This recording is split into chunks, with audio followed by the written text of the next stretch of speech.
Since 1992, it's been the biggest party of the summer, courtesy of the WWE, and for the first time ever, it is truly bigger than ever. From the great iconic moments with Bret the Hitman Hart and the British Bulldog, to Stone Cold Steve Austin, to Charlotte Flair, Becky Lynch, you go down the line, Brock Lesnar, The Rock, the stage that John Cena has made his own for many a times, Eddie Guerrero. We bring you to MetLife Stadium for the first ever two-night SummerSlam, and this is SummerSlam Saturday. Welcome to the pre-show discussion. Welcome to our pre-take, if you will.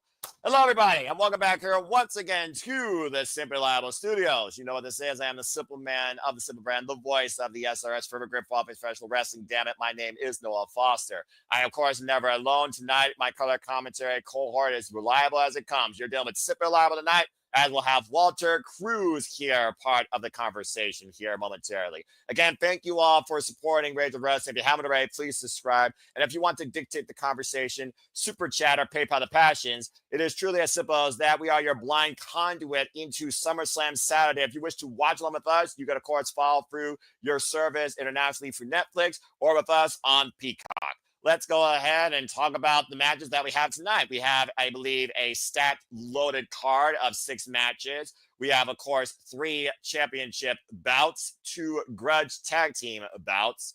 And I believe I might be missing something. But again, I literally just woke up a moment ago. So let's go ahead and hype this thing up. Matt Helms, good to see you. And I'm doing very well. That being said, Walter, welcome back once again. Here we go. Biggest party of the summer, bigger than ever. MetLife Stadium. Let's see what WWE can do to top what they did at Evolution, which is right now my WPLE of the year. How you feeling about SummerSlam Saturday and SummerSlam overall this weekend? I'm feeling excited. Wait, what was your PLE of the year? Evolution. Oh, for WWE. I was gonna say. I thought All In was your pick. It's a toss-up between All In and Double or Nothing, but we'll talk more about that at the end of the year, where I think you and I can do a special for our favorite show, match, and wrestler, male and female of the year, but we'll talk more about that later. Shout out to Nisa Salcedo, who did that recently just for the first half of the year. A lot of her thoughts actually parallel mine. Such a kind girl. Anyway, Walter, how you feel about SummerSlam? Good to see you. I'm feeling great. Good to be seen, as JJ likes to say, and good to see you as well. Simply Reliable's back for this. I know Cena's on night 2, but I decided to pull out the gear and the hat, cover up the bad haircut, the bad hair day. So I'm here and I'm ready. Oh, fair enough. Well, I think without further ado, I want to give a shout out, of course, to the 50+ that got your predictions in. Of course, your opinions do still matter for the next 10 minutes. And fudge it. You know what? I didn't even think we were going to do a pre-show. WWE pre-show, 45 minutes. It's not even worth that much time for a pre-show. You kidding me? But seriously, I'll tell you what. I'll leave the forum open until 1:45 because I've already had people in Team No Tequila's like, change the pick, even though they're changing picks for Sunday. So I'll leave the forum open until 5:45 p.m. Eastern Standard Time. So I think without further ado, why don't we go ahead and get right into it. Of course, we know tonight our main event will be for the World Heavyweight Championship. CM Punk versus Gunther has been officially, let me say that again, officially known as our main event. We, of course, have Roman Reigns and Jey Uso in a tag team match with Bronson Reed and Braun Breaker of the Seth Rollins Vision with Oracle, Paul Heyman. Tiffany Stratton will defend the WWE Undisputed Women's Championship against Jade. Cargill. Sami Zayn goes one-on-one with Karrion Kross. There's the other bout. I was trying to remember what was on this card tonight. Johnny Rowan, Randy Orton take on Logan Paul. Andrew McIntyre, Roxanne, Perez, and Raquel Rodriguez defend the WWE Women's Tag Team Championships against Charlotte, Flair, and Alexa Bliss. They're not friends. And that is our entire card tonight. And I have to imagine that the tag bout is probably going to open us up here. I'll give WWE credit. They actually gave us a set with some personality. Ain't that a freaking first outside WrestleMania? They're actually spending their money. Ain't that something? Anyway, I had to do it once. But yeah. All right, so why don't we go ahead and start talking about some of these matches since somebody decided to do a pre-show 45 minutes early. What a dumb idea. We, of course, have the WWE Women's Tag Team Championships on the line. Roxanne, Perez, and Raquel Rodriguez defending the gold against Charlotte, Flair, and Alexa Bliss. 2 former WWE Women's Tag Team Champions in their own right, brought together by, I would say, unique circumstance. And simply put, they're getting this match because she's the queen. Bitch. That being said, Raquel Rodriguez, of course, has been bestowed upon this partner since Liv Morgan is out injured indefinitely with her shoulder. And it's good to see Kat in the chat. Always appreciate her as always. Thank you so much.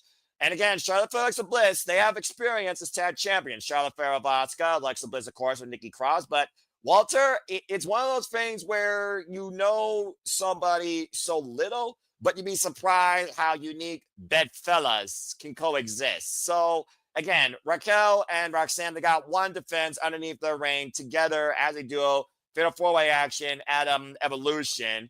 And it seems that Judgement Day right now, they are the proprietary holders of the multi-team championships on Monday Night Raw. So what do you think about this? I think it's unique. I think it's gonna be an awesome match. Very looking forward to see just how the booking goes. I went with Judgment Day to retain, but deep down, I actually hope Alexa Bliss and Charlotte win.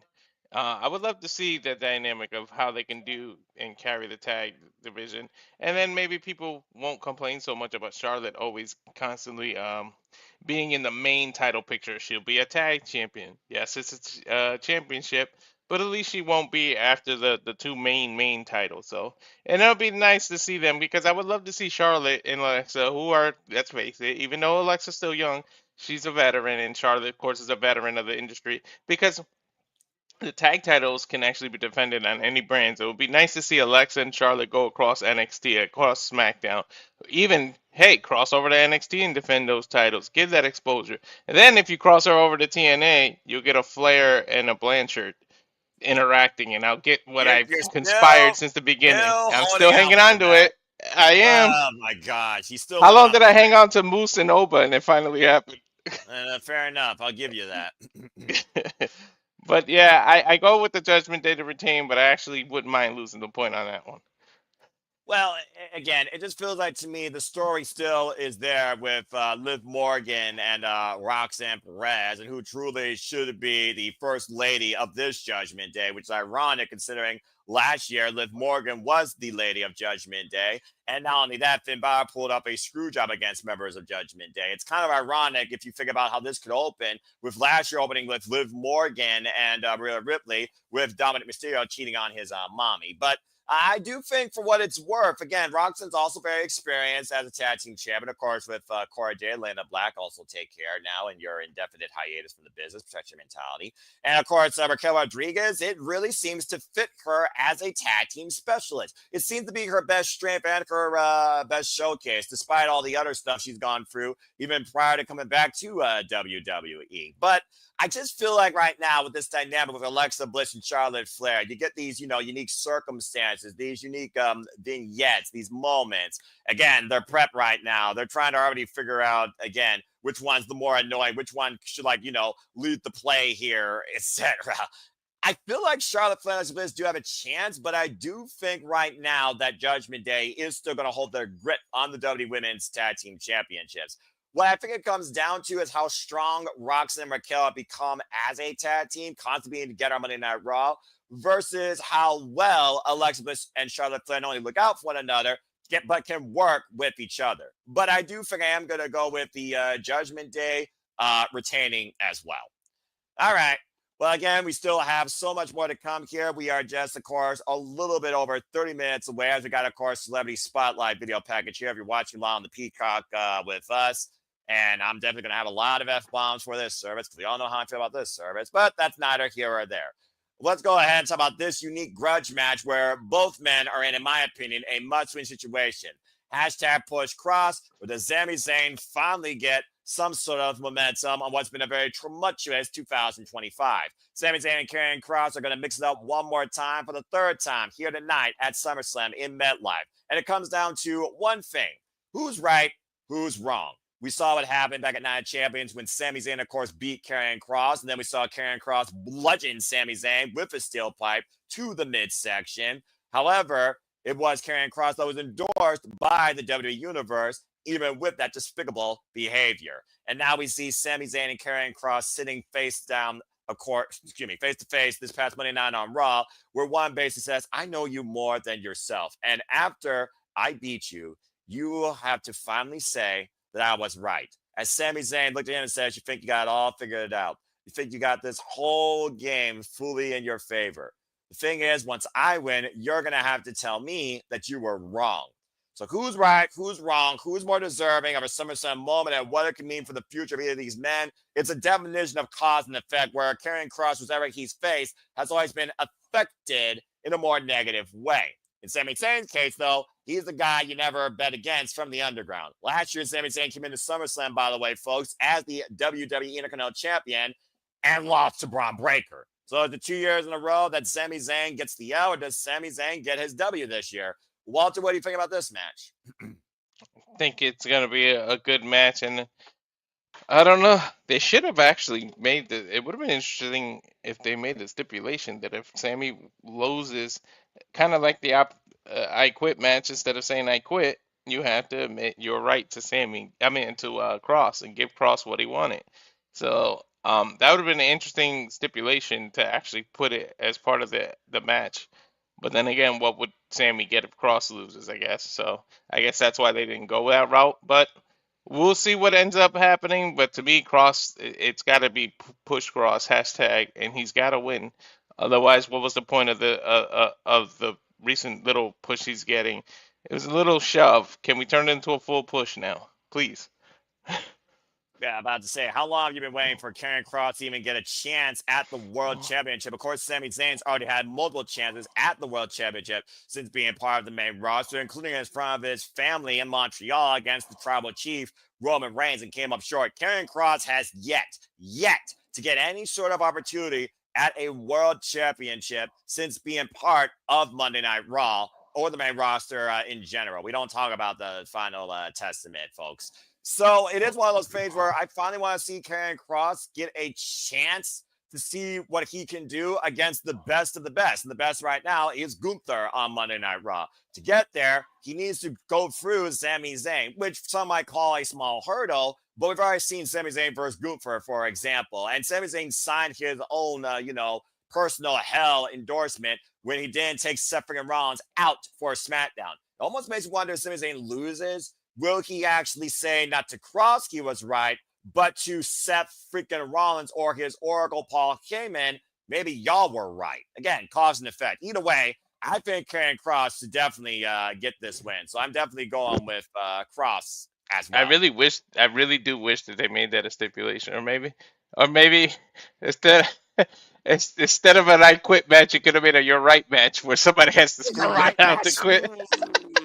You're right. I'm wrong. Well, I mean, hey, predictions, right? That's what predictions are. And shout out to the 65 of you that's now submitted your predictions, of course, included but not limited to all members of Team No DQ. My Horseman predictions: Jeff Chadwick, Marv Griffith, Christopher Roth, other members, Big Underscore Space, best name ever. Ashley, Kimberly, Draco, Josh, my friend Cindy, who's there live. Follow her at Sienna Chanel on her wrestling ventures as she looks to become a wrestling manager, and so many others. Hope everyone has a great time, and good luck to you all across the leagues. All right, well, that being said, I did acknowledge the Tribal Chief in that last diatribe, but I'm going to let you spearhead the conversation on this, because why is Roman Reigns and Jey Uso in a tag team match against Bronson and Bron Breakker when it comes to the fact they took their jorts on Monday Night Raw? Oh, wait, that is the reason. But all seriousness, Walter, Roman Reigns, Jey Uso, it's Bloodline OG, Bloodline since day one-ish. It's the Bloodline that started it all for who became the Tribal Chief. And of course, we haven't seen Roman Reigns since WrestleMania when he was curb stomped the Raw after Mania by Seth Rollins, who says the future goes for him. And Seth freaking Rollins is nowhere to be found, as of right now, at this SummerSlam. Jey Uso, of course, former World Heavyweight Champion, finally, got his yeet moment at WrestleMania. Of course, lost title to Gunther when he passed out, and has been in the crosshairs of this freaking vision by Seth Rollins ever since. We saw what happened on Monday Night Raw when both the Tribal Chief and Jey Uso were obliterated by Bron Breakker and Bronson Reed. And again, wise man, despicable man, the puppet master himself, Paul Heyman, you know he's going to be in the corner. If anyone knows Roman Reigns' weakness better than himself, it's probably going to be Paul Heyman. But this is very personal here. But again, why this has become a family, we're legitimately looking at family teaming. Jey and Roman, the ones that started back in 2020. So what do you think about this? Very interesting, difficult to tell to go with, because this is why I threw the whole maybe no contest conspiracy out there, because Bronson Reed and Braun Breaker are the new generation. They're up and coming. It's almost like a passing of a torch match. And as a group with Seth out, they're needing a new leader. They are undefeated together. Do you really want to risk them getting pinned or counted out or submitted and then stall their momentum right now? But at the same time, Roman would have lost. I think JJ said his fourth PLE in a row since coming back, and he's your tribal chief. He's your number one money maker. He's at the top of the food chain right now. So do you really want to make him lose? And Jay is a former world heavyweight champion who just lost and needs to gain momentum back. So tricky, tricky, tricky situation. They kind of booked themselves into the back against the wall for this match. So I went with the Bronsons to win, but I honestly think it may end up being a no contest, which sucks. But I really feel like the match isn't gonna actually end. They're just gonna stop brawling, disregard the referee. He's gonna have to throw it out. That's what I really think is gonna happen, but that's not an option in the prediction. So I had to go with the Bronsons. Well, I mean, again, we saw what Braun Breaker did to Roman Reigns at the Royal Rumble when Roman ate that spear and eliminated Braun Breaker. So there's Braun Breaker's bad blood there. And Bronson Reed, of course, we saw what happened last year at War Games when the man broke his freaking foot trying to break the tribal chief when it was Sosikoa's bloodline versus the OG bloodline. So there's also that history and that bad blood there. But I also look at right now, what are you trying to plan for the future? If the future truly goes with Seth freaking Rollins and he's endorsing these two men as the future, can you still call them that if they lose to what has been the present and what Seth Rollins probably calls the past in Roman Reigns? We know that Roman Reigns and Braun Breaker is inevitable to go one-on-one, I feel like. Regardless of the result of this match, I think that's a match to come. But as far as Jey Uso, he had his moment and he went from the main event positive to the opener tonight, which is weird to say. But again, how do you bet against the OG bloodline against this makeshift duo of the former NXT champion and the former NXT North American champion? I can't go against Roman Reigns and Jey Uso in this. And then plus, they took his jorts. It's personal. You know how much Roman Reigns spends on those freaking shoes? Anyone who spends so much on shoes, $3,000. anyone who spends that much on shoes, you're a freaking idiot. That's a whole different conversation. Spend Those your money special wisely. edition ones he had have a value of 3,500, something like that. $3,500 for a pair of shoes? You all are stuck in gear stupid. Man. Anyway, Hey, that's not when you here got nor it, when you got it, you got it. well, I guess you gotta blow money somehow when you can't. Never mind. Anyway, Oh, I think that Roman Reigns and Jey Uso are definitely going to take it here. I mean, it's become as personal can get. And we know that plans changed because originally it was going to probably be Seth freaking Rollins and Roman Reigns in the main event tonight. This has got to be the opener because you don't put Roman anywhere besides opener or closer. Gimmick, title decision, be damn. This is going to be a rousing, set the pace presentation that could be a domino effect towards the main event. But I got to go with Roman and Jay here. There's too much on the line for those two men versus these two that are trying to make a statement. Because either way, if they lose, they can still obliterate these two post-match. We saw what they did on Monday night after Jey Uso and Bronson Reed was thrown out. Just saying. either Going with way, Roman we're and gonna Jey. get some kind of brawl. We're gonna get some kind of brawl. Oh, no doubt. You kidding me? That goes without saying. All right. Well, we got 3 matches left, so I hope everyone's enjoying the conversation so far. So let's keep this party train rolling and let's talk about the women here tonight. And I'll let you spearhead this because you also, like JJ, are very particular of that bitch. Jay Cargill, had you finally arrived? Or is she still diving, waiting to finally get her shine? And we still on Tiffany time. I'm not going to say another word. Walter, spearhead this conversation. What do you got to say regarding this? This one just got me so back and forth and so conflicted. Like, oh my God. It's so hard. Like, I want Jade to succeed, and she's tried her damnedest. I just feel like she wasn't given enough. Um, and her former employer wasn't given enough time to develop and everything. This, they took their time, and you can see it. You can see the difference. You can see how much of an impact she's been making. Think she's got some stuff to work on, but I mean, she's a big time star. She's got the look, she's got the presence, she's got the strength, she's got move. But I know they moved Naomi to Raw. I know it, but I just feel like it's not over with. I think Naomi somehow caused this, and I think Tiffany clocks keeps going. It's not over. I don't think the clock strikes midnight on her ball, and Tiffany's going to continue because Naomi just won't let Jade be equal to her. Remember, if Jade wins and wins that title, in our eye, in the world of kayfabe in the WWE world, that means she is equal to Naomi. They're both the champions of each brand. Naomi will hate that. She does not want that bitch to be on the same level as her. She came back and she wants to prove she's better than her. She was not the third wheel in that group. And if Jade wins, now she'll be seen as her equal and she'll still be in Jade's shadow once again. So I just don't think Naomi will allow it to happen. That's how Tiffany can escape, regardless of Tiffany being a face, may not want Naomi's help, may not like it. Naomi, it's not helping Tiffany, it's just making sure Jade doesn't succeed. So I say Tiffany wins, but I wouldn't mind being wrong and losing this point either. You know how I feel about Jade. I'd love to see her with that title. The waist looks good, but it'll look even better with 10 pounds of gold around it. Well, as we are 21 minutes and 7 seconds away from SummerSlam Saturday, taking the airways from MetLife Stadium in New Jersey, compared to the crowd expected on hand. I think Tiffany Stratton has been a phenomenal champion and definitely one of the best leading this generation of WWE, if I'm being quite honest. Formerly, of course, trained by Mr. Anderson, of course, former NXT Women's Champion. Her and Lyra right now are who I'm putting the future on when it comes to the WWE women's divisions. And both have had an incredible run since coming up last year in the draft, if y'all remember. Of course, cashing in on Nia Jax with wins over the current and today Nia, Trish Stratus, just named Keys, Charlotte Flair, which was her dream match. It's one of those things with Jade Cargill. She came here to be disciplined, to become better in the ring, to become a WWE superstar. She wants to become so good that she's going to the one guy that will give her no fluff, William Regal. And William will tell you whether you suck or not. Bottom line, he doesn't pull any punches unless he has the brass knuckles. Again, the gentleman villain. But Jade Cargill, I will say she's definitely earned her way to this. Of course, winning clean of the ring, as we saw in Night of Champions, why she's still booed out of the building at times for who knows what reason.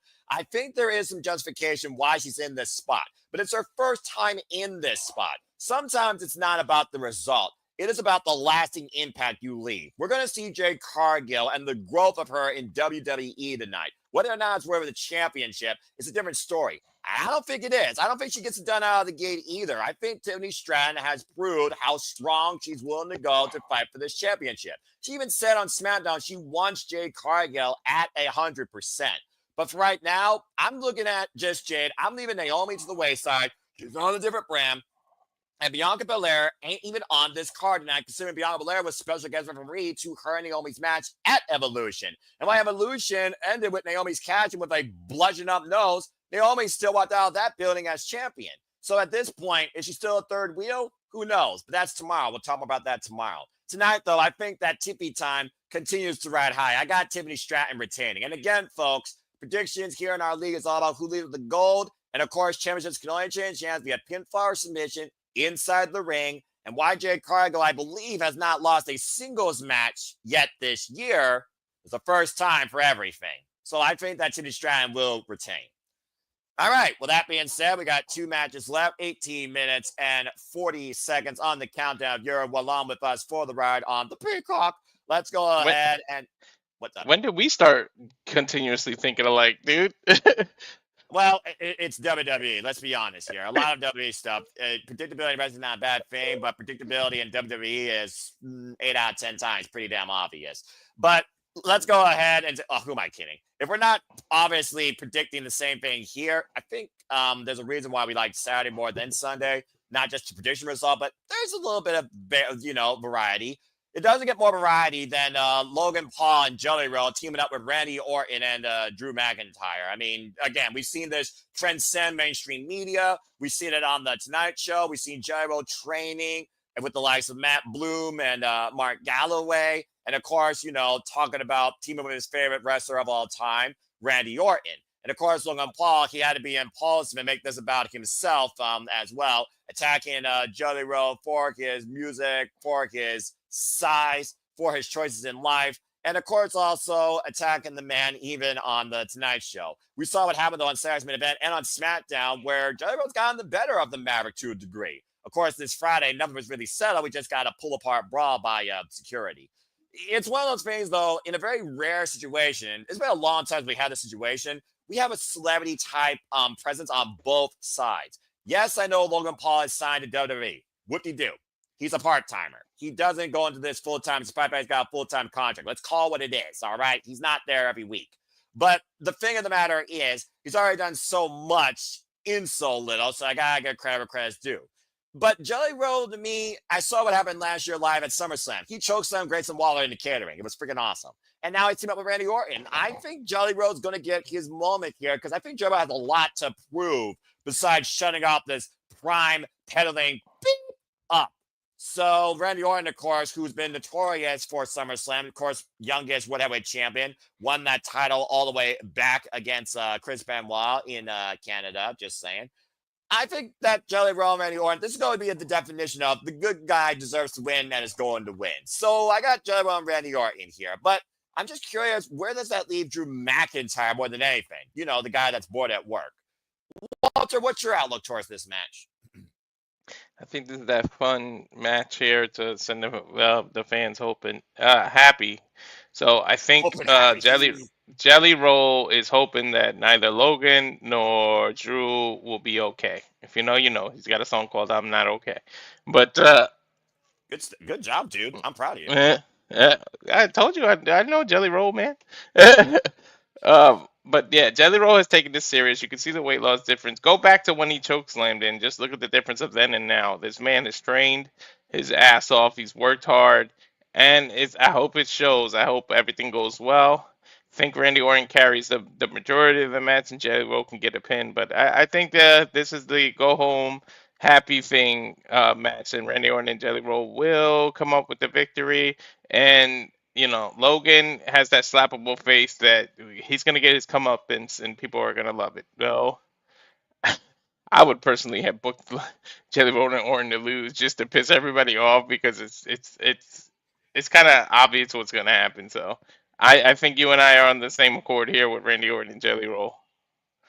Yeah, it's just a matter of does Logan Paul try to knock Jelly Roll out, or does he try and knock Randy Orton out again like he did at WrestleMania? But still, Randy Orton was able to kick out of one lucky punch. And does Drew McIntyre try and claymore Jelly Roll again this time like he did Randy Orton? And of course, Drew McIntyre and Randy Orton have a huge tumultuous history, not only across SummerSlams, but across the WWE in general. Earlier this year, we, of course, saw Randy Orton RKO Drew McIntyre when he was confronting the American Nightmare Cody Rhodes in regards to going after the Undisputed WWE Championship. Of course, he'll be doing that tomorrow night.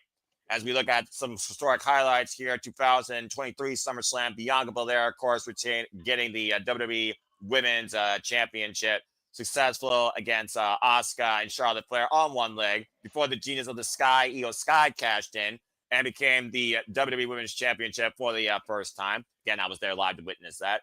I will say this, though. I enjoyed Cleveland far more than Detroit when it came to the SummerSlams. Then again, it was different eras, too. Different conversation. All right, but yeah, I don't think anyone's going to go against Judgement anyone. If you are, you're a liar. And no, I'm not saying non-copyright. Anyway, moving on. Well, again, Walter, we got a little bit over 15 minutes, under 15 minutes away before we get into SummerSlam tonight. Again, folks, this is SummerSlam Saturday. And, of course, stay tuned after SummerSlam, not only for Aaron Rick's recap on No DQ, but, of course, we'll be back here with the weekly wrestling conversation of madness on your weekend Saturday night. That is the Saturday Shenanigans. That will be 11 p.m. Eastern Standard Time. We'll talk about all the wrestling, including what was covered earlier today and what was covered yesterday by the fine people here. So stay tuned for more on that.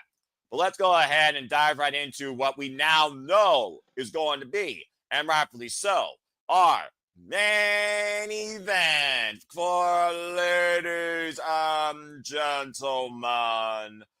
I demand all your gratitude for your reigning World Heavyweight Champion,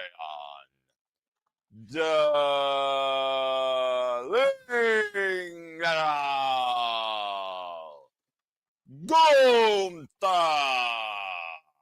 who will defend the gold tonight against CM Punk, who won his way through a gauntlet match, beating Bron Breakker.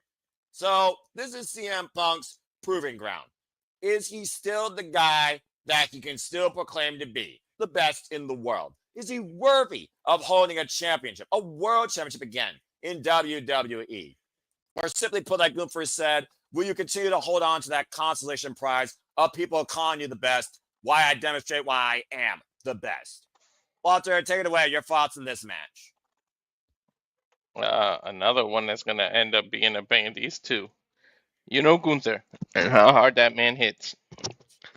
Punk can take a hit and keep going. He's done legit MMA, even though it wasn't successful. Sorry, Punk. I don't mean to take a jab at you. You know you're one of my favorite wrestlers, but That's history, not a jab. All right, there's a difference. Continue. exactly. Call it as But you see it, Walter. Don't sugarcoat this. but Punk can give a beating too, and sometimes you got to take one to get one. These are two pure people that know what the hell they're doing. And damn it, we have to take a pick in the prediction. So I went with Gunther retaining. I feel like he needs this title and he needs to win. But in all honesty, I think the Seth injury is a ruse, and Punk is gonna look like he's about to win. And right before he wins, Seth comes out and cashes in and ruins it for both of them. And we might end up getting a triple threat soon. But Punk deserves the title just as much, but he's at that stage in his career where it's all about giving back. He's accomplished everything you can accomplish, and his one goal that he had left was the headline WrestleMania, and he's now accomplished that too. So right now, I think he's just having fun with this stage of his career and giving back. So I know he said he needs the title, but that's the promo. That's the CM Punk. I think Phil's ready to just keep continuously giving back. I don't think Punk even wins. I know a lot of people say if the cash in is, it's gonna be Punk wins and Seth. I don't think Punk even allows. I mean, I don't think Seth even allows him to win because he said it on Raw. I'm paraphrasing. It's not exactly what he said, but basically, as long as I'm breathing, you will never be world champion again. I don't think Seth is gonna allow Punk to even if it's 5 seconds, under 5 minutes, to raise that title over his head. Seth is gonna stay. Nope, you're not even getting the chance to it and ruin it. So Gunther just beat Goldberg. Gunther has lined up. I think it's what 80% of his career he's had the title around his waist or Correct. some form of He's a been a title. champion in Yeah, WWE. Correct. yeah. So I think his reign without the cash in, his reign will continue. But I really think Seth is gonna ruin it for both of them. But it's sad because I'm tired of Gunther getting the disrespect. He carries the company on his back for the majority of the year. Then when you get to one of the big fours like a WrestleMania, you end up making him look at the lights and lose the title. Like I'm sick of that formula. Can he get a major win on a major pay-per-view now, please? Against a major player like PM Punk. Did you say PM Punk? No, I said a major player like CM Punk. Okay, I was about to say PM Punk. That's kind of funny.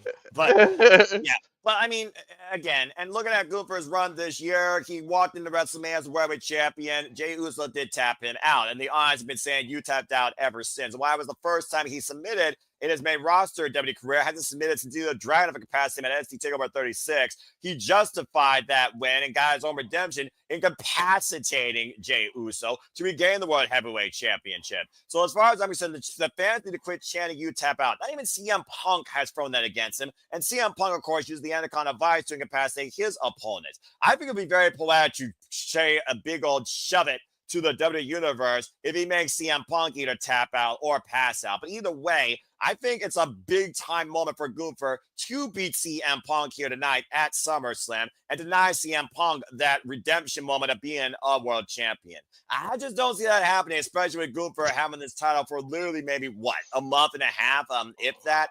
This title's becoming more hot potato than the titles that are supposed to be the workhorse championships. I'm getting kind of sick of it. It's kind of ridiculous. Personal vendettas, professionalism, unprofessionalism aside when it comes to Seth freaking Rollins, CM Punk, the hatred for one another, blocking each other, never can see eye to eye, blah, blah, blah. It's just one of those things where I do think Gunther needs to win at the grand stage. Last year, he went in as challenger against Damian Priest for the World Heavyweight Championship. And guess what? He won. But it was due to shenanigans thanks to Finn Balor screwing Judgment Day. So again, while I got his moment, it wasn't like he definitely got to own it. This year, he's going in to the main event as champion. He deserves to own the moment as much as he deserves to be part of it as the key player in it. I think Gunther, as the Worldwide Champion, is justified here right now and is justified to continue to go forward. So I have Gunther retaining as well. So the lean general prevails for the mat is sacred. And as far as Seth freaking Rollins, work, shoot, non, fool, view, etc.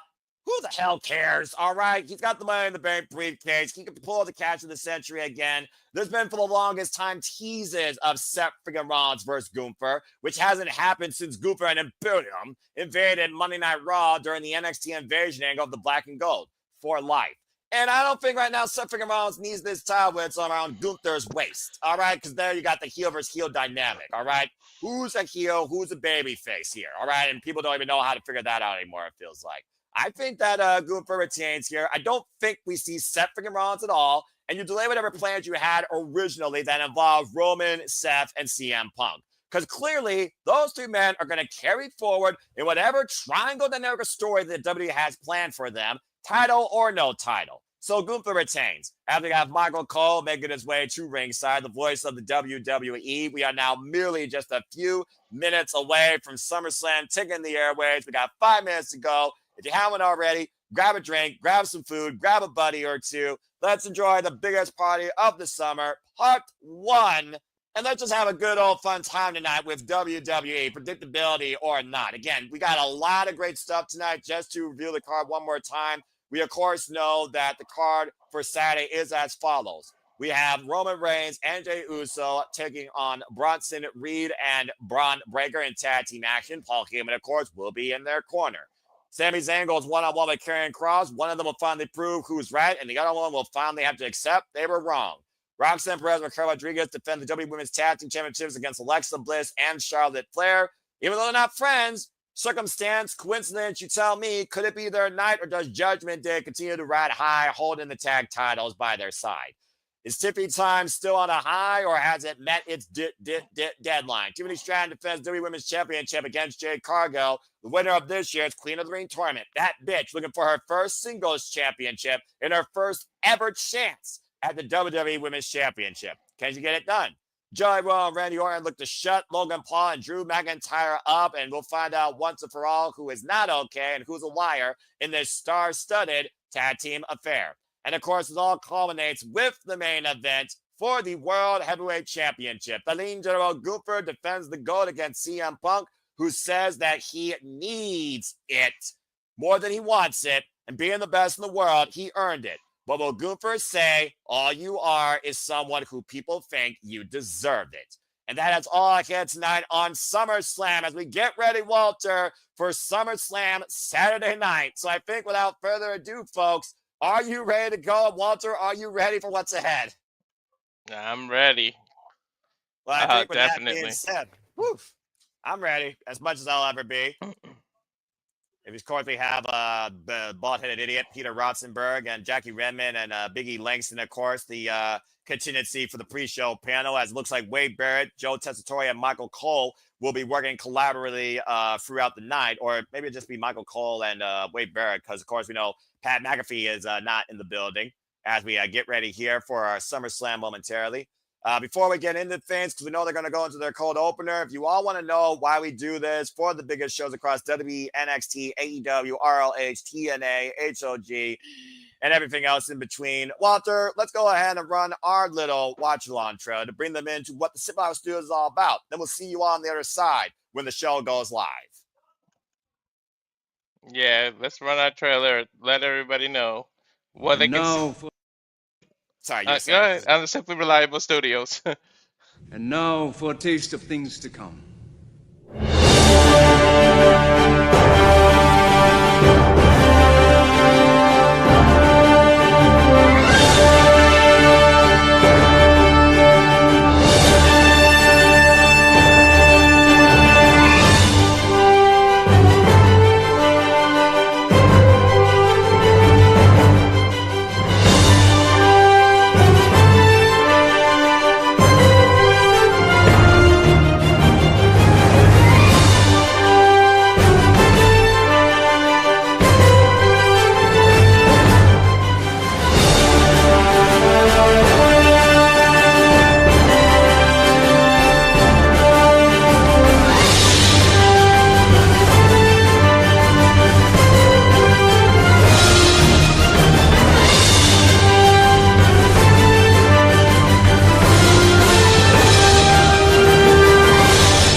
It is the center of attention, Brittany Brooks here. This is your NWA Women's World Television Champion. This is the TNA Knockouts World Champion, Masha Slamovich. Subscribe to Rage of Wrestling on YouTube.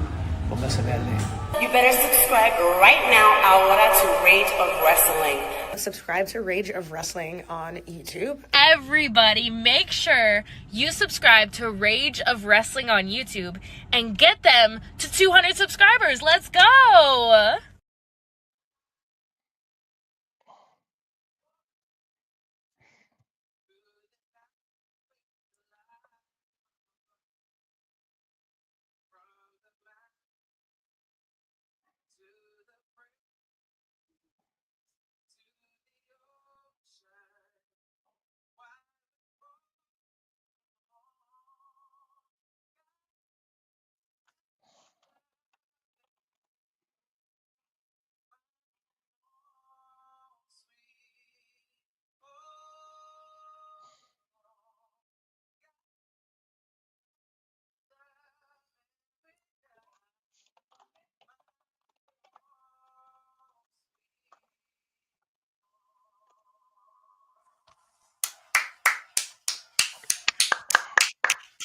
Very nice rendition by Breland. Very nice. $50 super chat from Kitty Cat. My favorite watch along or something. Happy SummerSlam weekend, folks. And Kat, thank you so much for that support and for that love. Let's get some love for Kat in the chat as well. And again, we are absolutely happy to bring this forward to you all. As Michael Cole brings us in, Walter, here we freaking go, man. Outside the scopes of New York and New Jersey, MetLife Stadium, the bridge crossing venue itself that has played the host to many of WrestleManias. Tonight, it hosts the biggest party of the summer, SummerSlam. And of course, we got superstar rivals. They see Drew McIntyre, of course, who will be with the Maverick, Logan Paul. Texting someone. Now I see Logan. Of course, preparing for a tag team match. To your point, there is Logan Paul and his cronies making his way into the building. Former WWE United States champion. Of course, he lost that title last year to L.A. Knight. Yeah. And on the other side, we got the Viper, Kitty. Randy Orton. There's Jelly Roll. Yeah, it looks like he might be a little bit ahead of me, but that's all right. There's Jelly Roll. I just got Jelly Roll on my screen. Tell me what Gunther's on there. They're looking to make an in-ring debut here tonight. And then the world champion, the world heavyweight champion, the Lean General, Gunther. Finally will be in his first big-time pay-per-view main event of the Big Four. Defending the gold against that man, CM Punk. I mean, I don't know if Walter knows how to play a piano, but that is kind of a good point. My son does. Well, there you go. Dang, look at that stadium. Look at that stadium, man. Patrick crowd on hand. Prices are getting ridiculous, so I don't live so far from Sacramento anymore, and I went. They're not coming to Sacramento until November or October, and I'm looking at tickets just to go anywhere near the floor. $3,000 for a random Raw, or $2,500, something like that. It's getting ridiculous, WWE. Well, you would think that it's getting kind of ridiculous as we got our cold opener going on here right now with Drudsky. That's a name.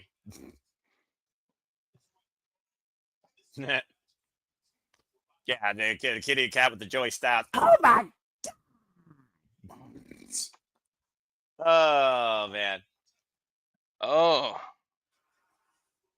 Yeah, We remember get that the cold opener. There's the Kai Cenat.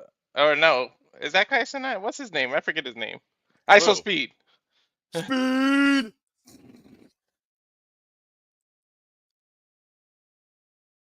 Yeah, SummerSlam has had some crazy moments over the years. Of course, I saw that Kiss heard around the world last year live, and that choke slam to Austin Fury, excuse me, not Grayson Waller last year.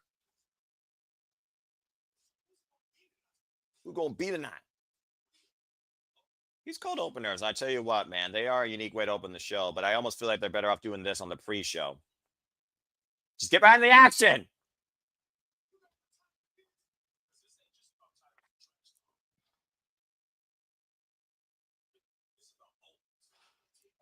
Saying not about Towers of Trash Talk. It's about moments here. Again, folks, it's a cold opener right now. And you know what, Kitty? It wouldn't surprise me that indeed is the reason. Wouldn't surprise me one bit. Last time I went to Raw was last year, actually, right here in Toledo, Ohio. It was a $125 ticket for a floor seat at my Huntington Center, home of the Walleyes, because my town is a baseball and hockey city with a college basketball team. They wanted a football team, but I guess they just never found the venue for it. So, and Walter, I don't know if you heard, but they said with the opening matches, we're opening with Roman Reigns and Jey Uso versus Braun Breaker and Bronson Reed.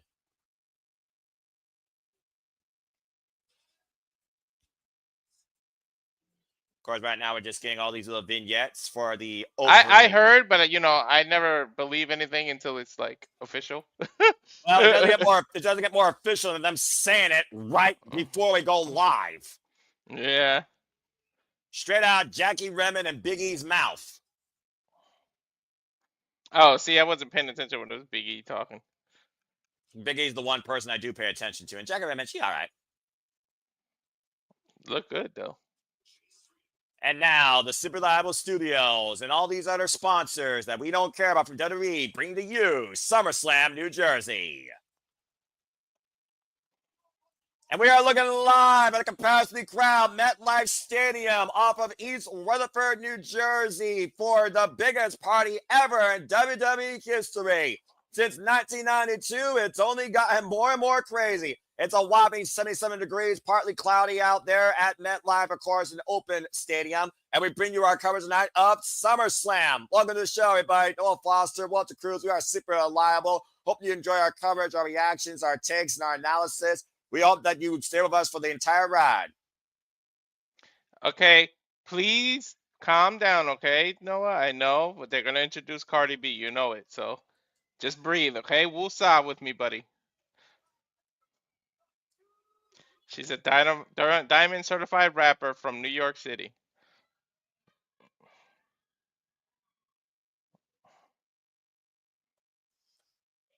Nope. He did it. He did it. Let's see what she looks like. She's been in a rivalry with quite a few women on Twitter.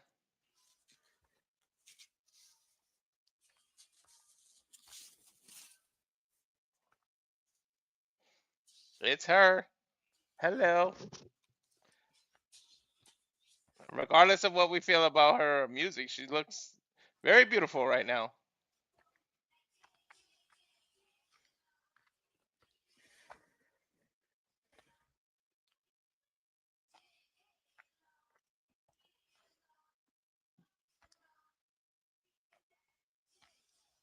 Taking her sweet time getting to the damn ring. See, even Kitty agrees. Cardi looks good. Forget what you personally feel about her. And a paycheck is a paycheck, my friend.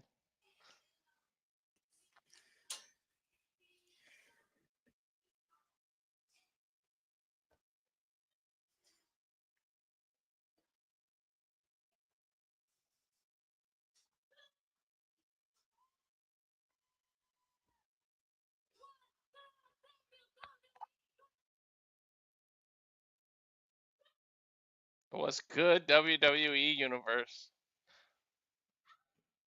We are coming to you live from the tri-state area. Gotta be real with ya. I'm excited. Who's ready to whip some ass? We are making history because tonight is the first time SummerSlam is a 2 nights. Well, Cardi B knows how to promote. She's asking if we got Logan Paul fans. What about Randy Orton? She loves Randy Orton. She said people are going to be talking about this forever. Welcome to SummerSlam. I kind of wish that too, but with Stadium, the technology changed. I think the worst is over, Noah. You can come back. She just wanted to hype the crowd up.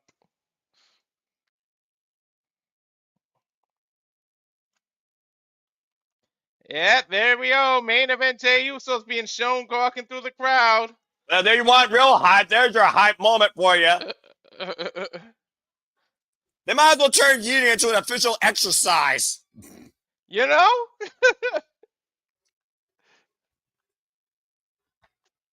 The worst is over for you, buddy. I'm fine. I'm fine. I'm fine for right now. What are you talking about? I'm freaking fine. Here we go indeed. Hit his music. I can't really do it with the background.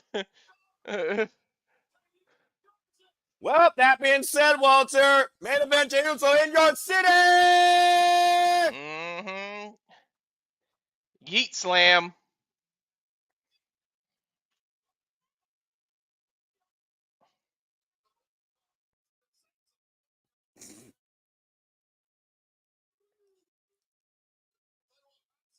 Little hands up right there in that section as we see the people yeeting away here at SummerSlam. Look at that mass of humanity that Jey Uso is walking through.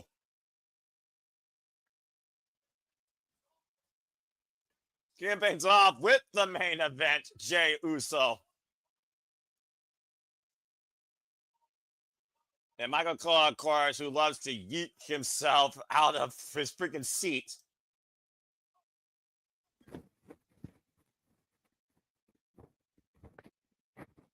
This is hard to do in a blazer, folks, believe it or not. I don't know how Michael Cole does it. This is probably loose fitting. That's my exercise for the day. Oh, boy. Well, this should be fun. I'm in a better mood now. All right, we got wrestling to a degree. This is going to be wrestling. This is wrestling.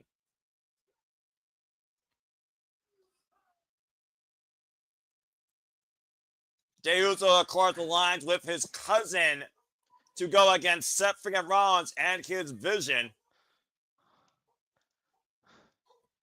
Sorry, no, I got you in the graphic. My nephew and my son were screaming. I thought something happened. There turns out they were just freaking playing a video game. Oh, that's what's called rage. That's justified. No, they were like excited screaming, but I thought like something happened. Well, you gotta make sure your family's okay, and clearly, this family's gonna make sure that they're okay.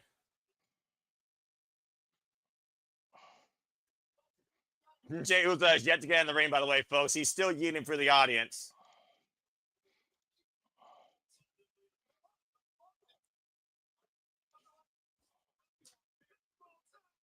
I can't even find mine now. There we go. Look at Michael Cole. Well, Michael Cole just teased making your nightmare come true and said that if Wade Barrett doesn't get into it, he'll ask Cardi B to do commentary with him.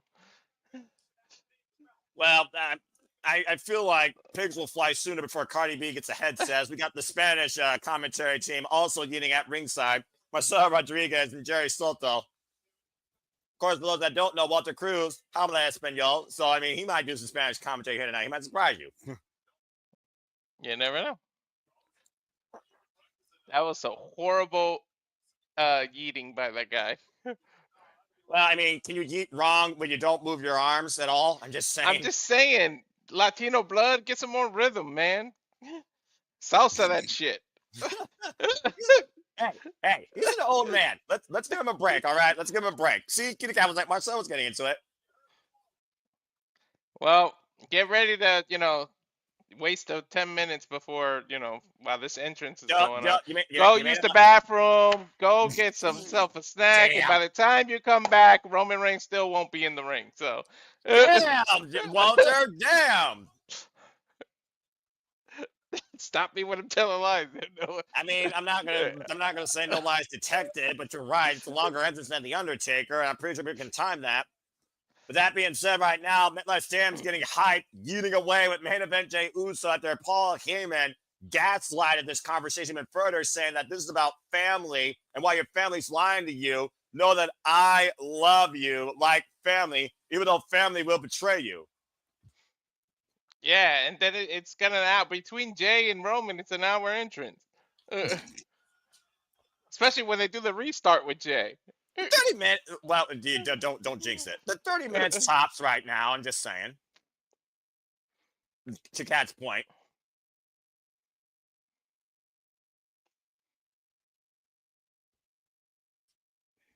Wait for it. There it is. Listen to that.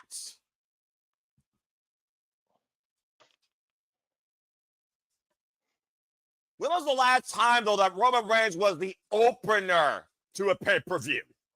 Well, wasn't he the one that said if you're not the main event, you want to open? Or was that Brock?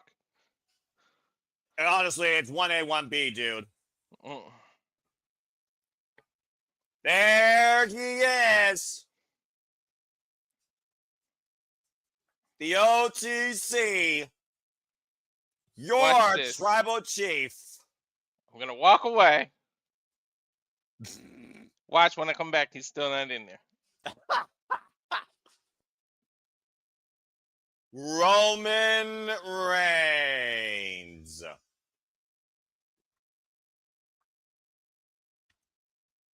Acknowledge me. Jey Uso acknowledging him from the ring. The entire MetLife Stadium acknowledging their tribal chief.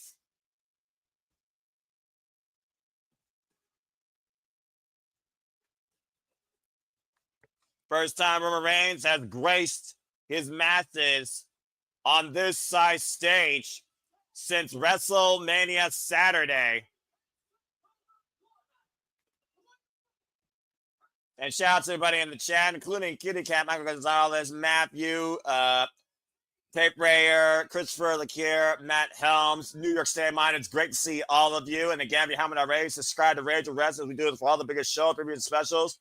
For all things WWE, NXT, AEW, ROH, TNA, and independent promotions, including Japanese side of things. This all stems back, folks, from WrestleMania Saturday when he was screwed over by what used to be his wise man, Paul Heyman. Paul Heyman, who took credit for everything Roman Reigns was for the last 5 years, the longest reigning, undisputed WWE Universal Champion in modern era WWE history. After he felt betrayed when Paul Heyman wanted to stay by his best friend to give him his dream for one night, Roman Reigns stands alone for the first time in in-ring action since WrestleMania. But not necessarily without family that still supports him, with his partner tonight, Jey Uso.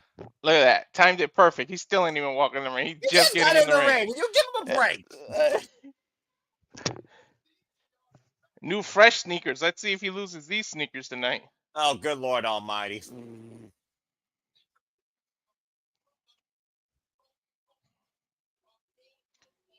Despite the fact, to your point, that Roman Reigns and Jey Uso were left laid out on Monday Night Raw, not a single sense of doubt is being shown here by these two, but instead a form of unity. It was 2 years ago, Walter, where these two were locked into tribal combat, when Roman Reigns thought that Jey Uso could be the next in line to be the tribal chief. Jey Uso never wanted to be that, though. He wanted to be his own man, and now he's become the main event, but now he starts in the opener tonight alongside Roman Reigns. He just wanted to make sure he can do it on his own. He did that, so why not reunite with your cousin?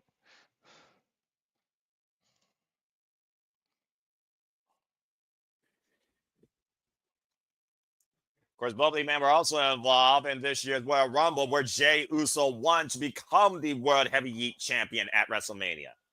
Mm-hmm. Well, Walter, this stadium may be colossal, but Bronson Reed still is a pretty big kaiju, if you ask me. Hell to the yeah. And look at this unified front. Still nameless group. But it looks like they not got every group needs a name. Merged entrance. Not every group needs a name, Walter. We talked about this.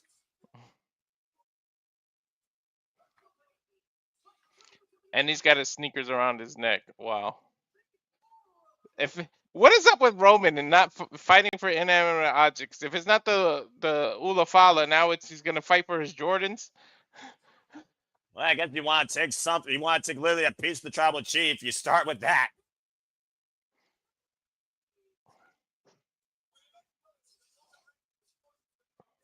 And to your point, Roman Reigns is sporting some new kicks in the ring because around Bronson Reed's neck are those very previous pair of sneakers.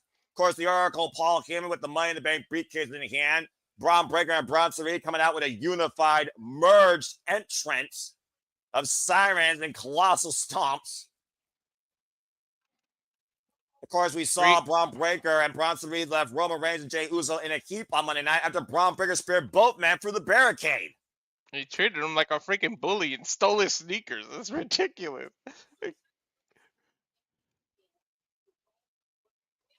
Do you think Roman Reigns actually cares, though, about the sneakers, or does he care more about the absolute embarrassment he must have felt that Monday night being laid out by these two? You heard what Braun Breaker said. It's my yard now. I'm the top dog.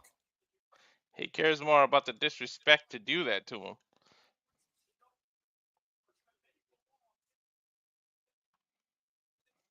And, of course, we know how much Roman Reigns and Jey Uso belong in this spot, have earned this moment. Bronson Reed and Braun Breaker wants to seize this moment. And why this may be the opener, this is still huge for Braun Breaker and Bronson Reed if they overcome Jey Uso and the Tribal Chief. Dude, they literally, no pun intended, but they literally will hold a victory over two main event players. Of course, Braun Breaker last year, as I said, I saw live, he beat Sami Zayn for their Continental Championship. Bell Reigns were underway. Stiff face-off here. This match brought to you by Minute Maid. And Reed and Breaker and Roman and Jey are squaring off. Too much sugar in Minute Maid.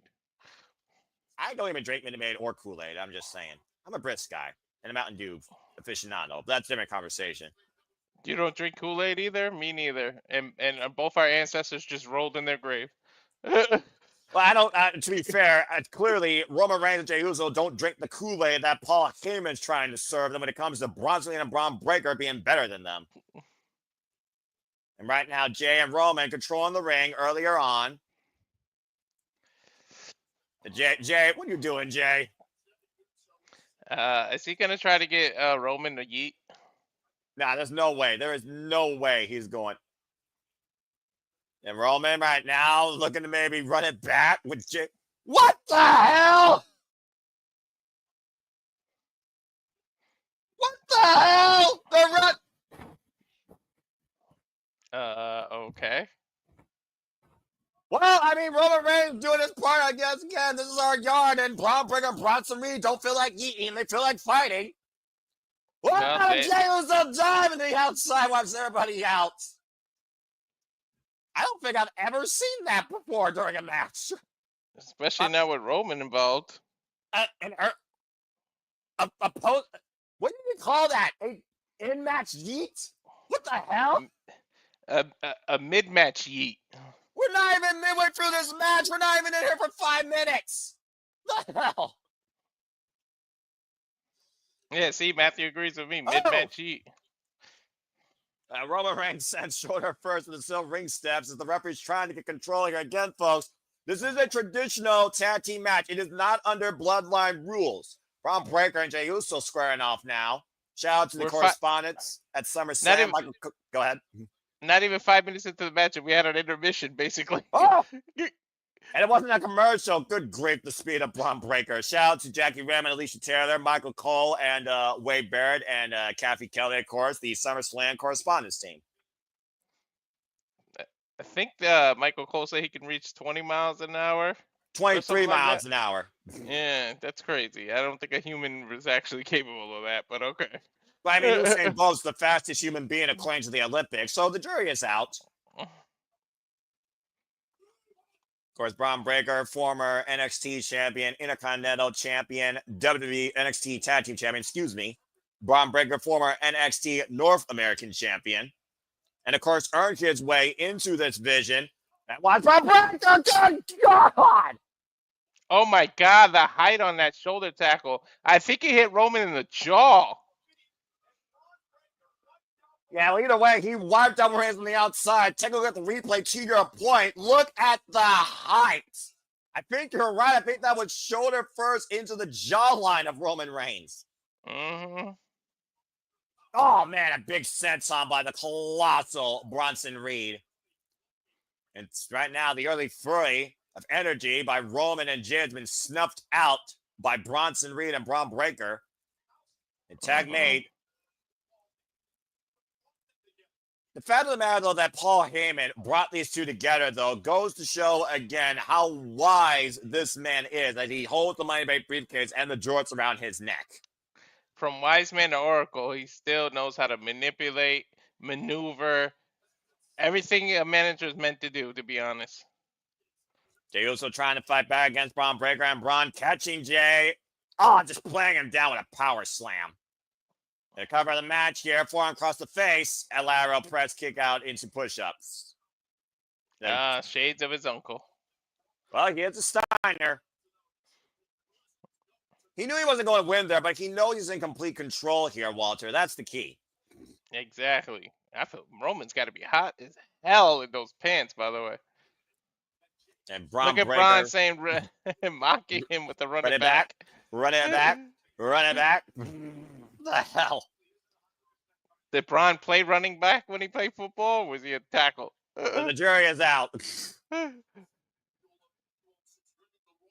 Roman Reigns knows what Braun Breaker's capable of. He's felt that spear now 3 different times. That might look at the tease, man. That might be a future main event right there. Breaker and Reigns. Braun Breaker has every tool to be a future WWE World Heavyweight Champion. And clearly Seth Rollins sees that because he brought him into his vision in the first place. He was the first person he brought in. Mm-hmm. We've also seen Braun Breaker showed signs of standing out for himself when he took the mic from Seth Rollins to voice his frustrations against the likes of Jey Uso and Sami Zayn and Roman Reigns. Mm-hmm. Heyman looking on right now. Kitchen sink knee to the midsection of Jey Uso. Bronson Reed with wrist control. Formerly the top dog named Jonah came back from excursion in New Japan Pro Wrestling against the likes of Kazuchika Okada and, of course, formerly a member of TMDK. Came back home to the WWE to run Roughshot. Of course, was left out on injury after War Games last year when he broke his foot diving off the steel cage. Oh, jeez. I didn't expect this domination by that. I thought it would be more back and forth, but the Brons are very dominating Jey Uso, the former World Heavyweight Champion. And again, to your point, they've isolated Jey Uso on their side of the ring and left Roman Reigns at bay. Roman Reigns can't do nothing until he's tagged. And again, you see Braun Breaker attacking the midsection, knee to the rib cage. The double team here. What is this? Uh-oh. Oh, man! Swanton? Oh, no, double splash. It's got to be close to 400 plus pounds on Jey Uso's chest. Yes. Well, Bronson's 330 by himself. Breaker's probably 250, so it's more like 5 and some change there. Breaker right now with the crossface hold here, center of the ring, keeping Jey again at bay while jaw-jacking Roman Reigns. Look at that. And he's even covering his eyes in the middle of that sleeper, so he can't even see where Reigns is at. I don't know how wise it is for Braun Breaker to try and instigate the tribal chief. He's mocking the crowd, saying Roman Reigns. Jey Uso, though, again, we know how hard this man will fight from underneath. We saw how long it took him to make it to the main event. And right now, lunging for the tap, but Braun Breaker keeping him at bay, fingertips away, and Braun, got him on the shoulders. Oh, and a gut buster. Not sure he got all of it, though. Cover now. Hook up both legs. Kick out at 2 by Jey. To be fair, though, no, if anybody has the right to be cocky, confident, crazy, whatever you want to call it, it's Braun Breaker. Yeah, take a look at that knee. Take a look at that gut buster again. Definitely got all of the knees straight in the midsection of Jey. I'm just not sure how much bounce he got off of it. Still a quick near fall for Braun Breaker. Jey to the outside now. Regardless of how much he got, he definitely attacked the upper abdomen. Yeah, that'll knock the wind right out of you. Walter, look at Bron's position. Look at Bron's position. We've seen Breaker do this before when a man's up against the announce table. Oh my gosh! If Jay gets out of the way while Bron crashes knees first into the announce table. Oh my God, this is Jay's opportunity to run in there and get a tag. Critical moment here for the Bloodline to get back in this fight as the Tribal Chief waits for Jay to come back in, who still has yet to make it back inside the ring. Trying to drag himself up on the ring apron. I get what you're saying, but I don't know if you want to call the former World Heavyweight Champion a weak link. But Jade's got an opportunity, and if nothing else, Jade's been worked over more this match and this year on Monday Night Raw. Now looking for the tag. Oh, and pulled away by Bronson Reed. Smart, intelligent wrestling. Bron Breakker, bad knee and all, just pulled Jay back to his corner. And once again, the Vision is in full control of this matchup. Take a look at the impact, by the way. Watch Bron's knees. Good grief. That's how you hurt a patella, man. Yeah, look at this lunge, by the way. Picture perfect timing by Bronson Reed and Bron Breakker taking out Roman Reigns. Mm-hmm. The tag made now to Bronson Reed. Of course, Bronson Reed and Jey Uso have history going all the way back to January 2024, of course, in the Royal Rumble. One-on-one, January 29th, Jey Uso won. Jay's had Bronson Reed's number for the better part of this year in single and tag team action. Shout out to Statboy Mikey for giving me some great stats before this match. Gotta love the stat man. Superman approved. Follow him at the sports bar, folks. And the lovely barkeep Dory Lou. Bronson Reed in control of Jey Uso right now up in the fireman's carry. Jay trying to fight back here, though. Elbows to the side of the head of the Colossal. And right now, Jay up and around, taking him down to DDT. But there's no one to tag to right now. That's the problem. Well, Roman's back up to his feet, though, and Roman is absolutely furious. Bron Breakker looks a little bit shocked and concerned. Now, Roman back up on the apron, reaching out for the tag. Can Jey Uso find the wherewithal and reach out towards his brother? Or cousin, excuse me. Desperate time from the desperate measures.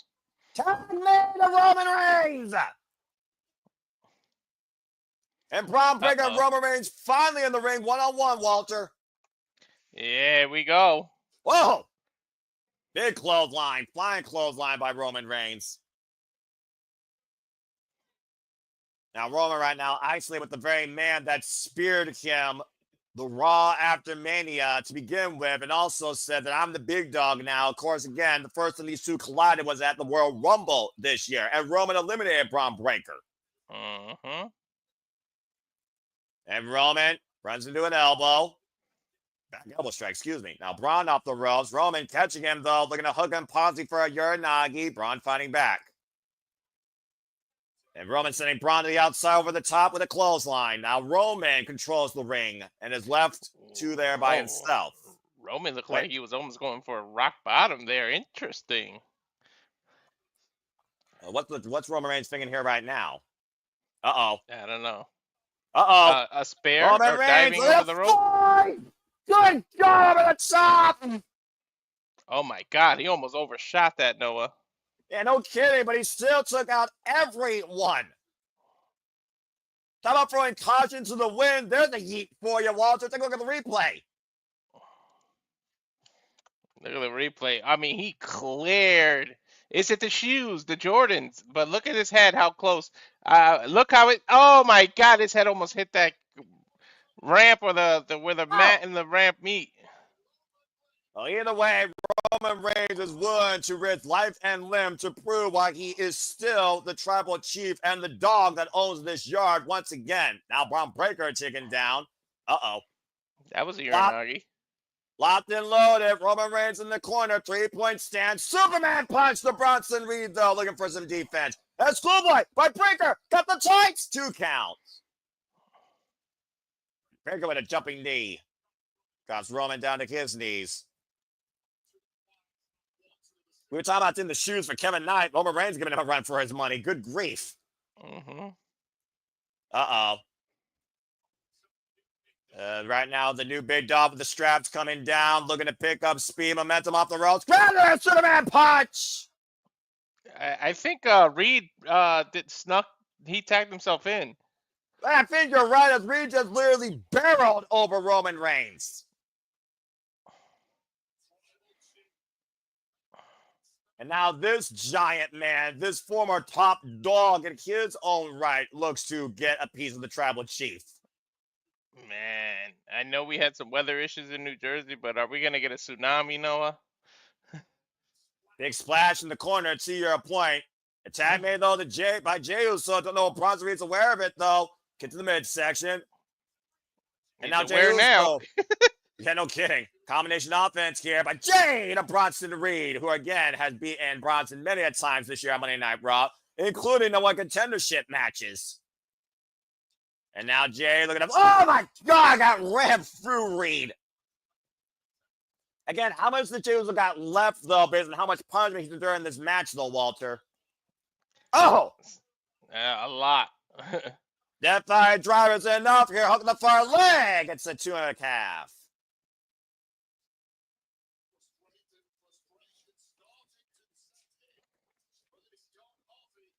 You gotta wonder at this point, though, considering how much control Braun Breaker and Bronson Reed think they have in this match, are they getting frustrated they have been unable to put away Roman Reigns and Jey Uso yet? Maybe, but I mean, at the same time, they know the caliber of opponents they're facing. You're not gonna put any of these four gentlemen involved away quickly. What the hell is Bronson Reed thinking here? Starting through the ropes! Don't forget, he was just on an injury list, and he's throwing life and limb out there. But you said he's 330 pounds. That freaking giant missile just wiped out Roman Reigns and Jey Uso. Keep your eye on Breaker, though, Noah.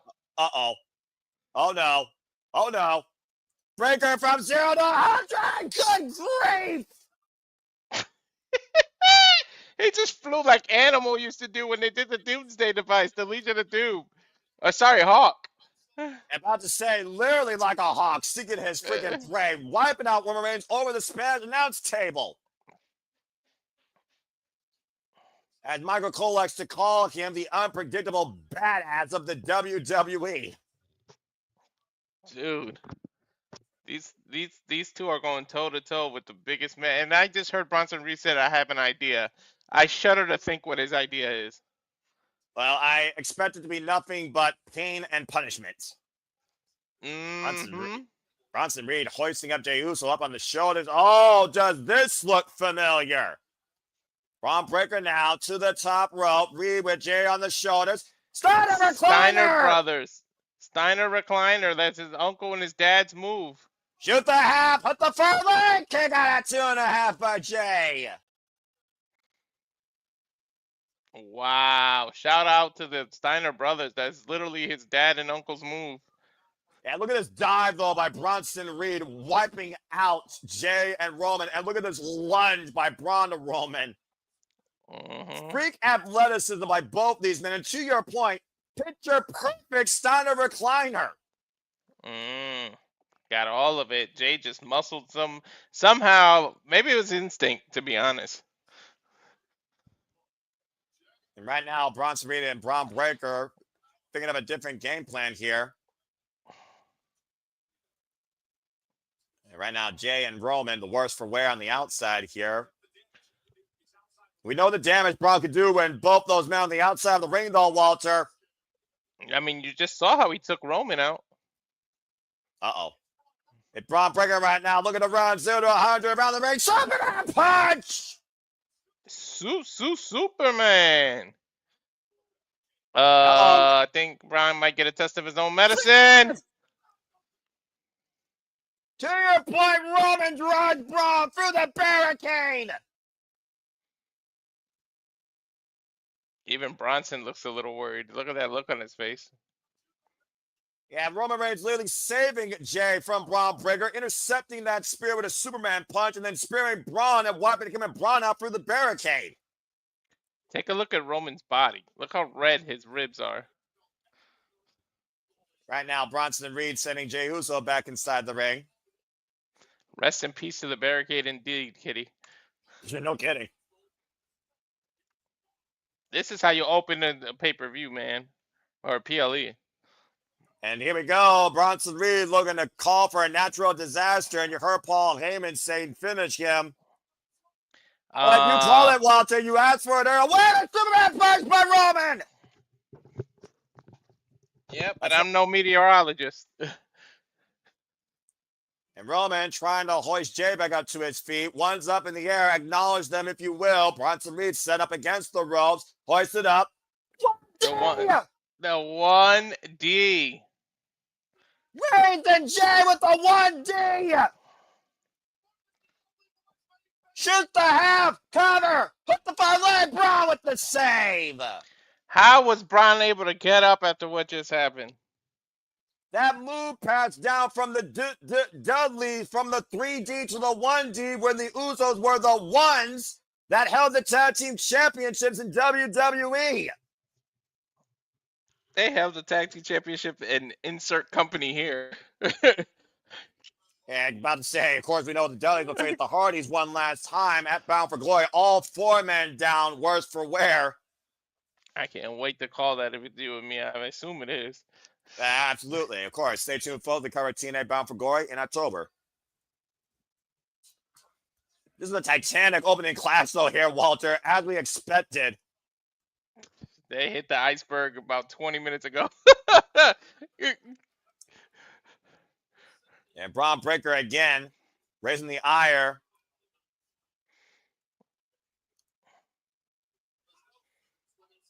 I'm the leader now. Braun Breaker really wants to take over this yard. And Breaker now mounting Jey Uso while Jay tries to cover up here. Think about his uncle. His uncle and his father were part of a team, right? And then they separated and went solo, and Big Papa Pump was born and became a big superstar. Can he follow the steps of his uncle, or will he follow the steps of his father?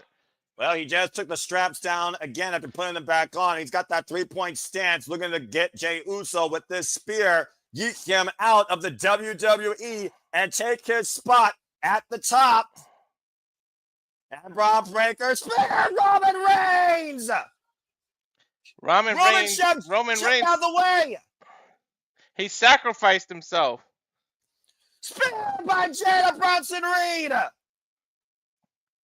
And remember, Reed's legal. Reed is legal. Jay is legal too. Uso up to the top. Uso splash. A little tidal wave. It's not the tsunami, but. Jay and Roman with the win. Well, I already lost one match. Hey, look, Fat Joe's there. Hey, what's up? Paul Heyman can say what he wants about family that will fail you. Family being a liar. Tonight, family succeeded. Roman and Jay went to bat for each other, sacrificed one another. And when it mattered the most, they figured out the game plan. They knew each other was, and Roman set up Jay to get the win for his team. Jay and Roman beat Braun Breaker and Bronson Reed.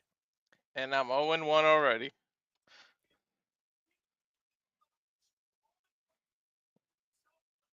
And think about this, Walter. Roman Reigns, for the longest time, everyone thought he was about himself. Tonight, Roman Reigns was about them, not him. He literally sacrificed himself. Acknowledge the bloodline. Roman Reigns and Jey Uso win at SummerSlam. Definitely, Kitty. If you're not cheating, you're not trying. And you can call the replays you want, Walter. This was the finishing stretch. That was the critical moment there. A different side of Roman, like you said, he sacrificed himself, and then a spear of his own, Jay, and then a Uso splash, not a tsunami, maybe a little bit of a tidal wave, but he got the job done. Picture perfect execution. Wipe out Bronson Reed. And Look look at at Paul Heyman's Heyman's face. Yep. I think we might get a beatdown angle though, so don't celebrate too long, guys. As Jey Uso bestows the Ula Fala on his cousin Roman Reigns. That's what family is right there, Walter, for damn sure. Hell yeah. Wait a minute. This is why I said it's celebrating in the ring too long. Well, I mean, to be fair, Braun Breaker did spear Roman Reigns, but he still got pretty beat up for wearing. Bronson Reed just took an Uso splash and the loss. Mm-hmm. You can only imagine what Paul Heyman and Seth freaking Rollins thinks of this result. I think Jay's talking about that dive that Roman said. He said, you were crazy for that. Well, to your point, he literally almost landed on his head. I guess Roman was feeling a little oozy as we have our first commercial break. No F streaming? Oh, of course, fuck streaming. You know that. Well, let's go ahead and look at the comments here and see what you all guys say regarding that. Roman taking the bullet for Jay. Absolutely. I'm seeing Roman Reigns' opening match. It is, but it worth what it's worth.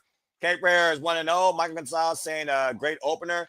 Kitty Cat said, should use the shoes. Damn.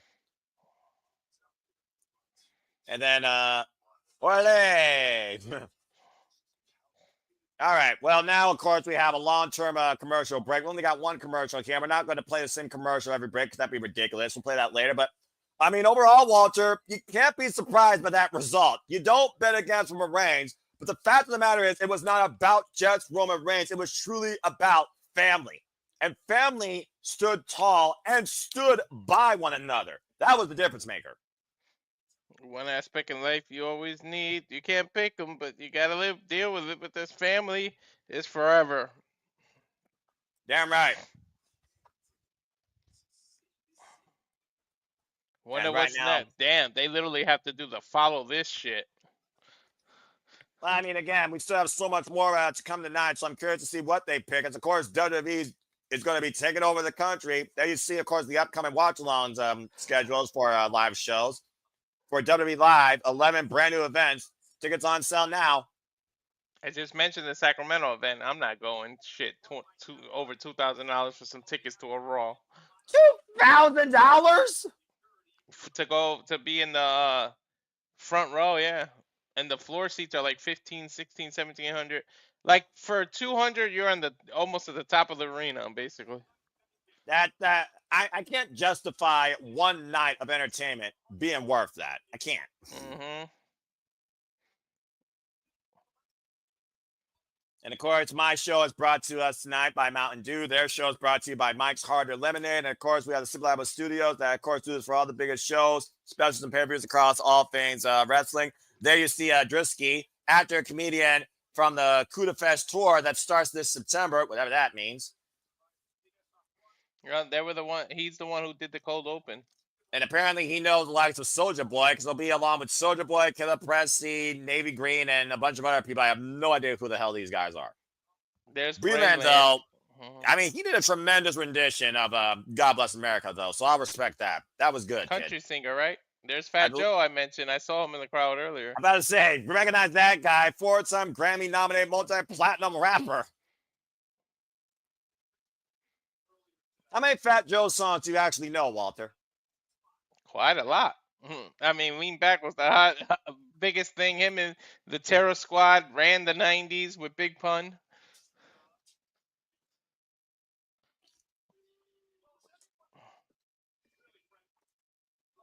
All right, well, Walter, you and I are friends, right? Are Charlotte Flair and Alexa Bliss friends? And is Roxanne Perez and Raquel Rodriguez actually friends? Or are they all just partners of coincidence? Time for the WWE Women's Tag Team Championship match, folks. I was wondering who's going to follow. It's a bad spot for them, man. Well, at the end of the day, let's just call it is. Do these titles truly matter? And Dominic Mysterio made the wing stop. It's not a tenders.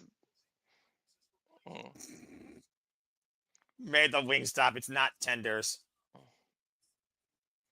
Well, anyway, we've already told the story verbatim about this match.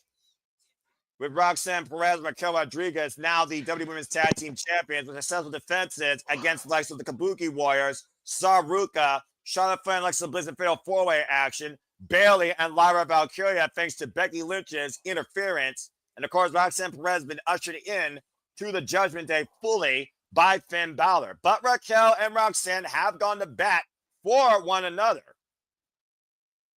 Mm-hmm. The prodigy, of course, of Monday Night Raw.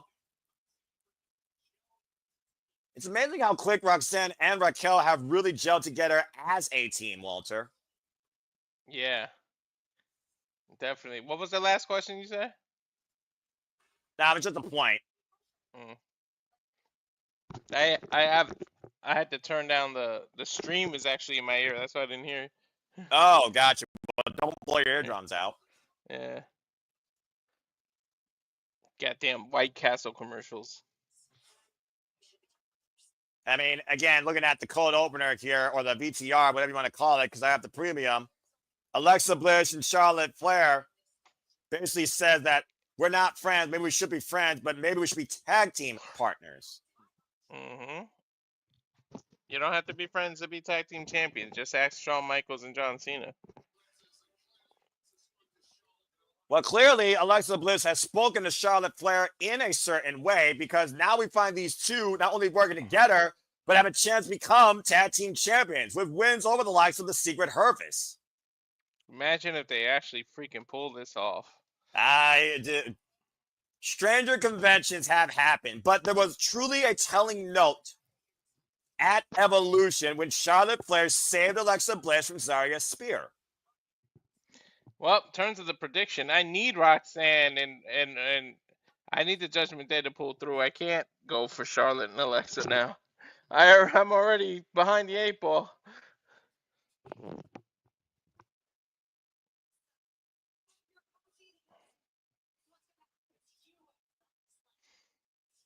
Well, we'll find out here. I think the biggest thing is Raquel knows to use her tag team partner as a weapon. I don't think Charlotte Flair is going to do that with Alexa Bliss, but they might be a weapon in their own right. They might be the secret weapon needed to beat the Judgment Day. And it's time to find out.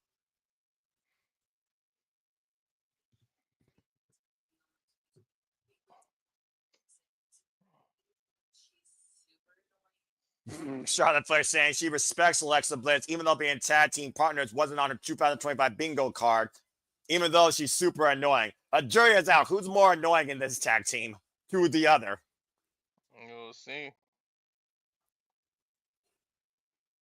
Well, there's one thing you can say about the Queen. Gold and her are as true as day and night.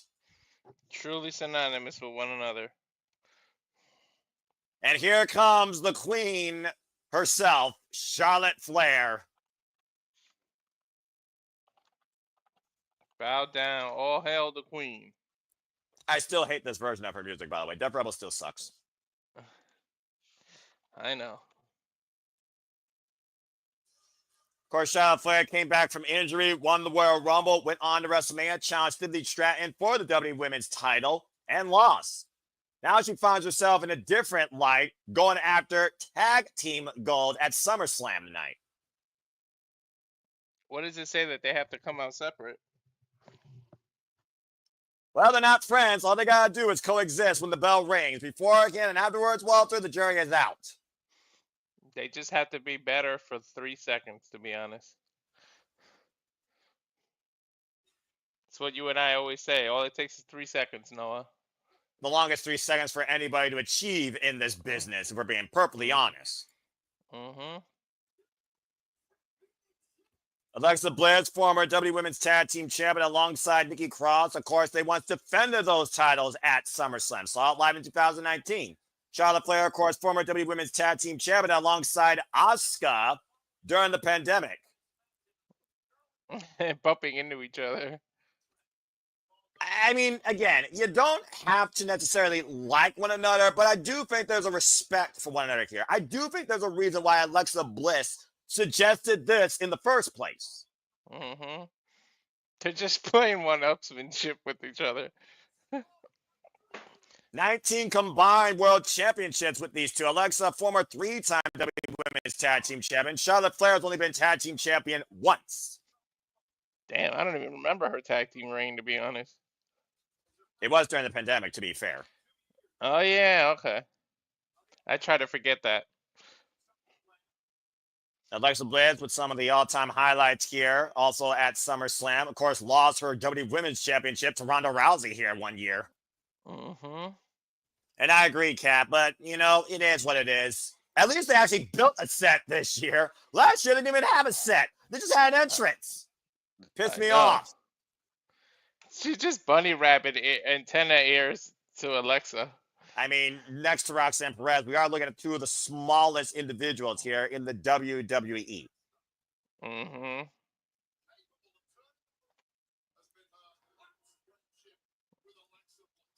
Alexa, manic pixie dream girl. Damn. Well, while they're doing their entrance, I see 34 are watching us. 13 of them are on my Twitter. Come on over to Rage of Wrestling. Watch it on my YouTube channel. And please subscribe. I'm only like 33 away from 200, which will get me to WrestleMania. Subscribe. Tell a friend to tell a friend to tell a friend to tell a friend who can even tell an enemy. Subscribe.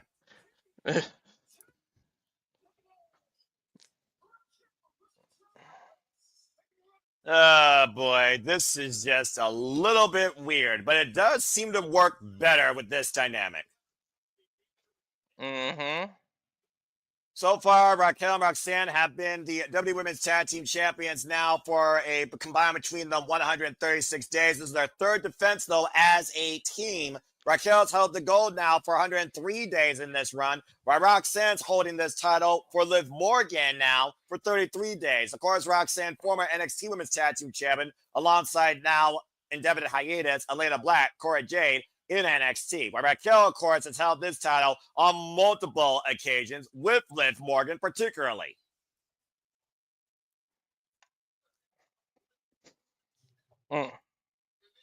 Do you really think, though, Walter, that Roxanne Perez can fill the void of Judgment Day that Liv Morgan created since last year's SummerSlam, being perfectly honest, with a win here tonight? She's trying, but I don't think she needs to. I feel like she's better on her own and being a singles champion, man. She carried me and JJ's NXT for the better part of a year. WWE Women's Tag Team Champions on the line, held by the likes of, as I said earlier, Kabuki Warriors, and of course, other champions, including the very first ones, Sasha Banks and Bayley, and the Iconics. Bell rings were underway. Referee for this contest, Jessica Carr. And I'm vouching for Iconics to get it back. Forget it. Let TNA have that.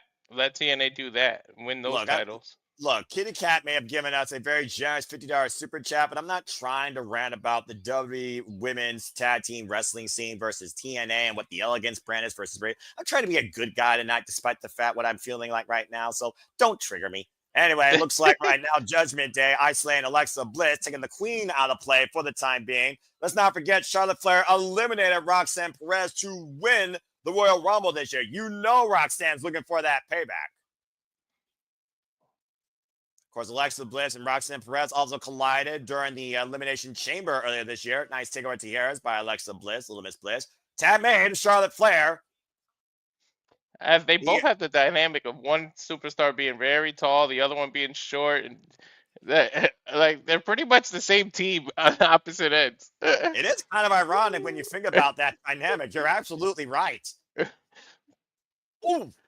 That's Enziguri there by Charlotte Flair. Of course, coming back from knee surgery. Taken down by Raquel. Sneak attack, man. The ref's back. Well, gotta have eyes in the back of your head at all times in a tag team match, especially. I feel bad. Raquel. Go ahead.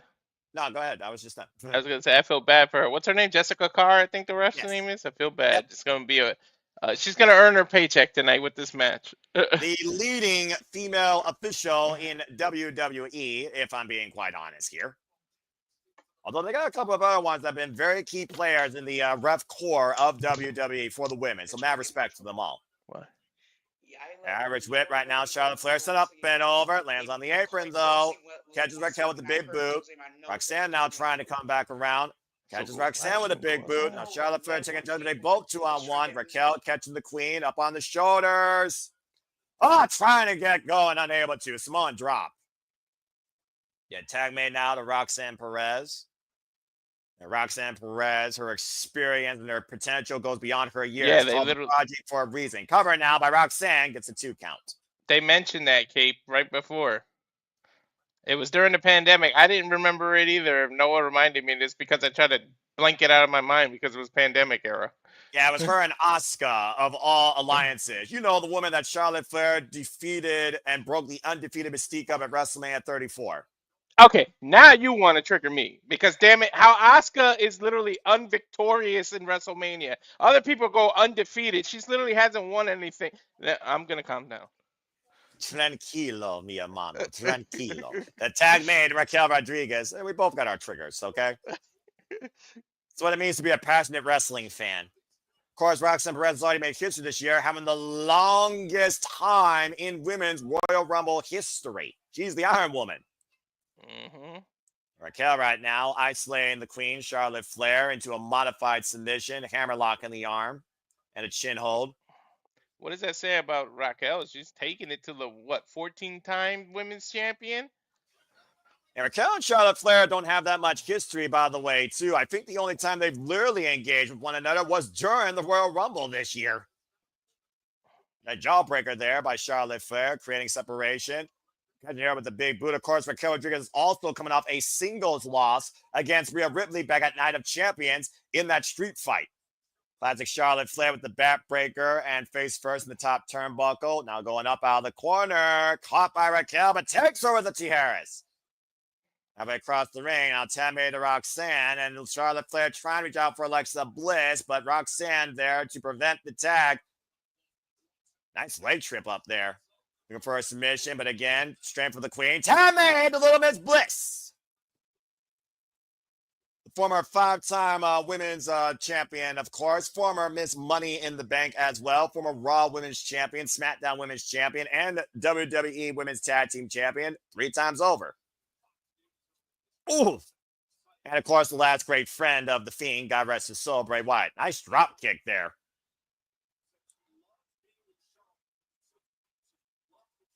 It's one of those things, though, where, again, we talk about how this team breed out of coincidence. It's out of respect. Nice back press on the near leg off the forward flip, and Raquel would have made the save. Alexa Bliss likes being with Charlotte Flair because she respects Charlotte Flair. She loves her passion, and she loves what she does in that ring and how much she brings.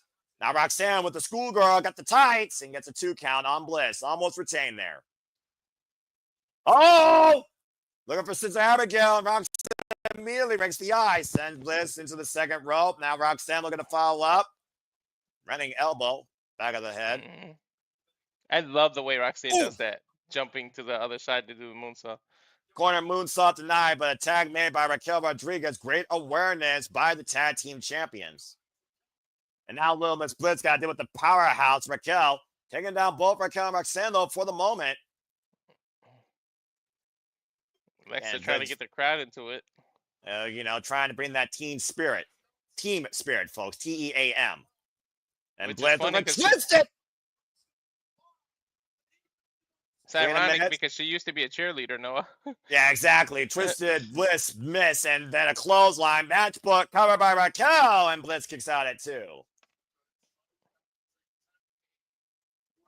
And of course, Roxanne Perez and Alexa Bliss already had a one-on-one match on SmackDown, and Roxanne Perez won that back on July 25th. So already, momentum favors the tag team champions coming in regardless of how you look at the situation.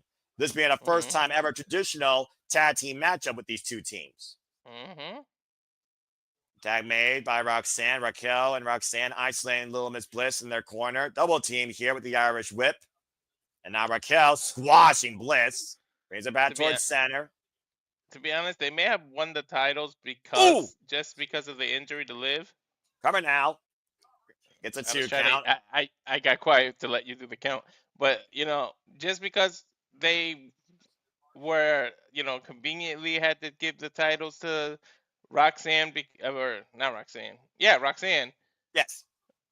But they still work very well as a team. They're gelling very well. You have to make the best of the whatever situation you're given, and that's what Judgment Day are doing.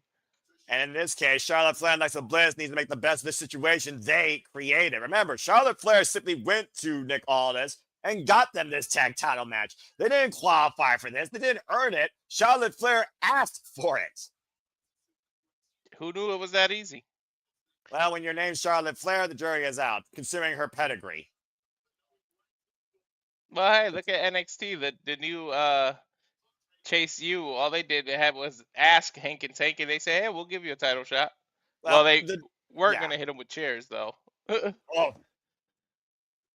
Roxanne Perez right now hammering her way with Alexa Bliss here and Tammy. And I think what strengthens the Judgment Day better here than Charlotte Flair and Alexa Bliss, despite the fact it's unique circumstance, they are very aware of where each other is and when the moment to tag needs to happen.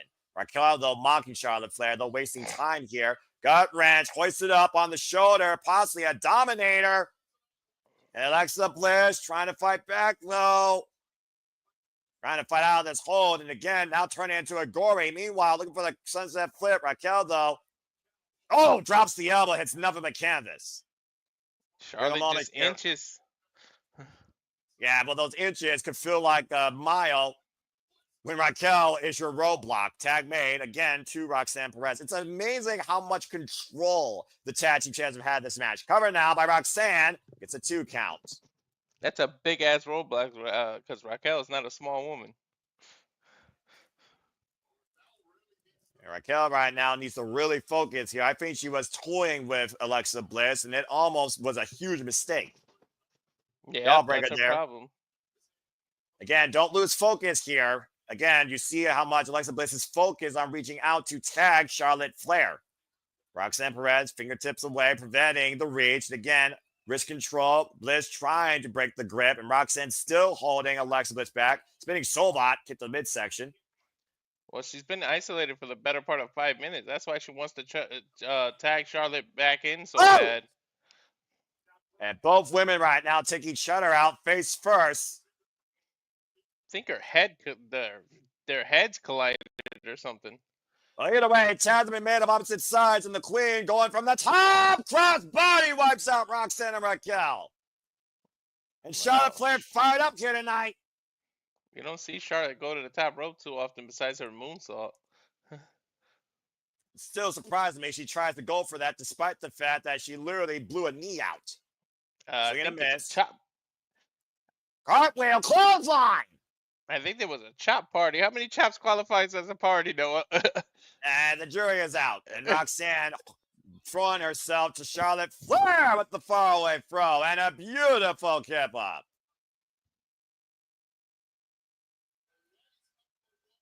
And Charlotte Flair right now can sense gold around her waist. Big boot though by Raquel. Oh man! That was a massive super kick by Charlotte.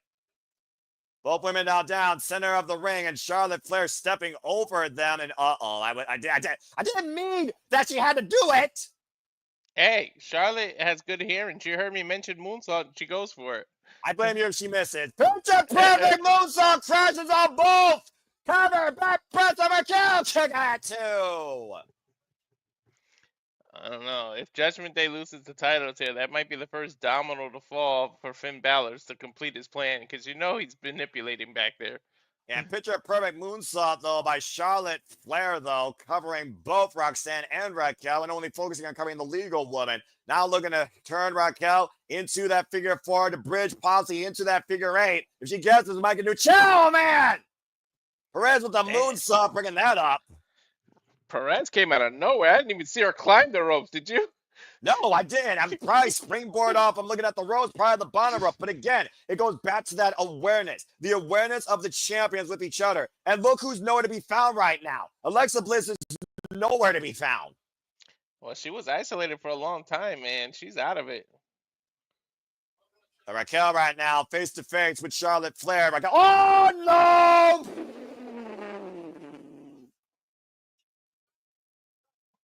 Raquel put Roxanne out of the way, and Alexa Bliss just knocked Charlotte Flair out with that straight right. Miscommunication, y'all. And you see Roxanne and Raquel immediately looking to capitalize here. Roxanne throwing Alexa out of the ring. Meanwhile, Raquel hoisting up Charlotte. Tag made by Roxanne. Raquel and Charlotte choke on a bomb. Roxanne's legal, looking to hit the Pop Rocks code red. Cover to retain. Alexa Bliss with the save.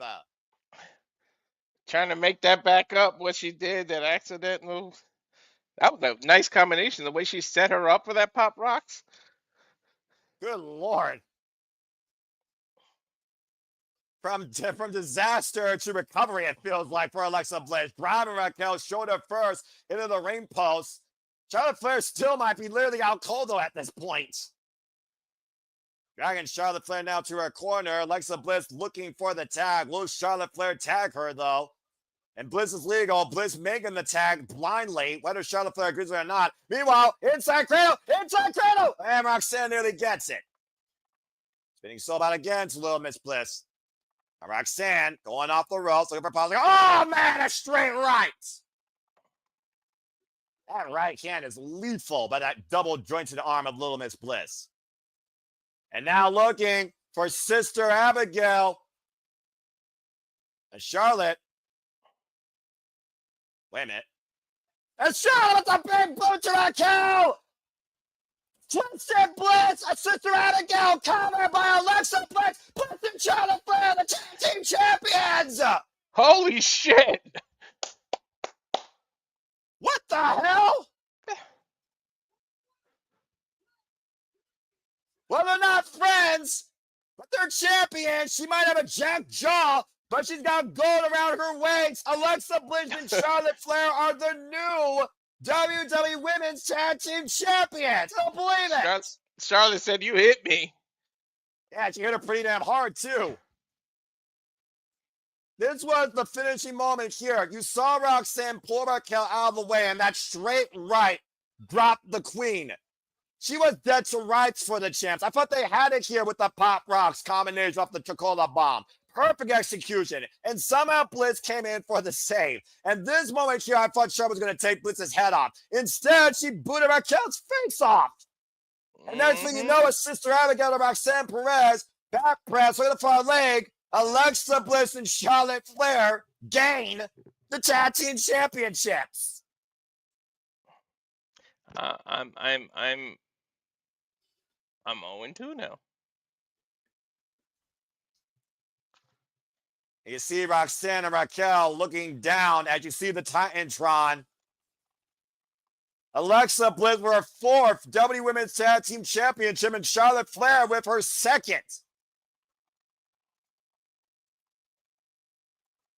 So, Walter, are they officially friends now?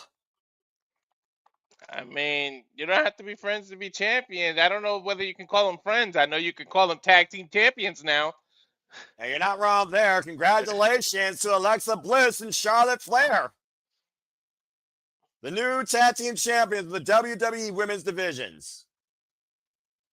I gotta admit, I'm surprised by that. I was wrong.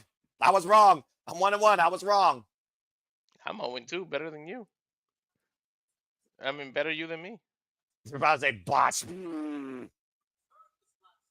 Anyway, we got another commercial break here because fuck streaming services. Let's go ahead and see what's going on here in the chat. I'll let you control producer, man, as I read them off. I'm just going to scroll through. Let's see what we got. I'm happy with the fuck. A kitty cat with the hell yes. Fett with the holy shit. Nathan with the shocking wow. And Get Rare is actually 2-0. Wesley with the new champions. Congrats to Shaw and Alexa. And Kitty, you're probably definitely right. You know, Bray is probably smiling down at his one of his closest friends. And Charles saying that was awesome.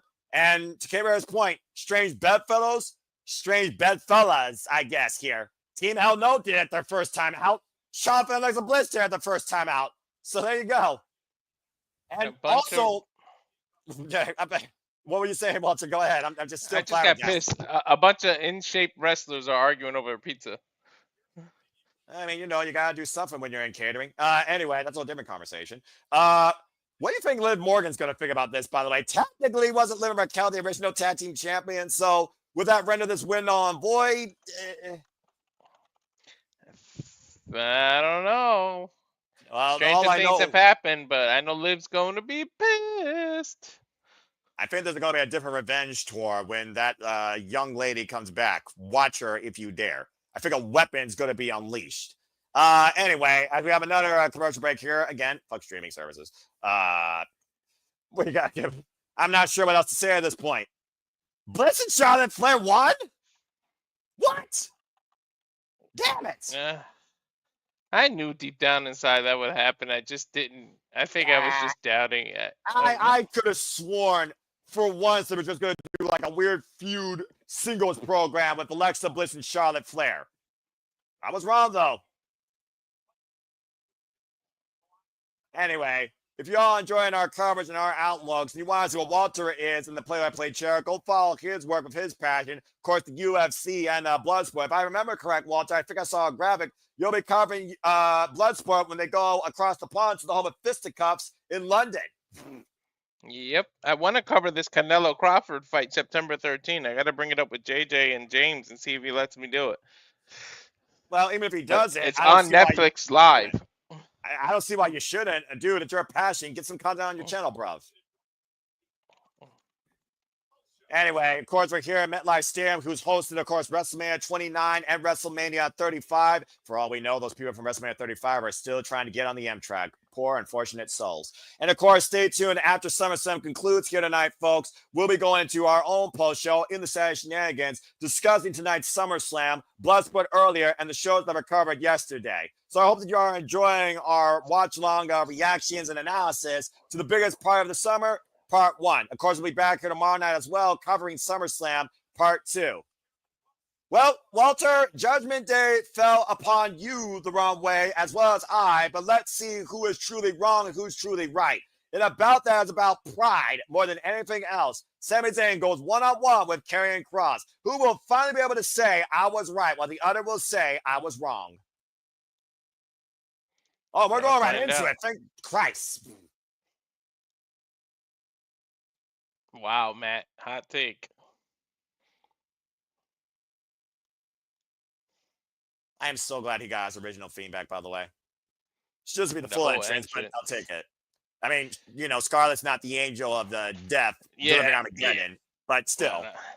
It's really nice to see Karrion Kross in America on a PLE. She's an angel to look at, damn it. Control yourself. TikTok, wherever this man walks, Armageddon follows. I feel like I should be going like this just because of this entrance, because, you know,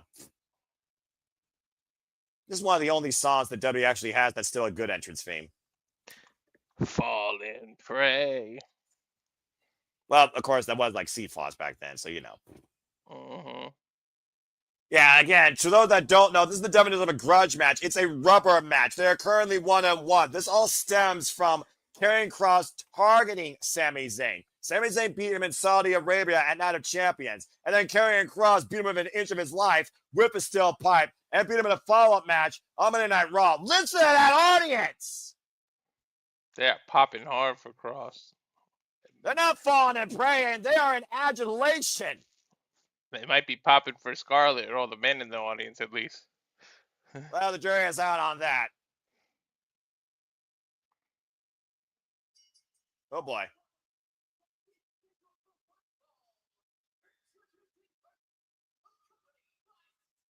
It looks like Scarlett's ready to punish somebody worse than Kross with that getup. Yeah, with those boots.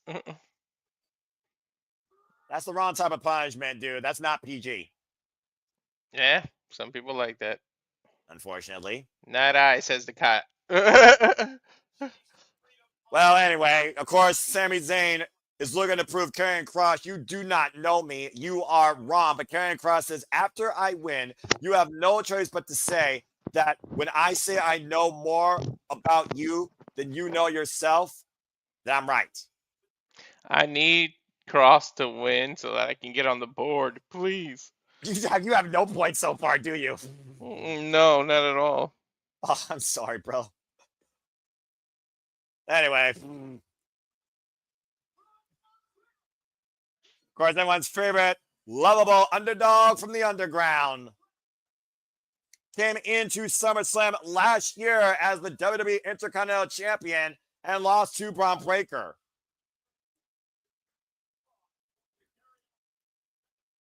And it's really weird. Of all people to target in WWE, why would he target Sami Zayn for the time being? Why did he target Sami Zayn when it came to Night of Champions? Why was Sami Zayn the next target for Kross after AJ Styles? I don't know what the deal is, but everyone he's targeted went to heel side, so we'll see what ends up happening.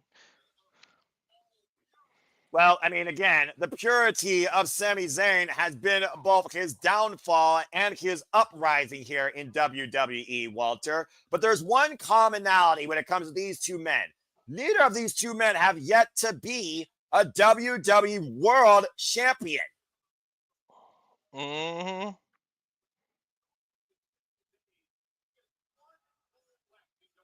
And honestly, I would say that's the last goal left in WWE for Sami Zayn. He has been already United States Champion, Tag Team Champion, Unified Tag Team Champion, multiple-time Intercontinental Champion. The only thing he hasn't done is win the big one. But he's already had multiple chances. Karrion Kross is looking for his first. Kross damn sure deserves it. Here we go. The bell rings, Noah. So let's go ahead and talk strategy here, but also psychology. What does Sami Zayn need to do to finally shut Karrion Kross up and beat him here tonight, Walter? The first thing he needs to do is shut him out of his head, because Karrion Kross really tries to get in his head. And the only thing is the X factor out there, Scarlett. Do not get distracted. And get to Kross before Kross can get to you. Just stay on the offensive. And for Karrion Kross, what does he need to do to finally get what he's looking for? And is he looking for more than just a win tonight? I think he is looking for more than just a win, but he needs to continue to play those mind games. Get Sami off of his game so that if you manipulate him, then you got him. Not only can you beat him mentally, but you can beat him physically. And this is what he needs to do right here. Counter everything. Keep Sami grounded. Do not let him get to his aerial assault, because that's his specialty. Sami Zayn, of course, former NXT champion. Karrion Kross, also a former NXT champion. The only accolade both these men share, as Sami Zayn with a picture perfect moonsault off the barricade, fired up here tonight.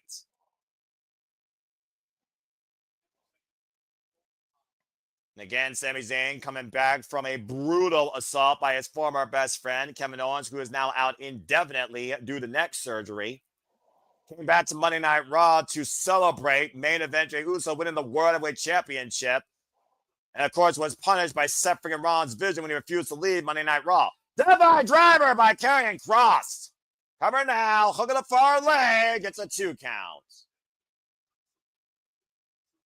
To tell the tape here, the massive power differential that Karrion Kross brings versus Sami Zayn also plays in favor of this Punisher. Mm-hmm. He said, see, that's what Kross doesn't need to do. Keep just trying to make him say it. Say it. Don't be so focused on that. Focus on pinning him, and then maybe we can do that. But when you seem to focus on one thing, that's when you tend to make a mistake. I love Bloodsport earlier, man. One mistake is what cost a lot of people their matches. Again, all it takes is literally slipping on the proverbial banana peel, and that is the difference between disaster and recovery. We saw what happened in the women's tag match. Somehow, Bliss and Charlotte Flair were able to recover and win. That was a ridiculous Saito of sorts. They're covered now by Kross again. Gets a 2 count. And Karrion Kross, of course, out of the Las Vegas area. We saw him, of course, work earlier when he returned home to FSW to support Chris Bay. And I think that was also a very huge telling point when it came to the WWE Universe respecting Karrion Kross. Mm-hmm. Karrion Kross falling in, sidestep by Sami Zayn with the elbow strike. Now up to the second rope, and Sami Zayn, double axe handle, takes Kross down for the moment. Mm-hmm. Accidental again by Sami Zayn out of the corner. Sami Zayn, former 4-time WWE Intercontinental Champion. Karrion Kross, former 2-time NXT Champion. Now Kross right now hooking up Sami Zayn. Fisherman Buster of the suplex, cover now. Gets a 2 count again. I'm just glad he was able to resurrect himself after that stupid ass helmet. Well, again, a man that's been through hell and high water, despite the fact he got married in Alaska. Mm-hmm.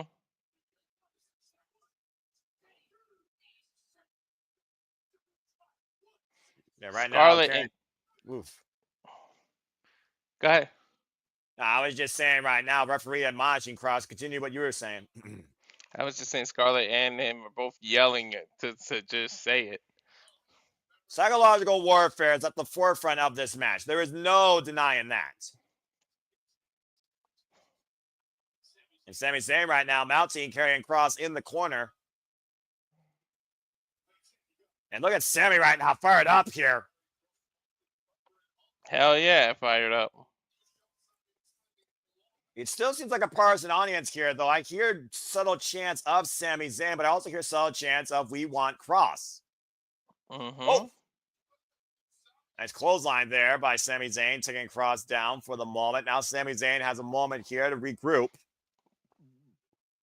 The side step, hoist him up, looking for the blue thunderball. Unable to execute it, though. Karrion Kross looking up Sami Zayn. Another nasty backdrop suplex. Covered now by Kross with lateral press, and Sami gets the right shoulder up at 2. It's one of those things also, I thought, again, is Kross trying to prove a point here by punishing Sami Zayn versus beating him? He only went for the lateral press. He didn't click a leg at all. Not at all. That might have been what cost him and not able to get it. Uh-oh. That steel pipe has been Sami Zayn's undoing on Monday Night Raw. He literally caused internal injuries with that weapon. And you see right now the referee distracted by Scarlett. And Sami Zayn up to his feet. Swinging a miss by Kross, though. Hoist it up. Take him around. Boom! Thunder bomb! Referee in the cover to Sami. No! You can't even get excited. You know that's not gonna win, dude. Oh, shut up, Walter. You gotta give Sami Zayn credit though for that move, though, man. If the referee wasn't too distracted, look at this: 1, 2, 3, 4, 5. Sami could have actually won there probably.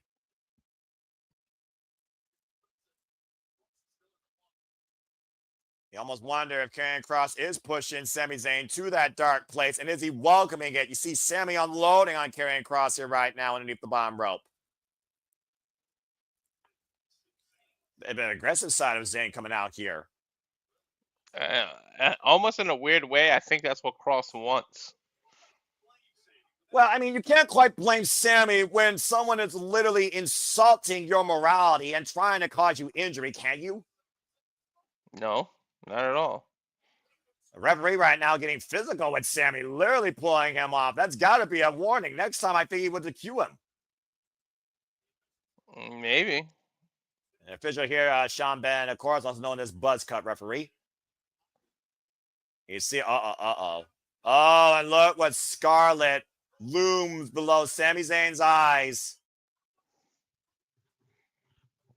Which, interesting to see what he does to Charlotte. There's the bat.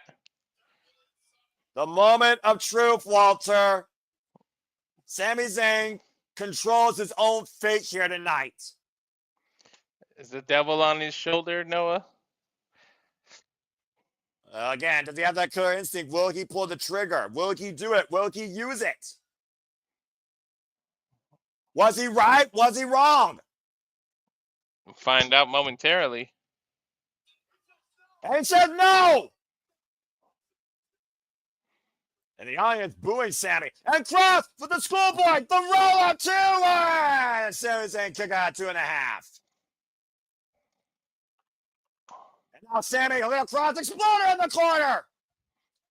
That usually sets up the haluva kick. Yeah, landed hard on the back of his head and neck. Kross slow to stir. Sami Zayn's looking for crosshairs. Kick.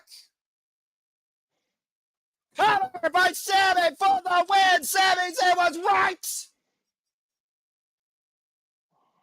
Sami Zayn wins. Bullshit. I'm sure the audience agrees with you to a degree. But sometimes, Walter, You just have to keep telling people why you were right the whole time, whether they want to believe it or not. Yeah, but did Kross win in defeat? Because I feel like he still kind of got to Sami. See how Sami's acting?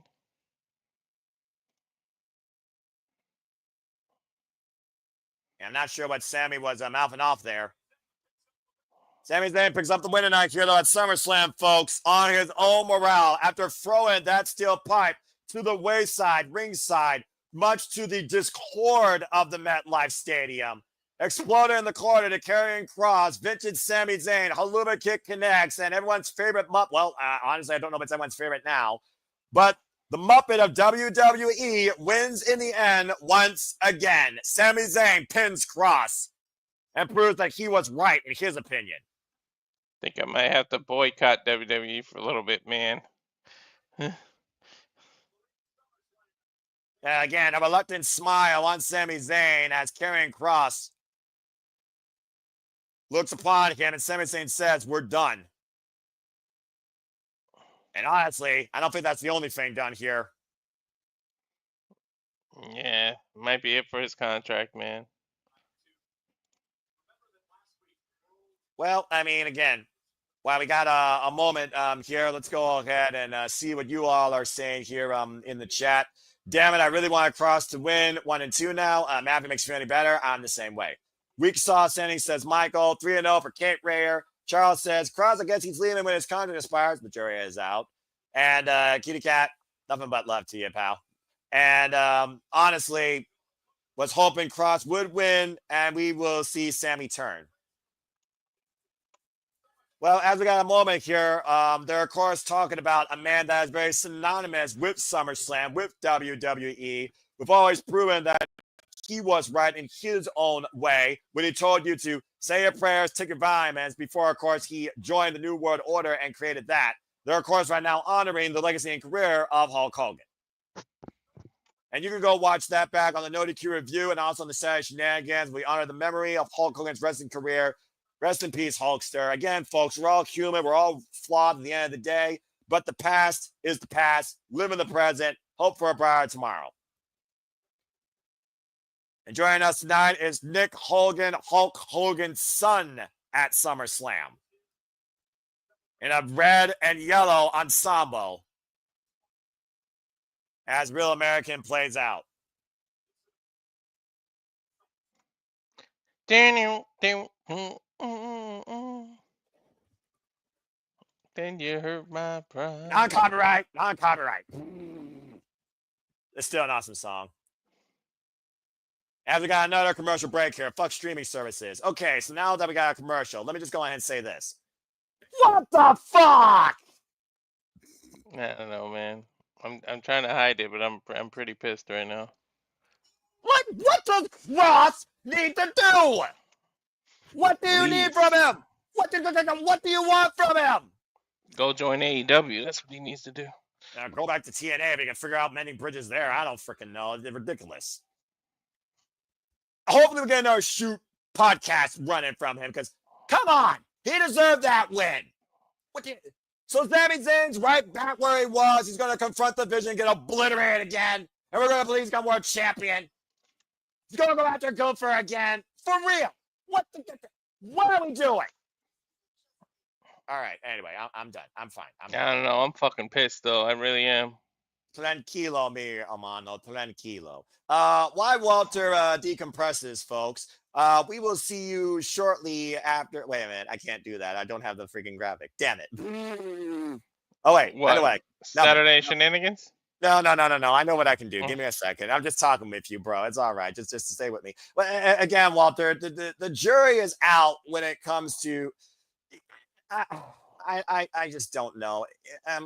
I want Kross to get a moment. I want Kross to succeed, but WWE just don't want to buy into him. But in the meantime, I hope you all buy into this.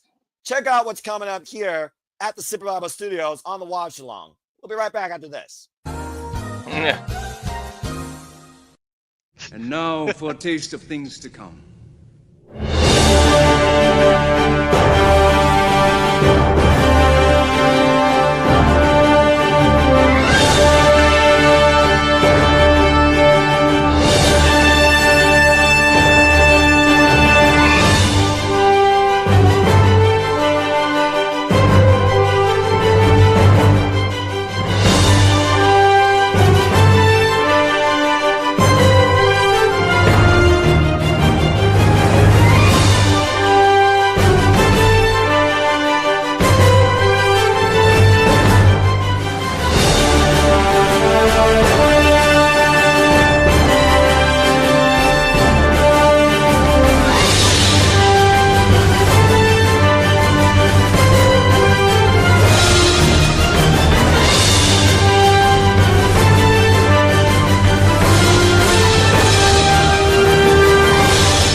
And as always, here's to our soup, truth, encompass, embrace, celebrate, engage, enjoy, react, rant to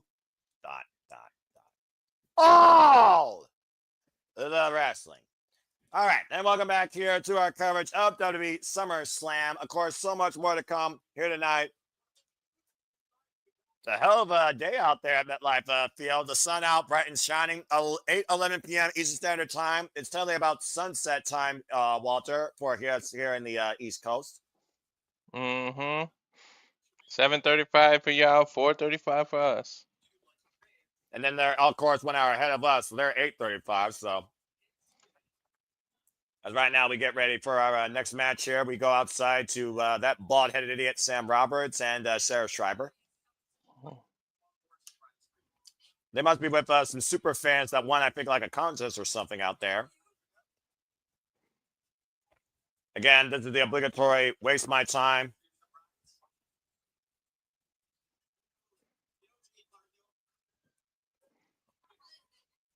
And of course, the WWE loves to get back to the fans for the right price.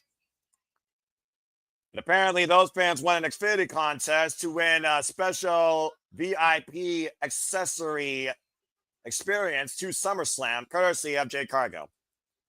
And there you see the Xfinity seat upgrade winners.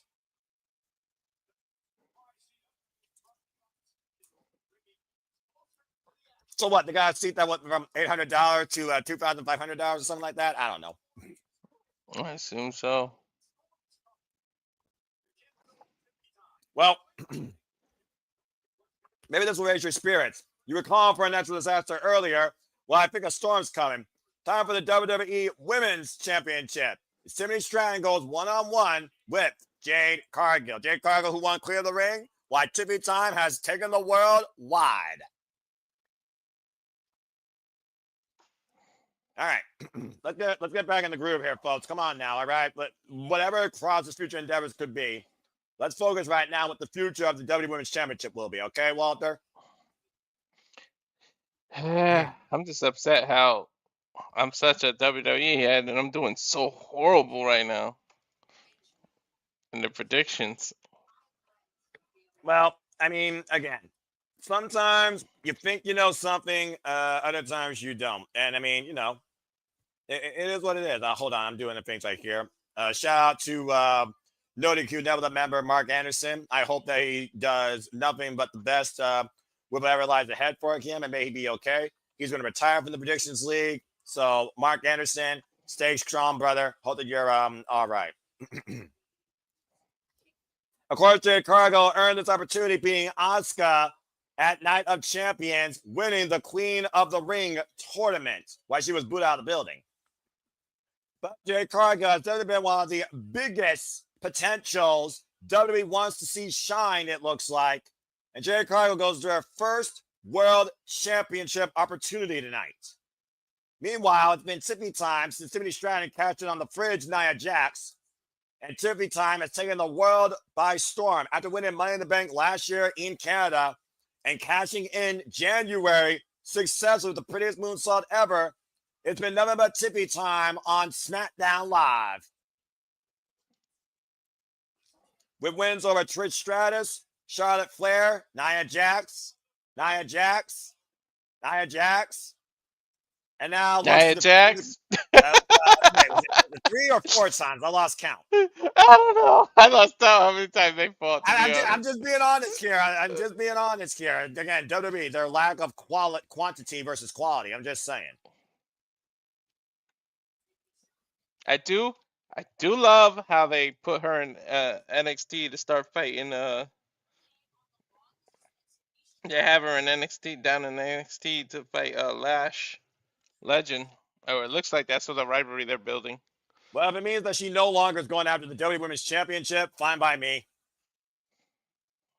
Of course, Tiffany Stratton and Jade Cargill have tremendous respect for one another. We recently saw these two together in a tag team match where Jade Cargill got the win.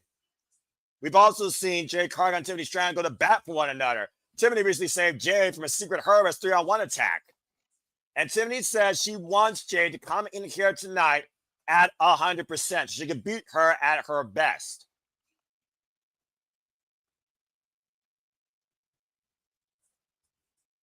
And right now, folks, of course, I have the premium Peacock service. They're just playing the VTR. The jury is out, Safet and Nathan here with a question. Honestly, maybe. I think that'd be a great opposition to pose the ruler. Why the heck not? Seriously. What for? Yeah. You know what? Have them cross the line and keep getting involved with TNA, man. Shit. Shaking men bridges there, All right, well, here we go. I'm actually hurt right now. I can't believe they did that shit, man. But that's the past. Let's get the storm. I think a weather meteorologist is needed again, Noah. Well, I don't know if you have a degree in meteorology, but I'm sure that you've chased enough storms in your lifetime where you know what's arriving right now on your screen. Mm-hmm.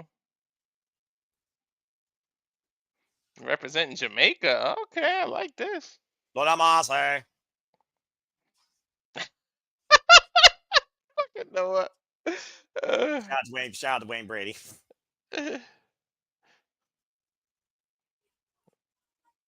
2025, clearing the reign, former two-time WWE Women's Tag Team Champion, singing her first career singles title win in WWE, and the former longest reigning TBS champion in AEW. I probably got this one. I'm gonna have a clean sweep of donuts in a minute. And in fact, this woman graced the WWE just last year, I believe, in the Royal Rumble. Mm-hmm. Talking about that trinity of power we had last year in WrestleMania 40 with her, Naomi, and Bianca Belair. Bianca Belair's on injured reserve. Naomi now is the Raw Women's Heavyweight Champion. And Jade Cargill now is literally on her own, putting Naomi behind her back at Evolution, looking for her first career singles title. Face versus face. Here we go. Well, the jury is out whether Jade Cargill is perceived as a face here, due versus Tiffany Stratton, because again, the fans, I don't think, have clamored at her, and Jade Cargill has endorsed that negative reaction. It fuels her. So whether or not she's face or heel, she is that bitch. But will we be calling that bitch champion? That's what we're going to find out.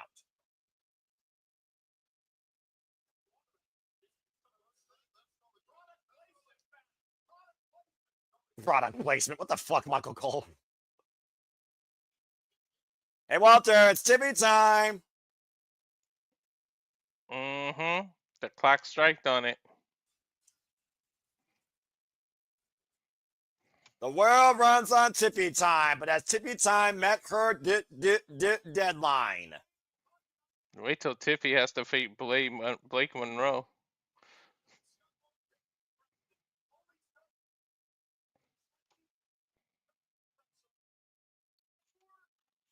It's crazy, though, also with the fact you face this face to face. These two are two of the youngest in experience in the wrestling business. Tiffany Stratton now is 211 days as champion, going into her 7th defense now. I guess she did face the fridge 4 times. 13-0, by the way, in 2025. She has the most wins on a roster without a loss this year. And the fact of the matter, Tiffany Stratton's only been involved in wrestling for 4 damn years. Ridiculous. Trained by Ken Anderson and the WWE Performance Center.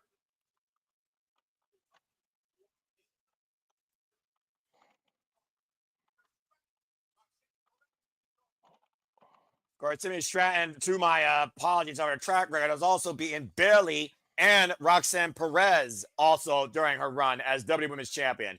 Let's go down to Alicia Taylor for our match introductions. Both of these women have had a hell of a 2025, but someone's about to eat a big-time loss tonight for the first time.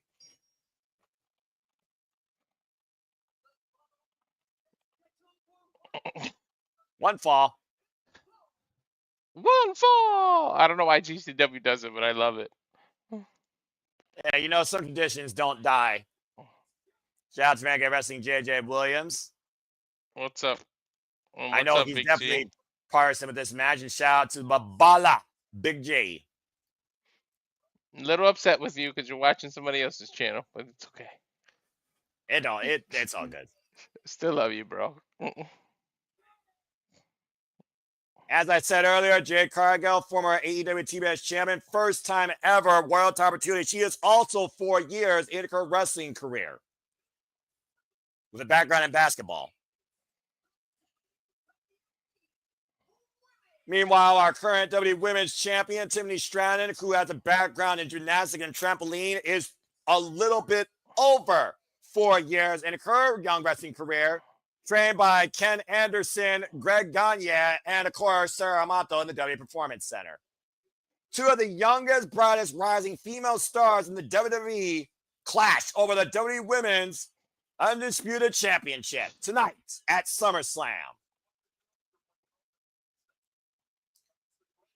Power versus agility. Tell the tape here, Walter. Here we go.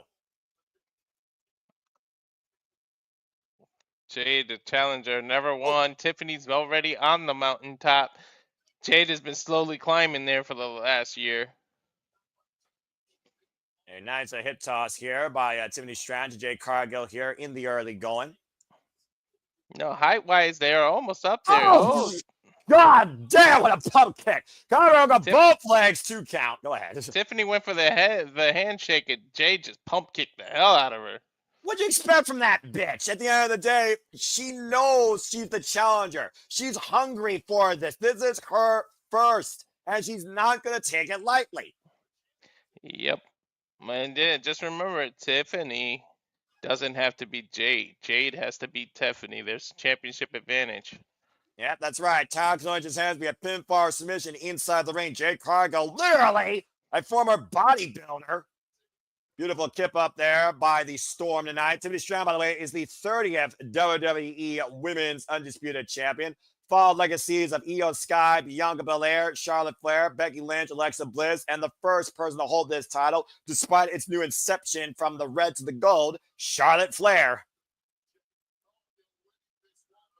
Now taken back inside the ring, and Jade Cargill right now just literally showing off here. Taking in the moment here, and Tiffany, though, making her pay with a hip attack, taking her down on the floor, almost going to treat the knee there. Now, Tiffany, here we go now with the crossbody, tope suicida. And, of course, you're talking about, Walter, how you follow these 2 tremendous athletes through AW and your NXT. You follow Tiffany Stratton's rise out of obscurity when she beat Lara Valkyria to win the vacant NXT Women's Championship. I'm sorry, did you say, how did you strategize, or were you just telling me how Tiffany... Hold that thought. Swanton bomb out of the corner here. Cover now. The far leg. Kick out by Jade.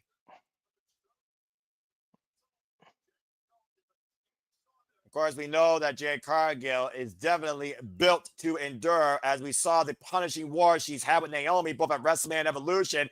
Catching Tiffany off the attempted moonsault back elbow strike to a vicious backbreaker over the knee. Dude, she caught her right between the shoulder blades, too. And Jade Cargill falling in, they'll sit up and over. Big shoulder block there. This woman, of course, endorsed by the likes of Bryan Danielson. Ooh, big super kick. And now Jade hoisting up Tiffany up on the shoulders. What the hell is she looking for here? Blue Thunder Bomb. Oh! Eye of the Storm, counter 2, count only. That's her version of a Blue Thunder Bomb, and it still didn't get the job done. Nah, I think, Kitty, I think it's a shadow, to be honest. Yeah, and also, that's a torture rack bomb, dude. There's a difference, all right? That's not a full illusion. That's just a turn out into a flat-out power bomb. There's a difference. Either way, 2 count only. But right now, the challenger is in control of the match. Jumping elbow strike in the corner. Of course, we've already seen 1 title change hands tonight. 2 SmackDown side. Of course, these are both SmackDown competitors. Mr. Pump kick. Now Tiffany hoisting up Jade Cargill up on the shoulders. Nice steamroller there by Tiffany Stratton. Look for the prettiest. Moonsault. And Jade prevents the ascent. Oh, that was ugly. Well, that could have been a whole lot worse, if I'm being honest. And right now, Jade looking to hook up Tiffany, pausing for her deadlift. Showing off her power rolls through, maintains head control. Now Tiffany showing her power with the Falcon Arrow and both women down. I'm impressed here what Tiffany Stratton showed with case of strength here, Walter. Hell yeah, they both have some strength. Don't take Tiffany lightly. Well, I don't want to say I'm taking Tiffany Stratton lightly. I just didn't think strength was one of Tiffany Stratton's disciplines. To tell the tape always gave me Tiffany Stratton more of the speed and agile athlete. I didn't mean you. I just meant people in general. They sleep on Tiffany, and she's up. She's got strength, speed. She can work with the best of them. That's fair, absolutely. And shout out to OBG1, acknowledged, of course, the original big baller G. I see that in the chat. Looking for a policy of powerbomb. Nice Tierra's Hurricanrana takeover by Tiffany Stratton. Now scouting Jade in the corner again. Moonsault, back elbow strike connects. Once again, looking to wear down the challenger off the ropes. Cartwheel, grab, hoisted up into the Alabama Slammer. Didn't quite get all of it, though. And I think that goes back to the height of her, Jade Cargill. Looking for the prettiest moonsault ever up against both boots up in the jaw. Both boots, too. Holy shit. And look at the reach, by the way, of Jade Cargill. Uh-oh. And now might be looking to hook up Tiffany Stratton, who just got Jade. Tiffany put her foot on the rope. Whoa. Yeah, great awareness by the official. To your point, Walter, the way that Jade went for the cover, she hyperextended Tiffany's leg over the bottom rope. Take a look again. Prettiest moonsault ever, straight up into the boots of Jade Cargill. Hooked up for the Jada, but rolled her inside to the ropes, and Tiffany was able to push that leg up to the bottom rope. Great view by the official. Mm-hmm. And right now, that might have cost Jade Cargill this match. Meanwhile, reversal, shoulders down, and 2 counts. Tiffany right now looks out of sorts here. Planted with a choke slam. Jade Cargill relentless here. Jade Cargill right now looks unhinged. She looks furious. She's only got to be mad at herself. That was just poor positioning. And that probably comes from the inexperience in this environment. Yeah, you can see the experience difference. Oh dear Lord. Well, Cargill might be looking to cook up an F5 of sorts for this storm here. Looking for an avalanche Jaded out of the corner on the top rope. Tiffany Stratton hooked right now. Jade's got her hooked. Tiffany, rope for reversal. What a counter. Once again, prettiest moonsault ever. Stratton wins. Holy shit, I didn't think it would be clean. As a whistle. Oh my god. I called Tiffany first match I got right, but I didn't think it would be clean. Oh, I knew it would be clean. At the end of the day, experience prevails. Jade Cargill got frustrated, and it cost her. Poor positioning cost Jade Cargill her first chance. Keyword, first chance at a singles championship. And Tiffany Stratton capitalized. Tiffy time is still on live. Tiffany Stratton still SmackDown Women's Champion. A beautiful counter, by the way, out of the corner to the Avalanche Jada with the takeover Rana. And again, picture perfect execution. PME. Hook the far leg, side press, 1, 2, 3. I mean, I didn't expect that result. I expected Tiffany to win, but not clean. I thought Naomi would interfere. Wow. Like I said, Naomi's on her own plane right now. Third wheel or not, Naomi is a champion right now. Jade Cargill is still not. JJ, I think 52,000 people feel the same way you just did with the shock face. I'm not. Congratulations to Tiffany Stratton, the still WWE Women's undisputed champion. Tiffy time still rolls high. As we got another commercial break, fuck streaming services. All right, well, let's go ahead besides JJ, who's probably shocked, but hey, you can't be upset with the effort that Jade demonstrated in her first match. When you're unfamiliar with that environment, Walter, you sometimes get a little bit full of yourself. She did that. Look at the way Tiffany was able to escape that cover off the Jaded. She slipped out the right leg onto the bottom rope. That's what saved the title. If it wasn't for Jade shooting the half closer into the ropes, Jade could have literally become champion tonight. How many times do I said it just takes one mistake? It's that mistake, too close to the ropes, and Tiffany was able to capitalize. Yeah, literally, she was unhinged after that, too. She never recovered. And she thought she had to do an avalanche Jaded to win, and then boom, it cost her in the end. Beautiful reversal. About to say a beautiful Hurricane Rana reversal, taking Jade down, per position, prettiest moonsault ever, got it done again. Tiffany Stratton still WWE SmackDown's champion. Congratulations. All right, let's go ahead and see what people here are doing up in the chat. First up, again, I want to acknowledge the Bala, Big Baller G. Got to get him back in the commentary booth one of these days, too. Shout out to Renegade Wrestling, JJ Williams. Of course, we all love Kat, Cape Rayer, Michael, Charles Schultz. Hey, Matthew, good to see all of you. Appreciate y'all as well. Charles saying, Tiffany winning clean is crazy. Again, she wanted Jade at 100%. Both have respect for one another. Jade was desperate and hungry. Tiffany was composed and wanted to beat Jade clean.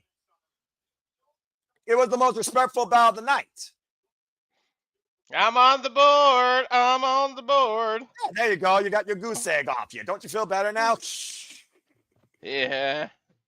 Was it really an upset? Let's be honest. Did you all really think on her first outing Jade was going to get it? It's her No, first. I said it wasn't going to be her first outing, but I just didn't think it'll be clean. Well, based on what I saw on SmackDown, there was no inkling of Jade going to resort to dirty means. She got unhinged when she got poor position, but there was no moment where I thought Tiffany or Jade were going to act out beyond what they need to do in the ring. I never watched SmackDown because I was doing GCW, and I never went to go watch it. Dude, the way is the simple man. Watch the highlights. You live better. And you predict better sometimes too. Anyway, the stars are out, including Chef and Cookbook Offer, Teeny, and Tanika Younger. You can make me a meal. And that person. Anyway, again, hope everyone's enjoying our coverage, reactions, watch along, analysis. We do this for all the biggest shows. Speaking of people that have really made a moment here in WWE and trailblazed through SummerSlam and beyond, Steady McMahon in the audience. Unfortunately, no, Kitty. JJ had to work. He'll be here tomorrow, though. Well, he also might be part of the shenanigans, Avatar Man, but stay tuned. But yes, I'm back in proverbial host seat again here tonight. And of course, if you want to hear what's your story, you can check that out with Steady McMahon and a plethora of guests, including that to John Cena, Cody Rhodes, Nikki Bella, and Gunther, Darlene Genero, and still our World Heavyweight Champion. Okay, well, let's go ahead now and have some fun here, shall we? Logan Paul says Jelly Roll doesn't belong in WWE, but Jelly Roll has been a lifelong fan of this and has been endorsed by the likes of his favorite wrestler, the Viper, Randy Orton. While Drew McIntyre is bored at work, Logan Paul is done with Jelly Roll. It's Joe Randy Orton versus Drew McIntyre and Logan Paul here next at SummerSlam. Can I make it 2 in a row, please? Why wasn't he the host this year and performing another song live? That is because cool he was song. a participant. He didn't want to do double duty, I guess. Well, anyway, the jury is out on that. Logan Paul, the most impulsive viral disease on the planet, had to ruin that Jelly Roll concert and make things absolutely personal.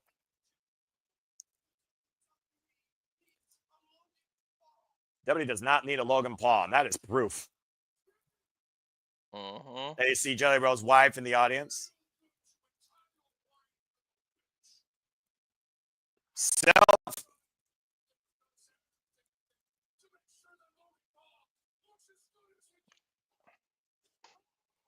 And as Logan Paul was being judged up by Randy Orton, Drew McIntyre took Randy Orton's head off with a claymore.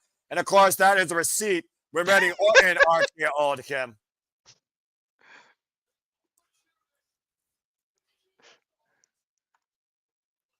And you see Logan Paul right now assaulting Randy Orton, but Jelly Roll put his hands on Logan Paul and threw him to the outside of the ring, which led to this tag team confrontation in the first place. This all escalated, of course, at Saturday night's main event, where Drew McIntyre took Randy Orton on one-on-one, and Jelly Roll was in Randy Orton's corner, as Drew was jaw-jacking him, okay, out of nowhere! And Randy Orton won that night at Saturday night's main event. But Logan Paul took the Viper down with one lucky punch blind shot, and Jelly Roll again had enough of it, putting his hands on Logan Paul and dropping him with a right elbow strike. But then Claymored by Drew McIntyre. So again, we've seen all four men in this combustible feud.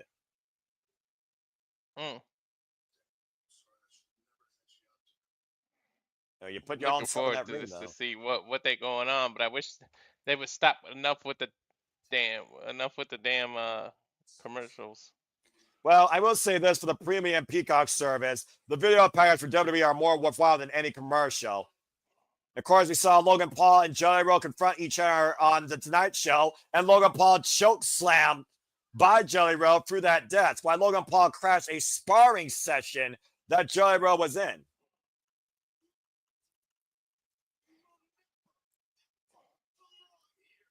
We'll see if Jelly Roll can crash his plans to win. Logan Paul's plan to win with Drew. First time him and Drew teamed up, right? Officially. Yeah, exactly. And of course, on Friday Night SmackDown, Randy Orton and Logan Paul heard enough of Drew McIntyre and Logan Paul, and it ended up in a pull-apart brawl, which led us here. Logan Paul is out for one thing and one thing only: to prove that Jelly Roll, you will never belong here in WWE. Well, he doesn't want anybody stepping in on his celebrity turn wrestling status. He doesn't want anybody to do anything better than him. Ain't that ironic? How many people do this better than Logan Paul? I can name a few. I don't know, but I give it to Logan, man. He took this shit serious. It really took over. I think him and Bad Bunny are two of the best celebrity turn wrestlers. Well, regardless, Jelly Roll has a passion for this business that many celebrities and wrestlers have matched not exceeded Logan Paul's freaking endeavors. This prime peddling bitch is going to get his comeuppance tonight if Jelly Roll and Orton have their way, and personally, I hope so. I wonder what song Jelly Roll comes out to. Obviously, it's going to be one of his own, but which one? Logan's probably hoping it's I'm Not Okay after the match. Well, we'll find out soon enough. The impulsive Logan Paul, the Maverick, former WWE United States champion, anything but humble, according to his freaking oxymoron music entrance, looks to embarrass Jelly Roll here tonight at SummerSlam and the Viper Randy Orton. Yeah, Logan, hey, actually shook a little fan's hand. Surprising. Well, WWE is for the kids, quote unquote. Trick little keys. Look, like I said, I don't have to like the human being. He's one of the most deplorable human beings on the planet. Egotistical megalomaniac. But there's no denying his athleticism speaks for itself inside that ring. But as far as a lot of people is concerned, Logan Paul is an outsider who only comes in here once in a while to raise his own ego at the expense of everyone else in this business.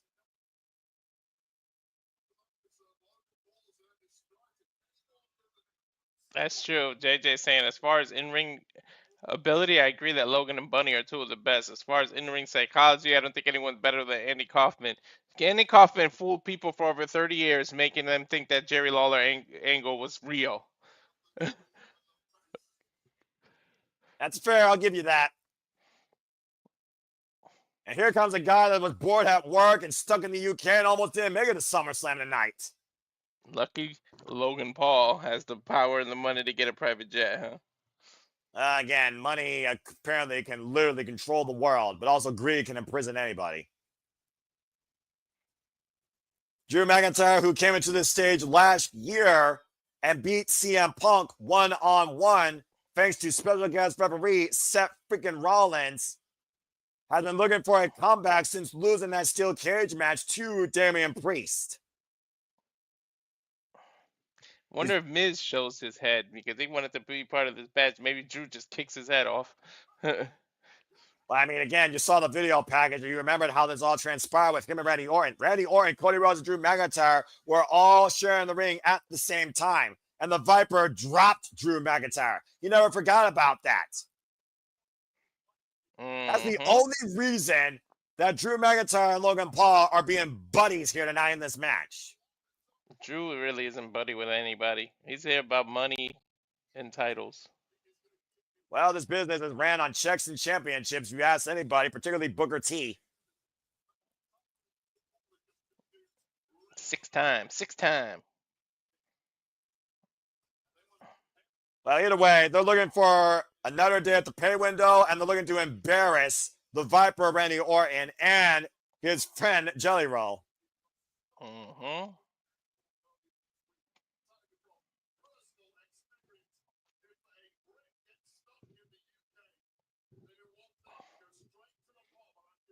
They go straight to the pub. That's what happens when a Brit gets stuck in the UK.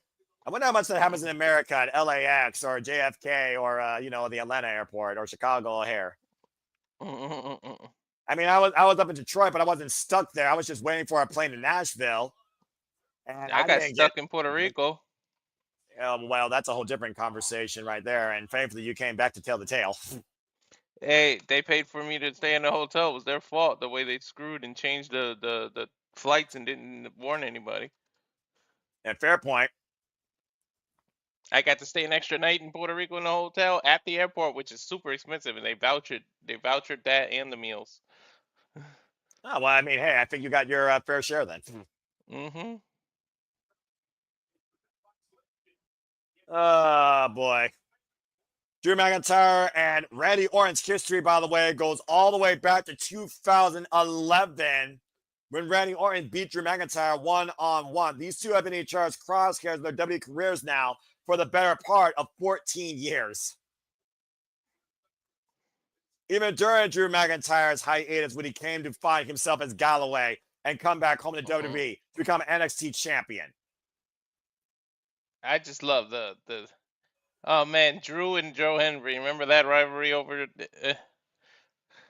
Oh yeah.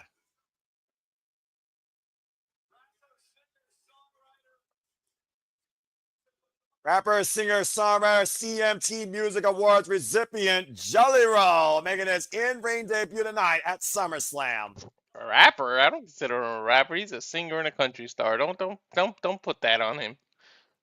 I mean, again, he's probably got more clarity in his friggin' language than most rappers today.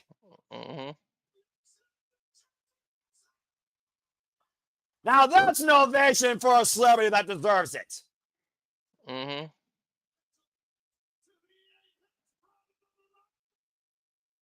I love his energy.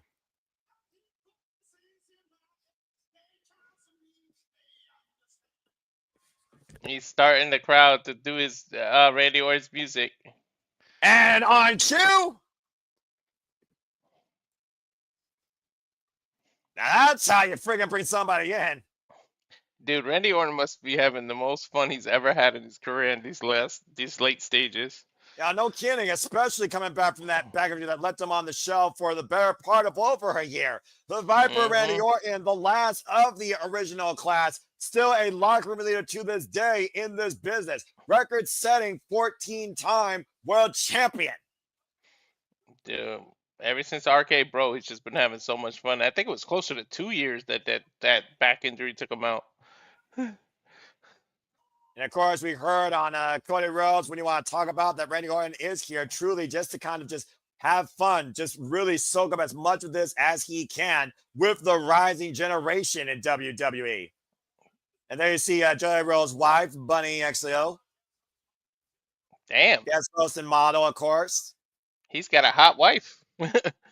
Yeah, and they got quite a story, by the way. My mom could tell you all about it. This reformed individual, proud man of God, one of the leading men of country music today, has taken the world by storm with his story and with his heart and love, not just for music, but for this business.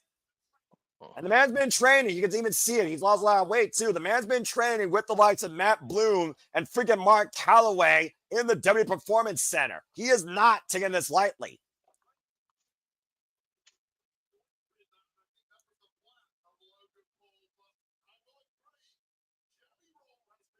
Jelly Roll, he knows how to get physical. He's already dropped Logan Paul twice. And Austin Fury stuck in catering facing that chokeslam last year that I got to see live. That was probably one of my favorite moments I saw live. Austin Fury chokeslam by Jelly Roll. Ah, ah, ah.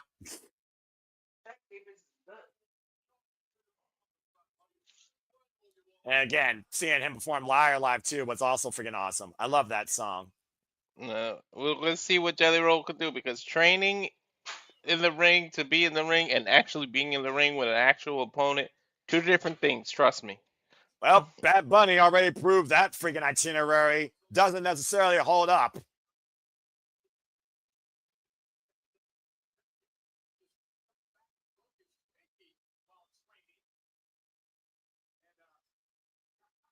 What the fuck, Michael Cole? Wow. I didn't think Michael Cole could look any more like an idiot. Right? Well, he proved me wrong.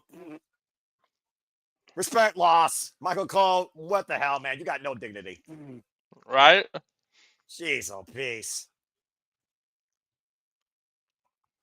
Should have worn the baseball cap Jelly Roll's wearing. You look better. 52,000 people screaming voices songs.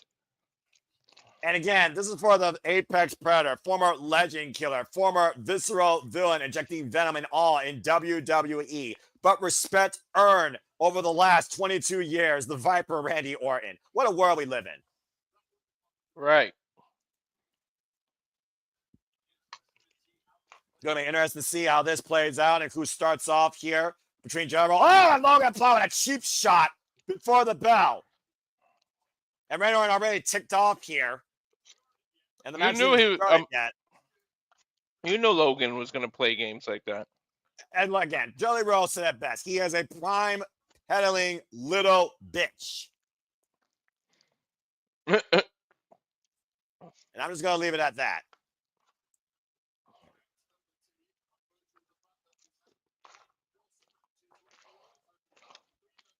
People saying, fuck you, Logan. I agree. And right now, Randy Orton and Jelly Roll talking strategy. Bell rings, this match official underway, and what? I think Jelly Roll. Yeah, what? What?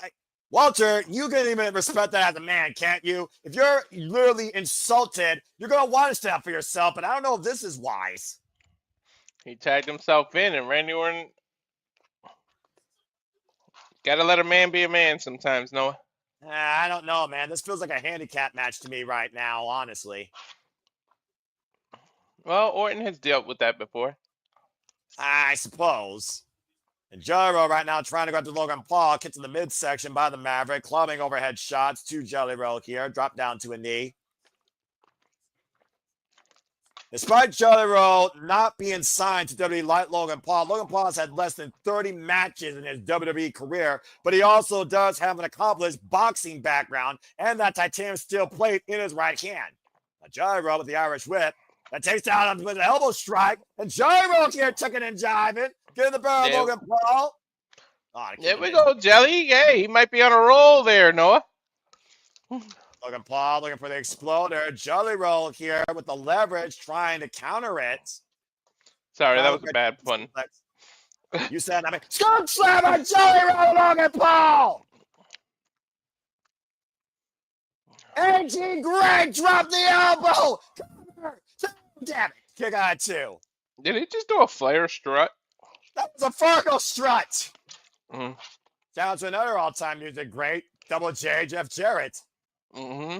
And Logan Paul taken by surprise there, it looks like, as Drew McIntyre with the hand-out tag made to Drew McIntyre. Jelly might want to tag out. Jelly Roll has already been on the receiving end of a Claymore. Jelly Roll, at the end of the day, you know who your villain is. Mm-hmm. But you almost wonder Jelly Roll's trying to prove a point here. He's going to take his chances. Hey, look at Randy Orton, though, with the hand out. Orton screaming, tag me, tag me, tag me. It seems like the audience wants it too, and Drew McIntyre even saying, okay. Oh, and again, just a paintbrush in the back of the head. Mm-hmm. Sorry, I went off camera. I was eating some Indian food, man. Whew. That's fair. Jelly, don't let your ego overrule judgment. Right. And Jelly's not a small guy height-wise either. I think he's over 6'3" or something. He is, but at the end of the day, he is not a constant in-ring competitor. He's definitely fired up here, though, but I don't know how wise this is, and already there's a height differential that tells the tale of the tape. I think Jelly's realizing it. You think? Mm-hmm. Oh, no, come on. Drew McIntyre is going to make the friggin' news here. Oh! He said country music's going to die. Oh, boy. That angered the Scott. Jelly Roll now with the jab. Getting the better Drew McIntyre here with the jabs. Oh, taken down with a drops him. Until he gave him a gas-cold kiss. Yeah, about to say, there was almost a sense of panic, it looked like, there for a moment on the apron there by Logan Paul. And now Drew McIntyre having his way with Jelly Roll. Across the second rope, literally stun gunning his throat. And again, Randy Orton is on the apron, can do nothing until he's tagged in as a legal competitor. And not every celebrity can do this, though. Not every celebrity can be a WWE superstar. That's a fact. Just think about the guts it takes to just even try it, attempt it, man. Yeah, that's why I respect Jelly Roll commendably for trying this. Right hand by McIntyre, though, takes Jelly Roll down to the mat. Drew is mocking Randy Orton right now. Oh, jeez. And stomp to the left arm of Jelly Roll there. I think Drew's pretty much playing with his food now. He can end this at any time, to be honest. Well, at the point here, what does Drew McIntyre and Logan Paul want to prove? What do they actually want to do? And who wants to pin the freaking other side? And who they want to pin? It's obvious they want to embarrass Jelly Roll. Randy Orton's just interest. Double suplex there by Logan Paul and Drew McIntyre to Jelly Roll. Jelly Roll, by the way, has been the only legal competitor here for his team in this match. Mm-hmm. And it's because of his own pride. There's a reason pride is one of the 7, Noah. Ain't that the truth? Mm-mm. There's also a reason why Randy Orton is letting Jelly Roll do this. He trusts Jelly Roll. A chance for Logan Paul, as traditional as usual. Fuck Logan. We're going to give a nod to Hulk Hogan with the leg drop. That doesn't work for me, brother. Kick out at 2 by Jelly Roll. Man, the flexibility of that. And nonchalant cover there by the ever egotistical megalomaniac Logan Paul. I look at Jelly Roll crowd, though. He's taking these bumps here, and he's still fighting. Driven face first in the top turnbuckle. Damn sure is. Yeah, right now, Logan Paul, though, here being teed off like a body bag by Logan Paul here. These lefts and rights. Making Jelly pay for what he done to him on the Tonight Show and here lately on SmackDown. Mm-hmm.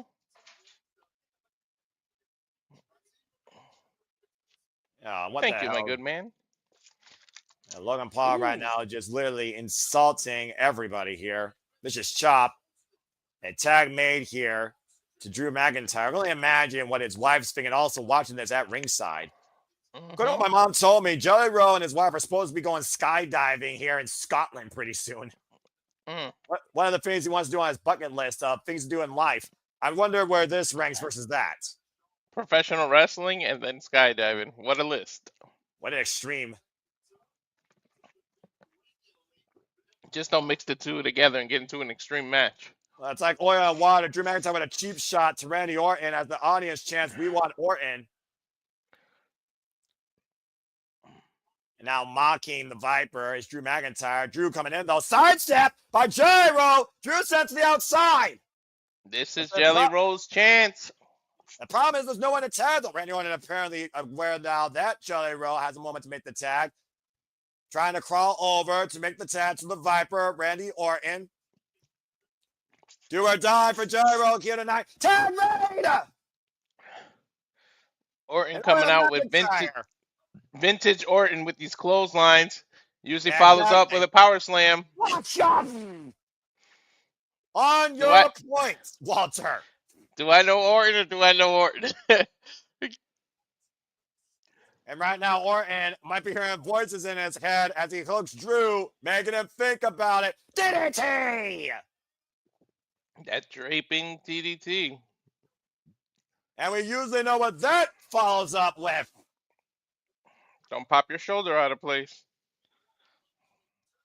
The Viper coiled, looking to strike, and jet skids Venom into Drew McIntyre tonight. Logan Paul, though, pulling Drew to the outside.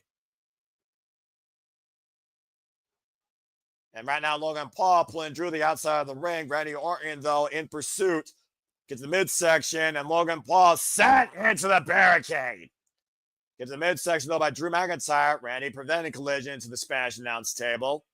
And right now, Drew countered, dropped back first.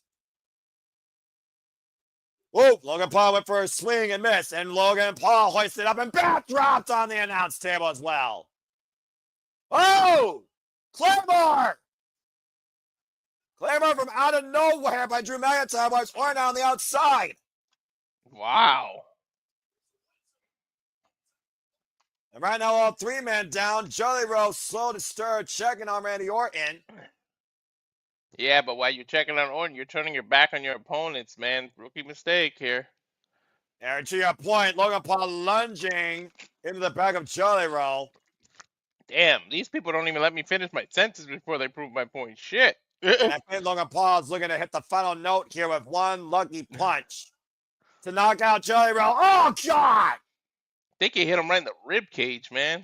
You talk about knocking the wind out of him. Mm-hmm. Well, Jelly Roll right now might literally be in La La Land as Logan Paul remains the furniture. Oh, this is not good. Oh, this might be getting out of hand here, Noah.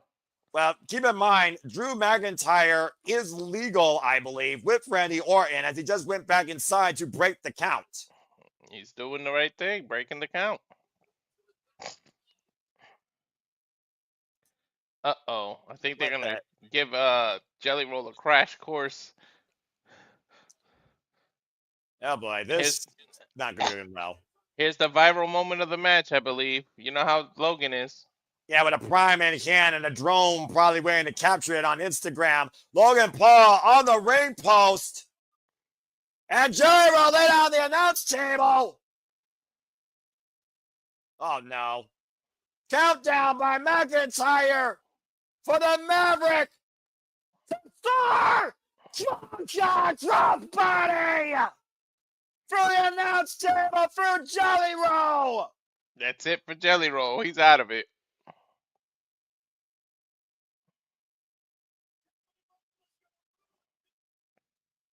Sometimes living your dream can be your biggest fucking nightmare. Look at this. They say don't meet your heroes. Don't always do your bucket list, I believe. Well, you only live once. Joe will be lucky to get up after that again. Good God. You only die once. You live every day. Now, other officials are coming out here right now to check on Jelly Roll, who again is not a full-on WWE superstar, but WWE can't be held responsible for this. I don't mean to get philosophical, but I love flipping that and say, nope, you die once, you live every day. That's fair enough, but talk about living in the moment, living for the moment. Now does Jelly Roll live through the moment? I don't think Jelly Roll will be a factor in this match anymore, buddy. Well, here's the deal here, freaking Walter. He took a massive-ass bump, and this match is still going. Now, you mentioned the handicap match earlier. I think essentially we're at that point now, Noah. Well, right now, Randy Orton is still legal, by the way, and Drew McIntyre is also legal. Both legal men are back inside the ring. We may be one Claymore away from the end of this. Yeah, imagine Drew McIntyre defeating Randy Orton with his own RKO, as again, Logan Paul pretty much thinks Jelly Roll is done here. Good Lord, that announce table is in shambles. Mm-hmm. Over 50,000 in MetLife Stadium witnessing Jelly Roll squashed.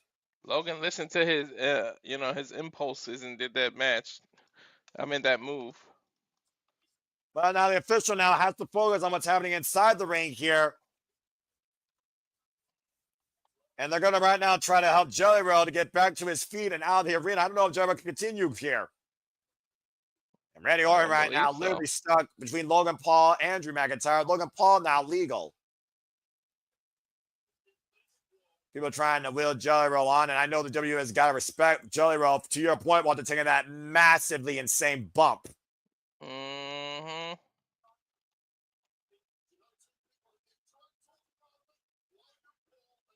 Of course, Logan Paul is saying that you will never belong in a WWE ring. You will never belong in WWE. His wife cheering him on. His wife's got to be so concerned right now. Yeah. About to say, you see Logan Paul and Drew McIntyre right now with no intentions of ending this thing quickly. Jelly Roll walks right by his wife. And basically, they're just saying, Randy Orton, you were a fool to go along with this. Blockbuster combination by Drew McIntyre and Logan Paul. Covered here by Logan Paul to win this car wreck. Pick out two by the Viper.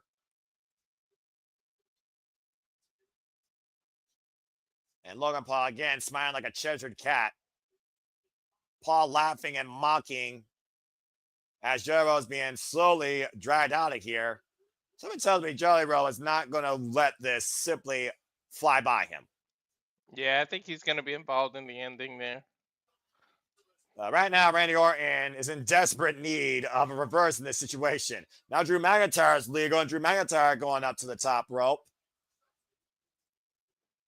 And Jelly Roll right now, again, is not right now a factor here. Not even up on the apron for attack. Randy Orton fending off Drew McIntyre. Last time these two went one-on-one, it was on SmackDown back in March. Randy Orton did get the win. You mentioned a handicap match earlier. And Randy Orton looking to send Drew McIntyre for the ride. Big superplex out of the corner. But again, you mentioned Orton out of action for close to 2 years due to a back. I don't know how smart that is to do a superplex right now. And he's unable to capitalize. And again, he has no one to tag. Somehow, some way, Randy Orton has to wait a minute. Wait a minute, Jelly Roll. Jelly? What? What? He's fighting. He's fighting the people. I don't know what the hell Jelly Roll is trying to do here, but he is literally walking back to get up to the apron to get back for the tag. To be fair, I don't know if you can call that walking, Noah. Well, he's standing. Okay, let's call it that. He's still standing. At the end of the day, Jelly Roll is still choosing to continue to compete in this match. And the tag been made. Jelly Roll's legal. And Jelly Roll's legal with Logan Paul. Clothesline. No way. No way. No way.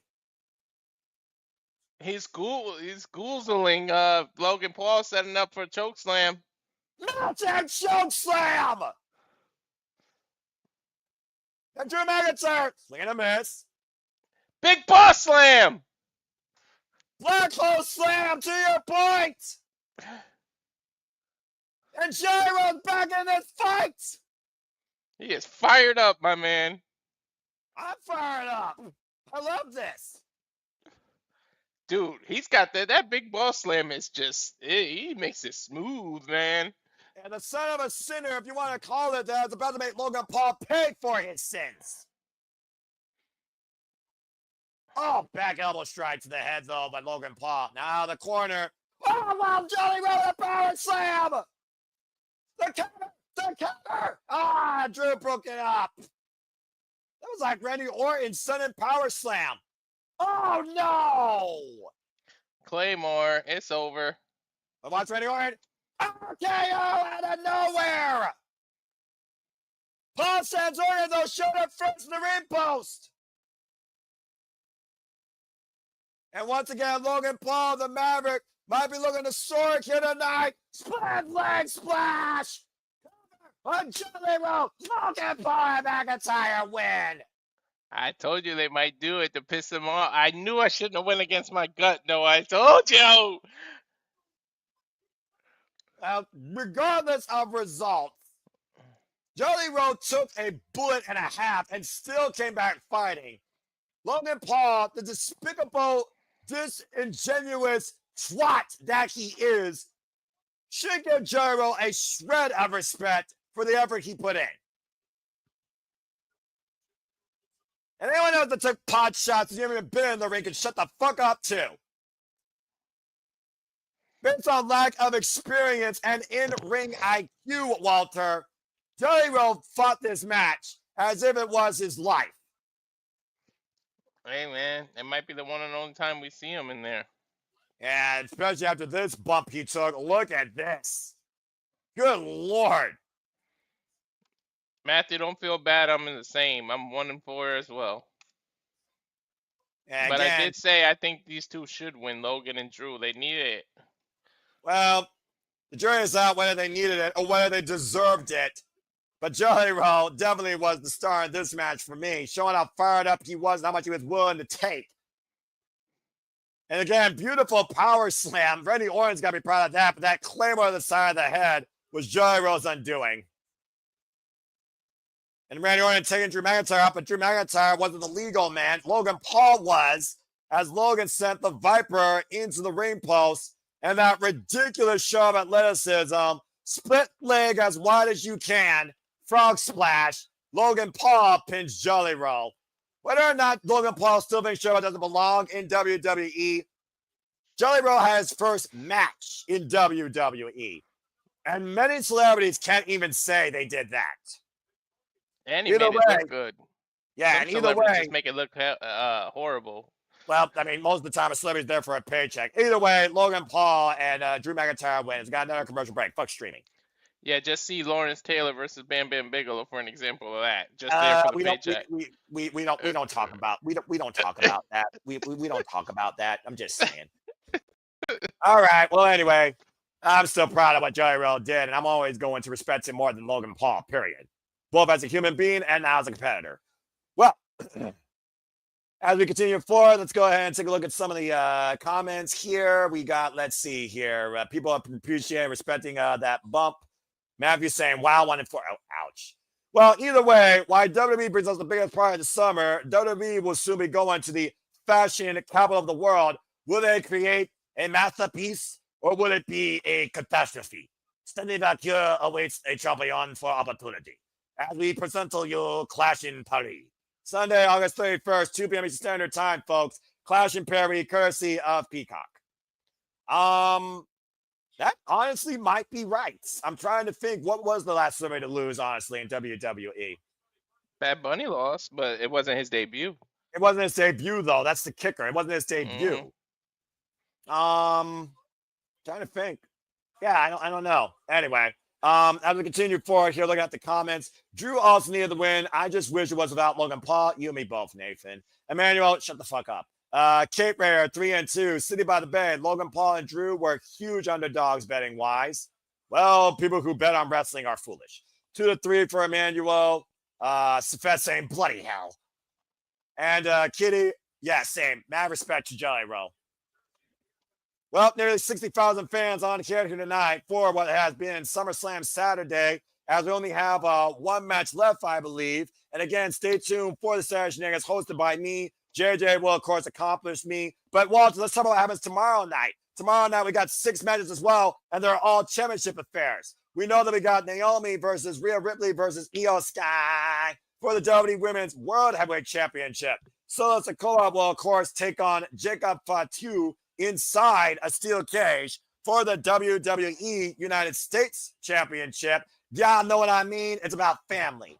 We also have, of course, the WWE Women's Intercontinental Championship up for grabs as Becky Lynch will defend the gold against Lyra Curia. This time, no countouts, no disqualification. But if Lyra loses, she cannot challenge Becky again, ever, as long as she's champion. The phenomenal AJ Styles looks to defeat Dominic Mysterio for the WWE Intercontinental Championship in what could be his last SummerSlam ever. Can we get one last phenomenal run out of AJ Styles? Or will Dominic Mysterio still be the workhorse of WWE? Tables, ladders, and chairs. Oh my, 25 years later. 6-way tag team action. WWE Tag Team Championship TLC match. Fraxium, DIY, Street Profits. And of course, Andrade Ray Phoenix and the champions, the Wyatt Six and the Motor City Machine Guns. And it all culminates with the real John Cena taking on the American Nightmare Cody Rhodes for the undisputed WWE Championship in a street fight. But truly, how real was last night? And who's willing to do what it takes to win this fight and live with the goal at the end of the day? Again, I don't know about you, but Sunday's looking pretty stacked, actually. Yeah, it is pretty stacked. But yeah, like to Kitty's point, mad respect to Jelly for what he did. With that being said, it's time for our main event. CM Punk said that he needs this and has been fighting his whole life to get back to this. While the Reign General says that you do not deserve this. You're going to try and earn it. World Heavyweight Championship on the line. The Reign General Gunther goes one-on-one with the best in the world, CM Punk.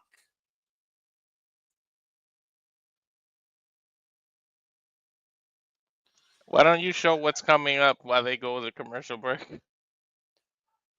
Well, I mean, they're doing the video package, but I'll just go ahead and talk about this. As the summer of Punk started all the way back in 2005, it escalated in 2011 with the Money in the Bank heist of the century when CM Punk left with the WWE Championship. There has not been a summer of Punk since that time. And 14 years later, the summer of 2025 could lead to the Second City Saint once again riding high as world champion.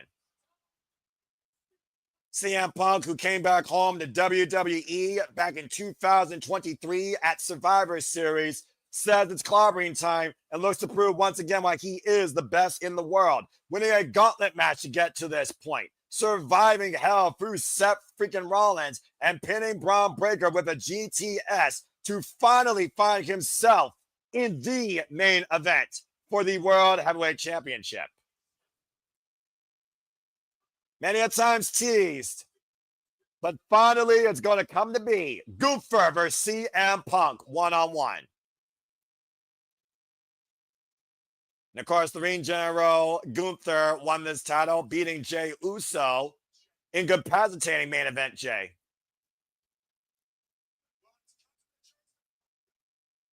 And Gunther, of course, all right, calling out CM Punk, calling himself the best in the world because the people call him the best in the world, but Gunther has been the best in the world, even if the people didn't call him that.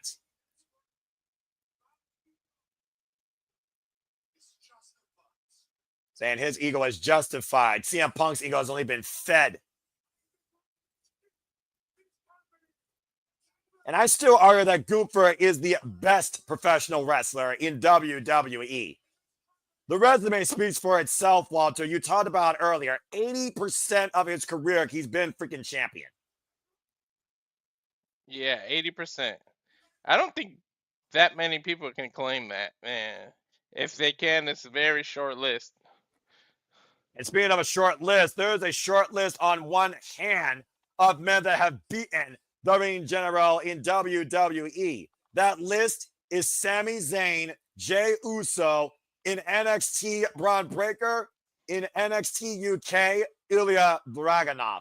He has not lost to another man under championship circumstances yet. The only other loss was the glorified Super Bowl ring last year to Cody Rhodes. Now the Reign General finds himself in his second run as the World Heavyweight Champion, looking to prove to CM Punk why he is the best in the world. But at the end of the day, you will always have these fans calling you that, but you never truly will be that. True. I forget you got premium. You get the video package. I'm getting HIV and stupid ass commercials. That's why I said go to the trailer. That's why I'm keeping the conversation going. One way or another, Walter, tonight we're going to find out once for all who truly is the best in the world. Here we go. We can get it. If we can get it a conclusion, because you know what might happen. Well, that's all speculation. And it's time for SummerSlam. What time is it? You tell me. Clobbering time. Good boy.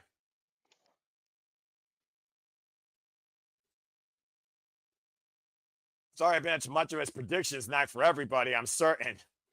Dude, I've literally only had one match correct. What do you see? Cult of personality. I wonder if he brings back the yellow trunks for the SummerSlam. He did that twice. Well, it is the summer of Punk, but will the summer of Punk end in gold? Nope. The white, I think. CM Punk with a championship mindset, looking to get a championship accomplishment. Last year at SummerSlam, he lost to Drew McIntyre because of Seth freaking Rollins. And many people believe that once again, Seth freaking Rollins could be CM Punk's undoing. Is there a UFC or anything tonight? Because why did WWE go so early today? I'm glad. Don't get me wrong. I'm just wondering why they did it early. I think they realized how many people were stuck on the trams and public transportation after WrestleMania 35, and they didn't want that same mistake to happen tonight. Uh-huh. I'm actually trying to justify WWE. I know that's very vague, but I'm just, giving them the benefit of the doubt.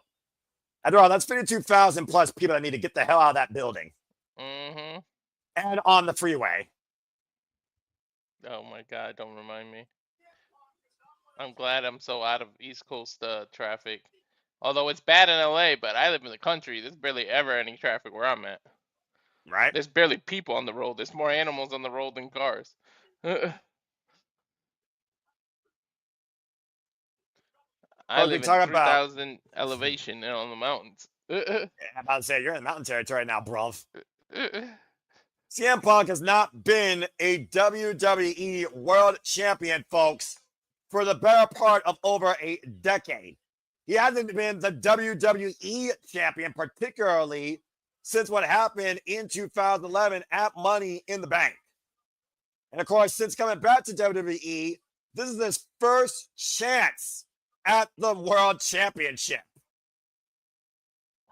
You said yourself, Walter, CM Punk calls this a must-win. He doesn't want this. He needs this. In a way, many think this is CM Punk's vindication for coming back to WWE. And if he doesn't do it tonight, many think it'll be all for naught that he came back home. Yeah, an unfortunate injury screwed him out of a WrestleMania moment 2 years ago. He got a WrestleMania moment last year unsuccessfully because of the turn of Paul Heyman. And so now he's got his first legit title shot, and he's got to do something one-on-one. But look who the hell he's got to beat to accomplish that dream. Arguably the best professional wrestler in WWE and the most dominant athlete we have seen in that ring. Baby shark, doo doo doo doo doo doo.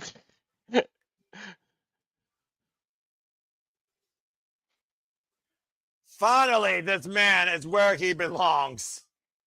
Walking in the main event as the champion. 80% of the time in WWE, you have found a world title around this man's waist. 666 days, he was the WWE Intercontinental Champion. Well over 700 plus days, he was the NXT UK Champion. And now he finds himself in his second run as the WWE World Heavyweight Champion. Back on the same stage he won it for the first time. You know what, Noah? I think he deserves me standing up. I don't think we should disrespect the champ like this and be sitting down during his entrance. I'm standing up because Gunther deserves that much. Well, again, I gotta be the guy, of course, that brings the tail of the tape. Gunther right now has held this title a combined 314 days. This is day 55 in his second run, with wins already over Oldberg. And of course, winning this title against Jey Uso, incapacitating him. While the fans still chant that he tapped out. How will the fans react if he makes CM Punk pass out?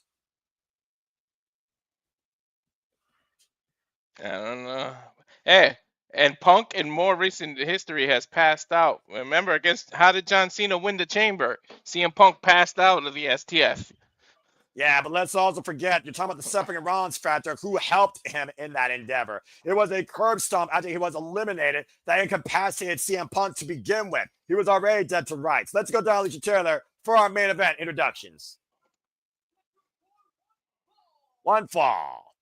Oh boy.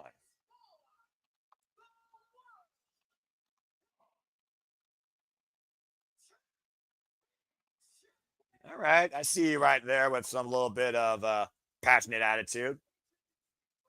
Who? Alicia's? Yeah. Miss I think Taylor? she's all right. I think she's all right. Mm-hmm. Challenger, 46 years of age, 26 years in the game, trained by Ace Steel, Dave Taylor, Fit Finley, William Regal. He is the Second City Saint. He calls himself the best in the world, not because he is it, but he deserves it and earned it. He is CM Punk. No, if he's the best in the world, he's certainly got to prove it. And damn it, the man he's got to prove it against. Whew. From Vienna, Austria, 37 years of age, 19 years in the game, trained by Tomohiro Ishii, Michael Kovac, and Tatsuhiko Takiwara, Darling General, leader of Imperium, founder of Ringkampf, current world heavyweight champion, Gunther.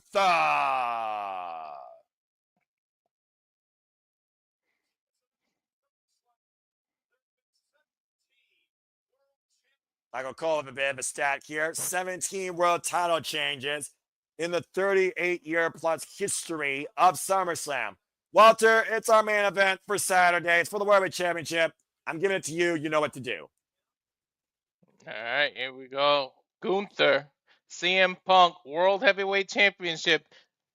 Bell rings, and here we go. CM Punk, of course, who's been farther through this career with more matches underneath his career, goes into his 1800th and third match tonight, while the ring general Gunther goes into his 1167th match tonight.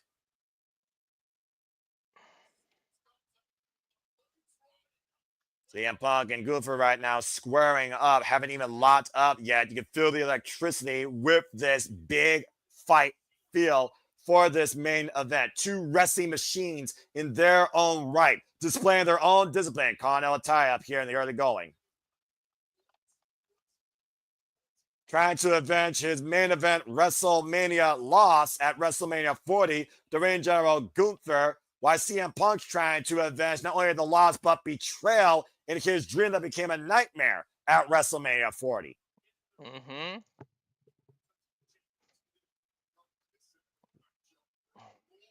How much of this match is going to be psychological? How much is just going to be brute strength? Well, you and I talked about Kazuchika Okada, for example, probably the strongest mental game on the planet when it comes to this business. But the thing about Gunther, he's a throwback. He's unorthodox. He doesn't let the audience affect him. He even said himself, his ego speaks for himself. His career speaks for him, not the fans. CM Punk have literally been the voice of the voices and have let the fans dictate and possibly shape his wrestling outlook. Mm-hmm.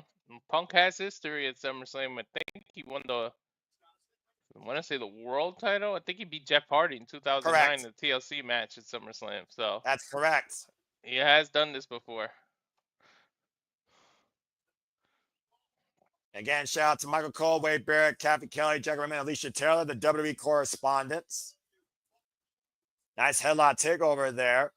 Head scissors counted, though, by CM Punk and Gunther. It almost makes me wonder, though, is CM Punk's strength with Gunther, is it mat-based or is it the striking compartment? What, the strength for Gunther? No, CM Punk. Punk. I think it's the striking for CM Punk. Gunther's the mat, but he has both. Gunther has both striking and mat wrestling. I think anywhere you want to go, Gunther can follow. Not so much the aerial assault, but I have seen him come off the rope before. And right now, Gunther right now, you see CM Punk hammerlock on the left arm, obviously trying to soften that arm. Of course, we know Gunther is more dominant with his left, to your point, when it comes to those chops and that debilitating clothesline. Oh, and Punk able to block the chop. Not only that, but if you take away his arm, you take away the sleeper. He can't lock it. Well, we've also seen Gunther modify that sleeper hold, to your point. That's a strength possibly in play here with the Greco-Roman knuckle hold right now. Both men literally locked in shoulder to shoulder. Usually this turns into a test of strength. I don't think you want to test your strength against Gunther, Punk. But The tail of the tape, Gunther has both the weight and height advantage to CM Punk. But to your point, CM Punk does have that MMA background and that discipline with his neck, the conditioning here coming into play right now. As you see CM Punk bridging and Gunther now forcing Punk to carry his weight to prevent a cover. Ooh, went for a stomp but missed. But he did get the one in the back of the head, though. Big uppercut. I also got to consider Gunther probably was a little bit unbalanced there, which is probably why he missed that initial stomp, because usually he will hit his opponent in the throat. Jade again, one of his trainers, Tomohiro Ishii. You can, of course, watch matches with Ishii, Zack Sabre Jr., Keith Lee, and other greats for Gunther Walter's career across Progress and WXW. It was those type of promotions that I discovered the Ring General and Ring Conf. Anybody trained by Ishii, you just don't fuck with. Accurate. You're in for the fire of your life. Of course, training with of course, he literally has been a encouragement and a trainer to the likes of Killer Kelly, Timothy Thatcher, Ludwig Kaiser. Oh man, and there's the chop. And that was the one thing that we knew Punk needed to avoid. That debilitating chop dropped him. Boom! You see, though, Gunther is still grasping that left wrist, though. And now Gunther in control of CM Punk, leading exercise as well. Punk again attacking the arm, though. Going for those precision strikes to the upper chest, that high kicks. Punk now again going back after the left arm here, the dominant arm of Gunther.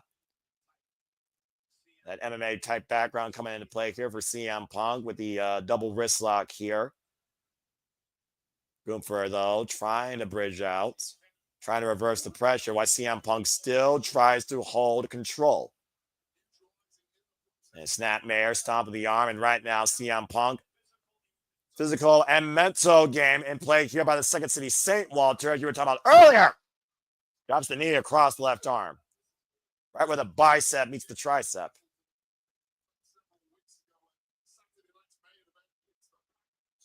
Of course, Gunther coming off that power up, if you want to call it that, against Oldberg, as well as surviving main event Jey Uso and reclaiming the World Heavyweight Championship. Has been in wars, though, with the likes of Ilya Dragunov, Rampage Brown, Chop, Ron Breaker, Sami Zayn, Chad Gable. This just chops now CM Punk here trying to wear down the Ring General. I never think it's a smart idea for someone to go into a chop battle with Gunther, though. Irish whip thrown in, gets the big boot up. Again, right now, CM Punk out of the corner, through the top rope. Oh, and a chop to the hamstring. And now a chop to the back of the head and neck. The blind shot that CM Punk didn't see, but sure as hell felt. The clubbing shot like Punk is hung up in the tree of woe. Oh, God. Again, CM Punk right now being punished and brutalized here by Gunther.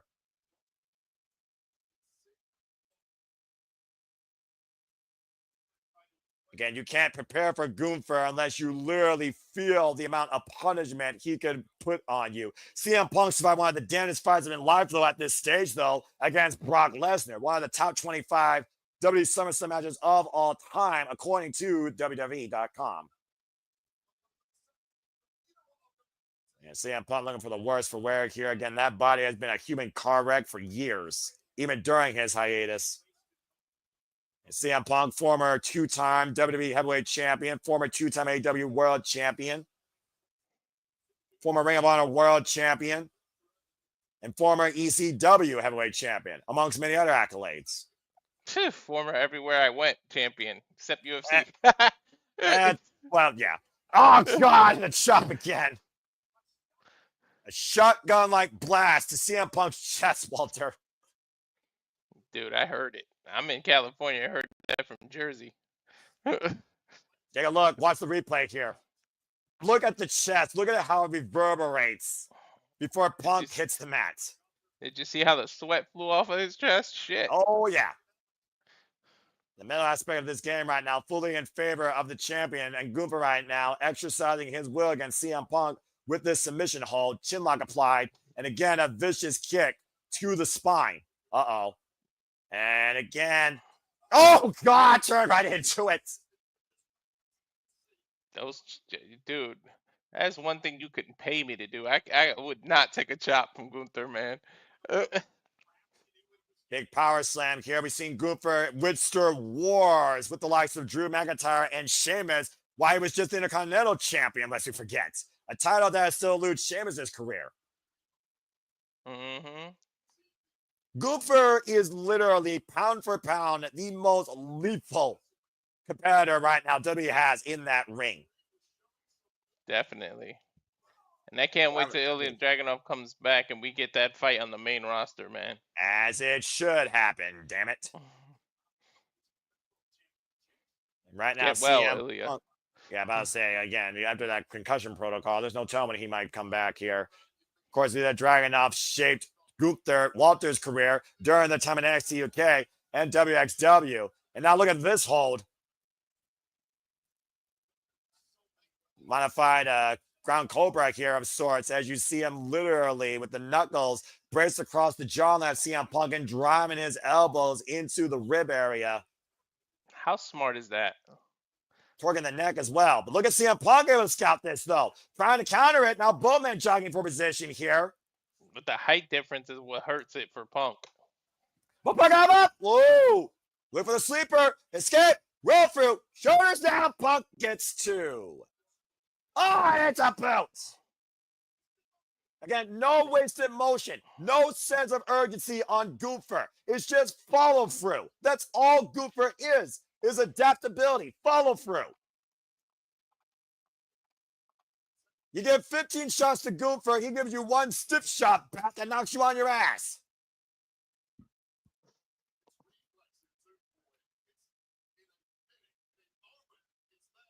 The fact that Gunther is able to react so quickly, Walter, every time we witness him when you think he's at a vulnerable point, makes him so proficient. There's a reason why he's got the moniker the Ring General. You just literally said no wasted motion. He literally doesn't waste any motion. Yeah, Gunther knows how to dictate the audience, too.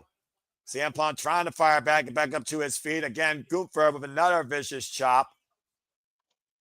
How much punishment can CM Punk absorb, though, is what I'm wondering.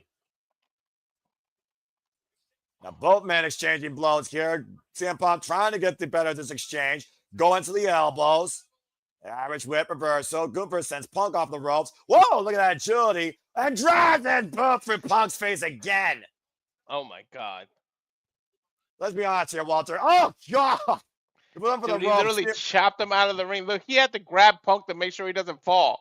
Yeah, and right now, Punk's being pendulum here. And another massive boot as Punk falls to a heap on the apron. Dude, Gunther is proving why he is the freaking man right now. I think CM Punk was trying to get out of the ring, to your point.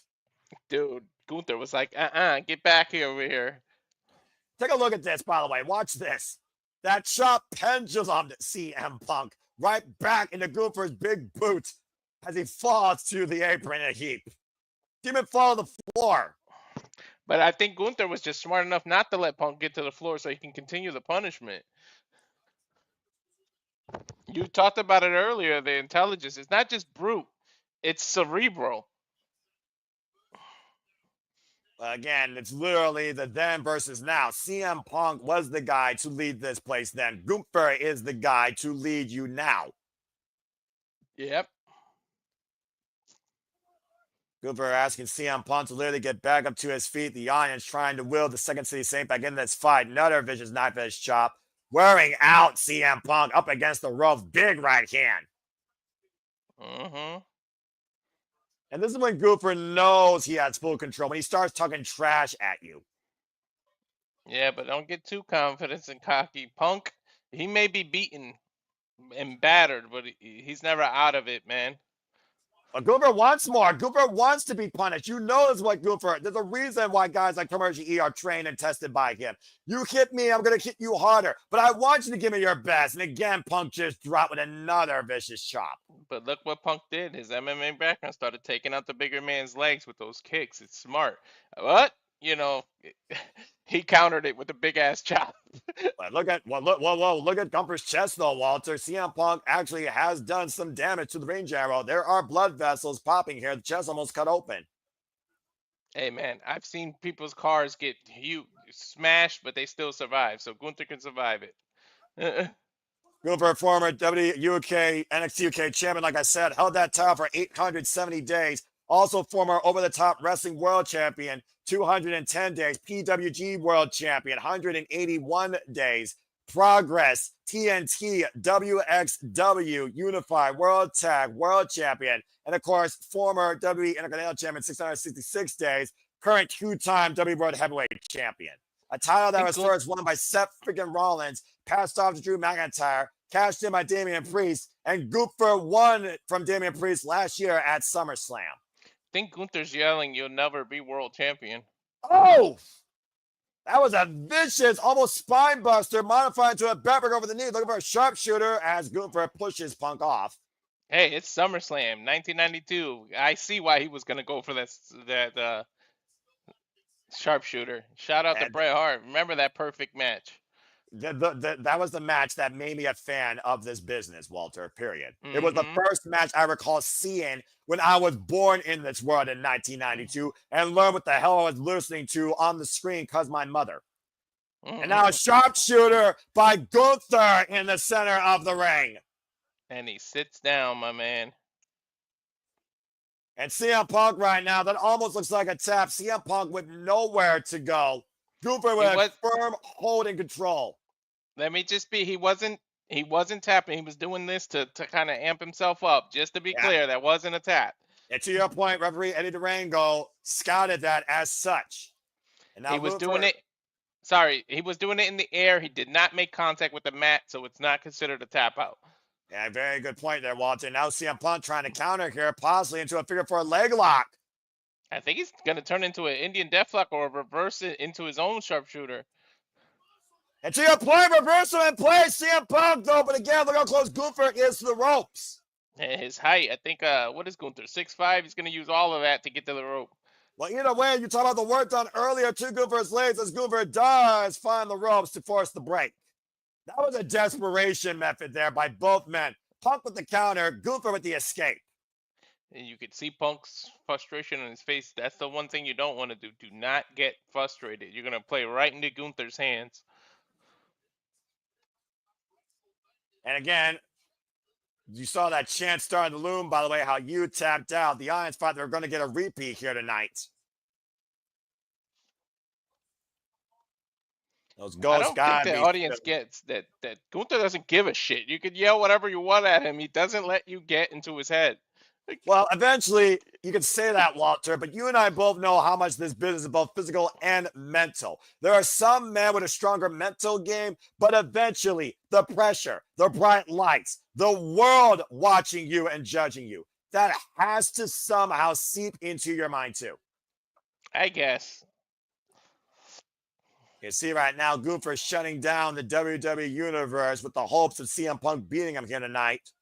But this is what I said about Gunther. This is what you don't want to do. Don't get too cocky and confident. Punk is a veteran. He's been in there forever.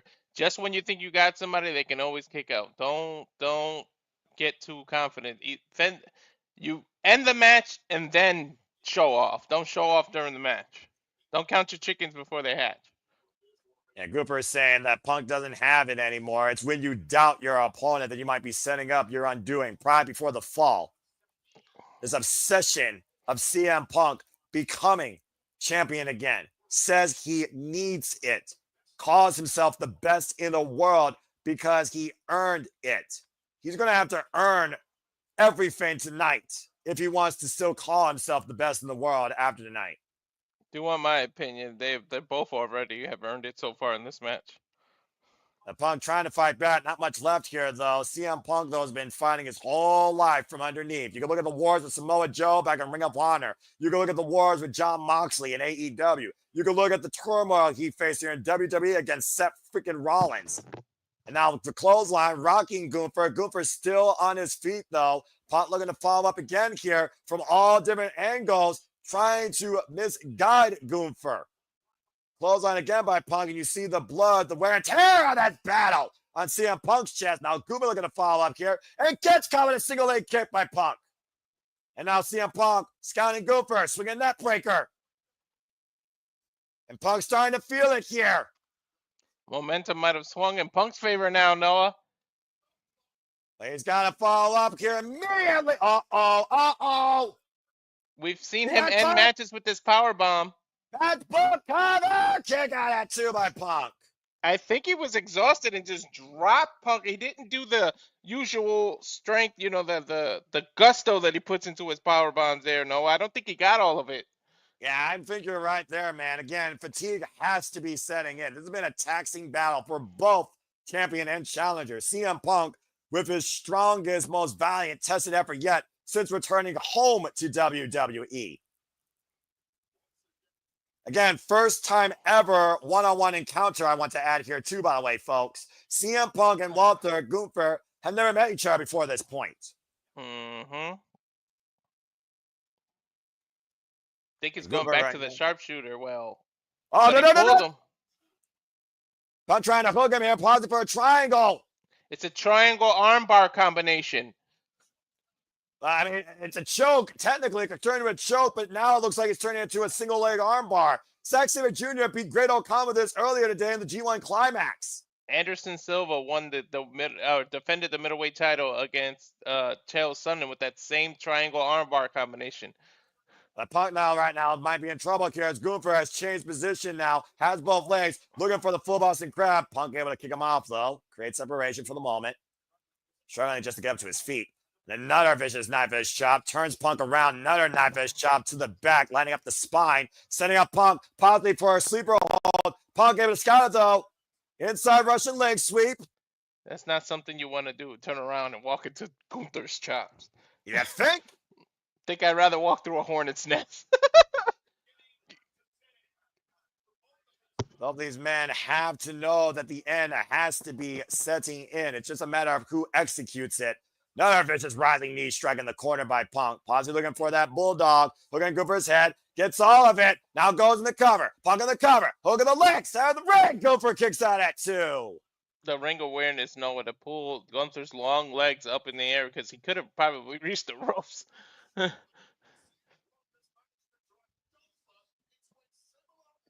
It's kind of interesting right now. I look at how far this match has gone, and it looks like both men are pretty much at a similar level of fatigue, frustration, and exhaustion at this point. But I still feel like CM Punk is more desperate because, as you said earlier, he's the challenger. Champion's advantage here is in play for Gunther. Not many men can drag Gunther into deep waters. A lot of his matches, they don't go this long, so... He was looking for that patented elbow drop. Shades of Macho Man Randy Savage, another all-time SummerSlam great. Mm-hmm. Oh, look at this. Oh, my gosh! He threw him halfway across the ring there, Noah. Yeah, overhead Beal. And now Gunther right now going up to the top rope for that ridiculous splash! The Punk cover, lateral press, kick out at 2.5! I told you he doesn't go up there often, but he does go up there. And take a look at this. All of Gunther's near 270-pound girth crushing CM Punk, and CM Punk still found a way to survive. I don't know what you call that, frog splash or a bigger animal that just crash and burns, pterodactyl, I don't know. Yeah, I don't know. What falls out of the sky that's super heavy? An airplane. And, well, you know what? We are in MetLife Stadium, but maybe that's not the right comparison. Considering how close we are to, never mind. Anyway, Gunther right now. I know. He's not Japanese. I'm not going there. I'm just saying. Uh-oh. Hoisting Punk back to his feet. Oh, jeez. Clubbing lariat, short range. If there's one attribute that dictates CM Punk's MO and career, it's that self-absorbed stubbornness in why he calls himself the best in the world and tries to prove it every day he's in this business, Walter. Yep. Absolutely, Noah. And Gunther off the ropes again, running through Punk with a lariat. That's a damn clothesline that JBL will be proud of. Or Stan Hansen. Mm-hmm. I almost feel like reality is starting to set in here for CM Punk. Can CM Punk actually do this? Can CM Punk beat Gunther? Can CM Punk be the world champion again? I have no idea, Noah. Again, going for the kill. Punk, hold down Gunther, up on the shoulders. No way. Oh, but for the go to sleep. Gunther counter it though. Hoisting up Punk. Power bomb. There's a hard one. I got all of it that time. I think he's gonna go for that single big boot. Either that or that debilitating clothesline and not the win out of freaking Tyler Bate at NXT UK TakeOver Cardiff. That was the death note to Tyler Bate's chance of reclaiming the NXT UK Championship in one of the greatest matches I ever saw. Seeing Gunther do that combination of the boot, it spins the opponent around and it goes right into the sleeper. Oh, God, shotgun John Woo drop kick. Dinosaur drop kick, dude. And here comes the end, possibly again. Another vicious powerbomb, high stack, matchbook cover. Go no!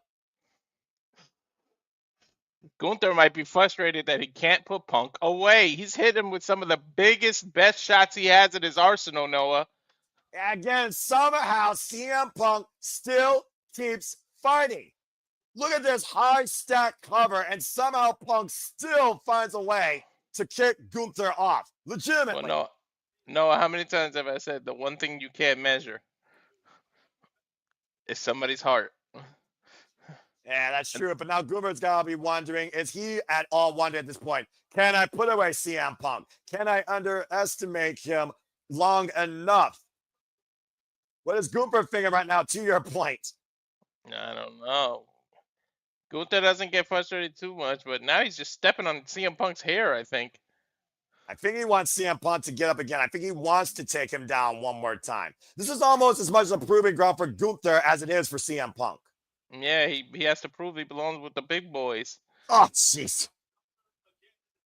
Yeah, this multi-year seasoned veteran of the game, near 50 years of age, might I add. Mm-hmm. Again, CM Punk is 46 years of age, folks, has been going at this for 26 years. Oh, up at palm strike again, hoisted up across the top turnbuckle. Now, Gunther, this is a very dangerous spot to be in right now. Just driving his boot through the throat and jawline of CM Punk, bracing him almost like a horseshoe. I think CM Punk just grew 2 inches. Stretched his neck out. You know, it used to be a torture rack device in medieval times. Gunther is a walking, living, breathing torture rack device. Yep, that people used to spray. It just rips you apart from head to leg. I know exactly what you're talking about. Again, though, Gunther, though, basically dealing with dead weight, I feel like, at this point. Hoisting up CM Punk now. Oh, my gosh! Dude, he just made CM Punk pretty much thrust kick the side panel. Yeah, I think he literally launched him side first into the ring post. Yeah, ring post. Thank you. That's the word I was looking for. I got you, Walter. Again, that's what it's all about. I'm the best in the world. The ring general. He may be right. I mean, again, at this point, it's almost a foregone conclusion. Take the count out. Hold on to the title. Yeah, but he's outside with him. He ain't taking the count out. Gunther is almost just basically taking a victory lap at this point. He knows that CM Punk has to beat him. He doesn't have to beat Punk. Mm-hmm. It's all like possession. Oh, wait a minute, Punk! Oh, man! That may be a critical error. Gunther bounced off face first on the Spanish announce table. To your point, Walter, I said probably for the fall, CM Punk literally taking the leg up underneath Gunther, and Gunther crashed and burned. And the thing is, the table wasn't cleared. All the monitors are still in there. Yeah, I think he went head first into that partition. Yeah, he could have hit the partition. He could have hit that tablet that they watched the match in, the monitors that they use.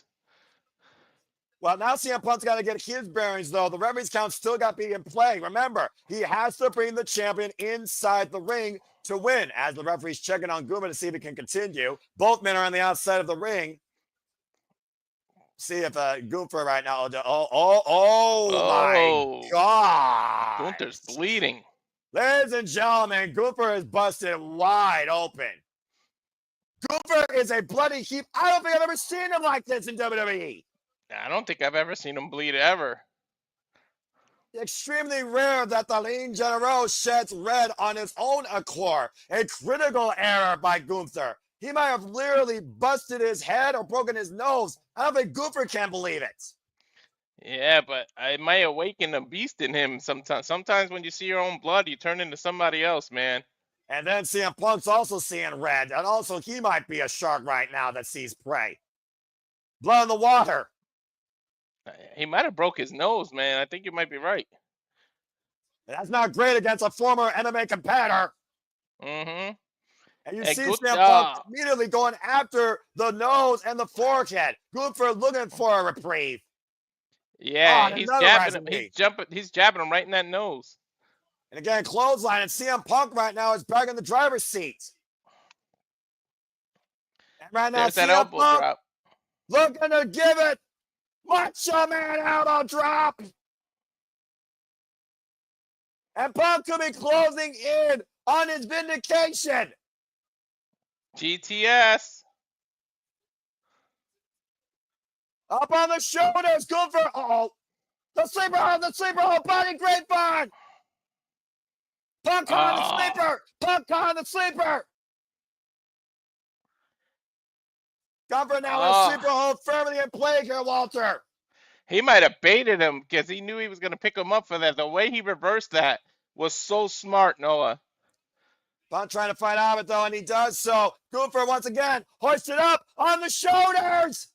Punk with that sleep. Punk with that guard sleep. But Gunther's still out on his feet. Gunther's still on his feet. He's picking him up again. Punk down, Gunther up again. GTS. Connects. Then the cover by Punk. CM Punk is the new World Heavyweight Champion. I was not expecting that.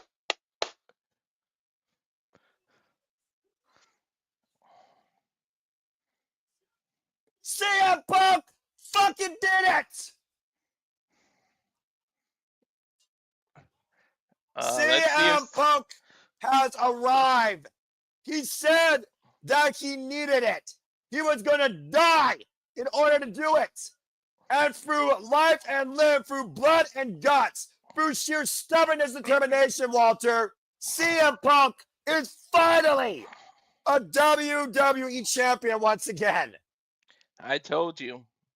There's a reason why Pride is one of the 7. Gunther got 2. I called it. You said, what does it take? Do not get overconfident and cocky. He got on that ring. That's the turning point. When he got on that table and saw his blood, it was over from there, Noah. Yeah. New World Heavyweight Champ. So far, Cult of Personality's playing, but let's see if it gets interrupted. After a decade plus of disappointment, uncertainty, and obscurity, emotions are pouring out of the Second City Saint in what you could call a 10-year road to redemption and self-vindication. Ladies and gentlemen, CM Punk is the new World Heavyweight Champion. He deserves it too, man.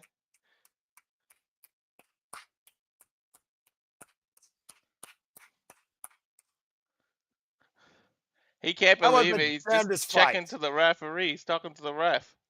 And Gunther right now is still in a bloody heap. And to your point, again, Gunther loses on a grander stage as champion.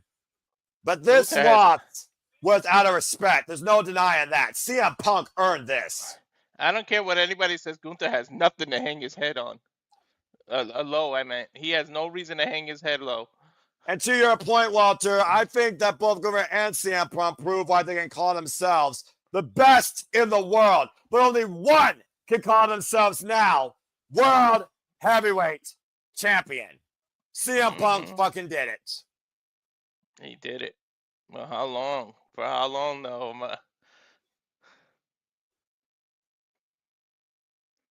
Soak it in, CM Punk. What? What? What? What? What? No fucking way! No fucking way! What did I say? What did I tell you? Seth freaking Rollins!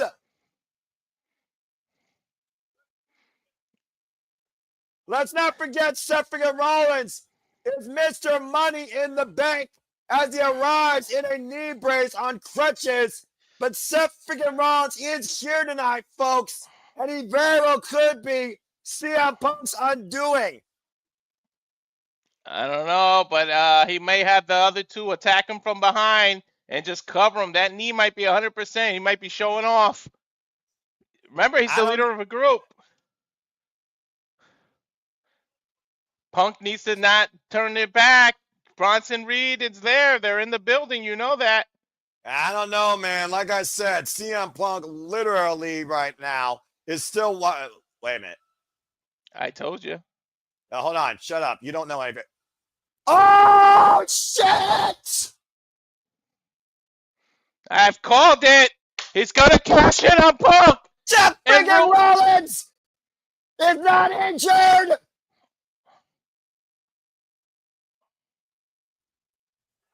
Oh, my God! Oh, my gosh!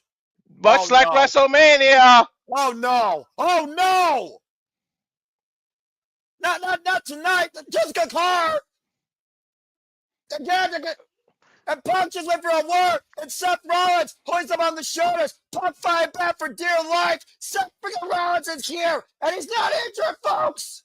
The work of the century. I called it, Noah. I told you he was going to cash in. Guys to the face. And again, Seth is pummeling Punk with the money in the bank briefcase. Seth is cashing in. Ring the bell, Jessica.